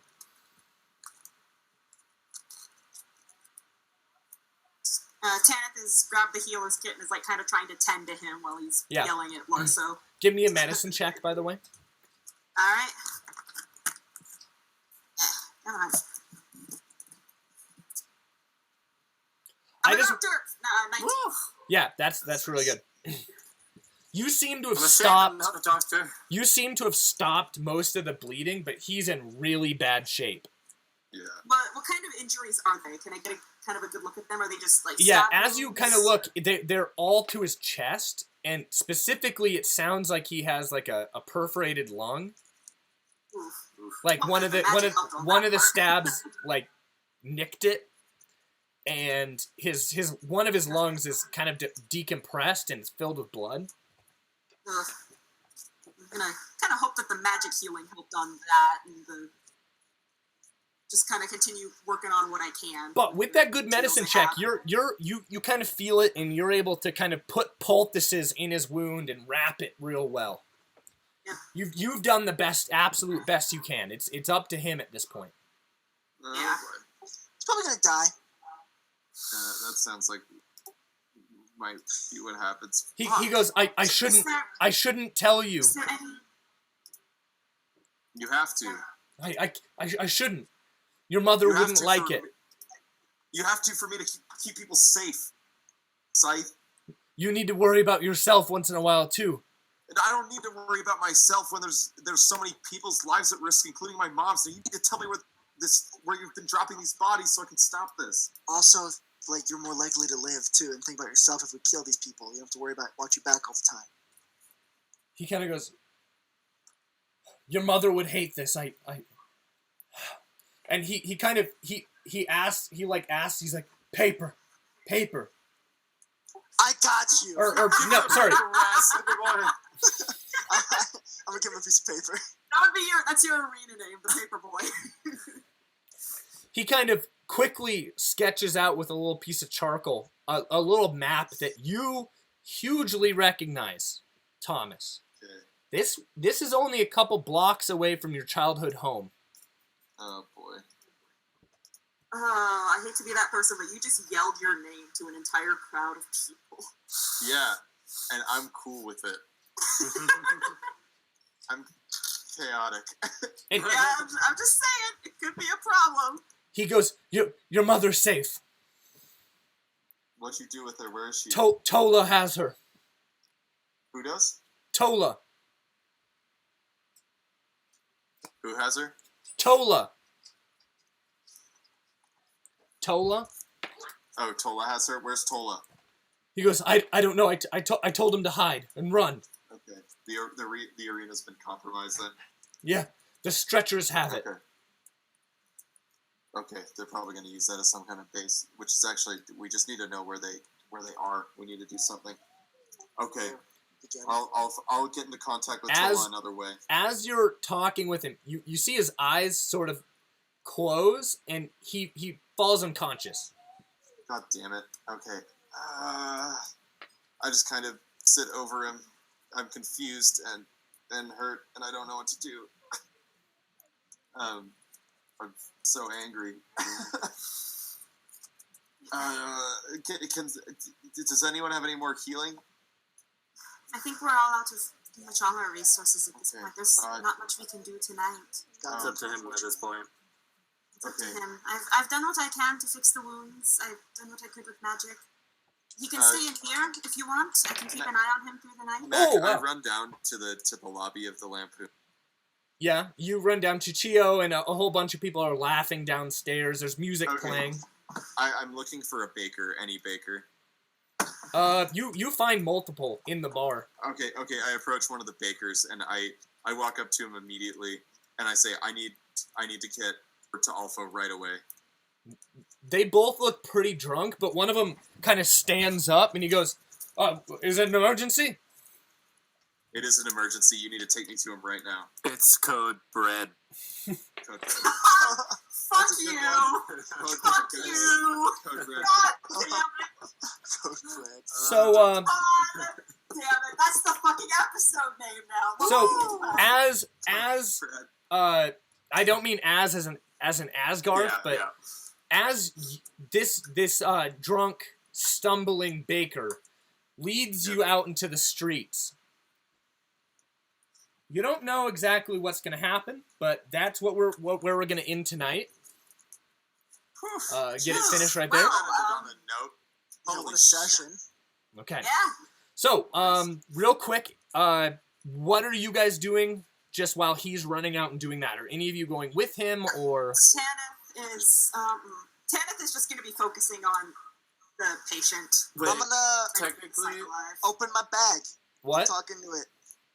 Yeah. What do you say into your bag? Yeah. No. What do you say? Oh, I'm gonna whisper and be like, I'm just gonna relay into my bag everything that's happened and be like, what do you think? And he goes, you hear a voice. Who are you? Where are you doing this in the room, by the way? I'll go outside the room, like in the hallway, and just be like, so, myself. Tanith, your thing can hear this, but you just hear a raspy voice respond, and it says, "Lich." I'm sorry, what? What did it say? The fuck you? It said, Mom, what the fuck did you do? Lich. Lilich? You just call me a bitch? Lich. It keeps cutting out. It keeps cutting out. He says, Lich. Keeps cutting out. Can someone tell me what he said? I just heard shh. Lich. I heard bitch. Lich. Lich? Yo, there's a lich involved? Is that what you're telling me, Bob? Or a necromancer of some kind. Dude, that's some bad shit. If you have a skull in that bag that you're talking to, I will love you forever. Tanith, can you hear this? Yeah, you can hear a raspy voice responding to him, but you can't see it. You saw him speaking into the bag before, and now you hear a raspy voice. That's muffled. Tanith was kind of focused on the scythe at the moment. She just slowly turns and is staring at him. Well, he's out in the hallway. He's in the hallway. She's looking towards the hallway with the most blank So, look. do you do anything, Tanith, by the way? Are you... She makes a note. She's going to ask him about that shit later, but for now... Are you using any of your special abilities, or... Hold on. What special abilities do I have I could use? Also, I have a quick out-of-character question. Yes. Did we technically level up from that last fight? Yes. You are now level 3s, boys. Okay, because that would give an extra spell slot so we could cure this guy, at least in my case. Would it? Sure. I'll say you have it. I'll say you have it. All right. In that case, I would be using much my cure wound and magic thing and heal him. Let me double check this. I mean, I like to usually do it at the end, but I'm gonna tell you right now, he's not gonna die right now with with Tanith. I get 2 more spell slots. If I get more magic, I'm using it on. With Tanith's good medicine roll, you guys don't have to worry about that. Okay. So yeah, I don't really know if I have any abilities that'll help me in this. I guess I can kind of like look through my familiar's eyes and sense a little. Like curious, kind of, yeah. Just kind of look through my familiar senses and see if I can perceive a bit. So, what else are you? What did you say you're doing? You're looking through your familiar. Yeah, I'm looking through Teppen. So you look through Teppen, and I was like, talk to Bob. So. He's done talking to him, by the way. But what? This is some bad shit, dude. I'm just gonna. We'll talk about this later. Close the bag. No, don't close the bag. And you close the bag on top of him. I open the bag again. I'm like, Bob, what the fuck do you want? It's hard to breathe in here sometimes. Wait, do you need another book? Are you good? No, do you have another book? Not right now. What do you want? Anything's hot. Okay, I got you. I'm closing the bag. I'm gonna close the bag. Yeah, I'm serious. Harry Dresden vibes. No, that's definitely based on Harry Dresden. Hell yeah. Is the specific spell? Yeah. That's hilarious. She's like currently blind and deaf except for her familiar senses, but like her face is just so confused. So, Tanith, as he's finishing up this conversation, you sense a spirit through your shaman connection. Oh. Okay. Inside this bag. Oh. Okay. That's all I'm going to tell you, because you can only really sense spirits. Yeah. I'll just kind of leave it. I'll leave it for the night, and I'll ask him. It kind of feels like that elf that you met with before. Oh. Where it's a strong, lingering spirit. Okay.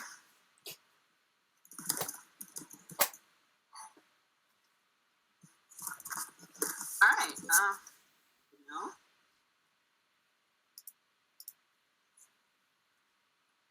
Alright, is there anything else anyone wants to do? I'm good. Chill. Alright, so thank you guys for joining the Role Players Podcast. I hope you all really enjoyed this session. I had a great time planning. I started planning around, getting all this sort of stuff going. Once again, if you're watching right now on Twitch, make sure to follow us on Polymac1. That's my channel where we stream from every Monday, basically. That way, when we start streaming, you get to see when the new stuff is going up, and maybe you can tune in. Also, consider going over to our YouTube channel, which is the Role Players Podcast. Make sure to, subscribe, like, comment, so we know you're enjoying what we do. We always put up our streams the next day. I am still getting some of the content ready. I haven't drawn Morrie's character yet, and I need to do some of the thumbnails for each of the uploads that I've done. But if you want to go see stuff there, that's awesome. In the YouTube description, you will see the link to Morrie's podcast. What's the name of your podcast again, Morrie? We were going to do I'm Confused, but it is a working title right now. Yeah, we'll talk more about it next time. Yeah, definitely. But yeah, make sure to keep in touch. Make sure so you can go and see all of Morrie's stuff. He's a really great guy. I really enjoy a lot of the stuff we do and the role-playing games we play together, so I'm sure his podcast is going to be really awesome. Make sure to see Pat and Tom over at the Fancy Penguin Productions. I love their videos. Definitely make sure to go and check out the me and Tom watching every single Santa Claus film. ever made. Yeah. It's a Go subscribe right now if you're not subscribed. You hate me and Patrick. and make sure you go to Honey so that I can take all of Thomas's. So you can go to all guys, of. make sure you check out Honey. Yeah, and then so I can get all of Tom's ad money. That's what I'm looking for. Yeah. It's a sweet deal. And go read Naruto fan fiction with Jordan. So. I'm not telling you my account name. Well, if you you know, find it, if you find it, you're welcome to it. But I'm not really advertising. All right. Well, anyway, thanks everyone for joining in. We really enjoyed playing around. Make sure to catch us next time. We'll be playing next week, Monday, basically the same time, 6:30 Mountain Central Time. So we'd love to see you then.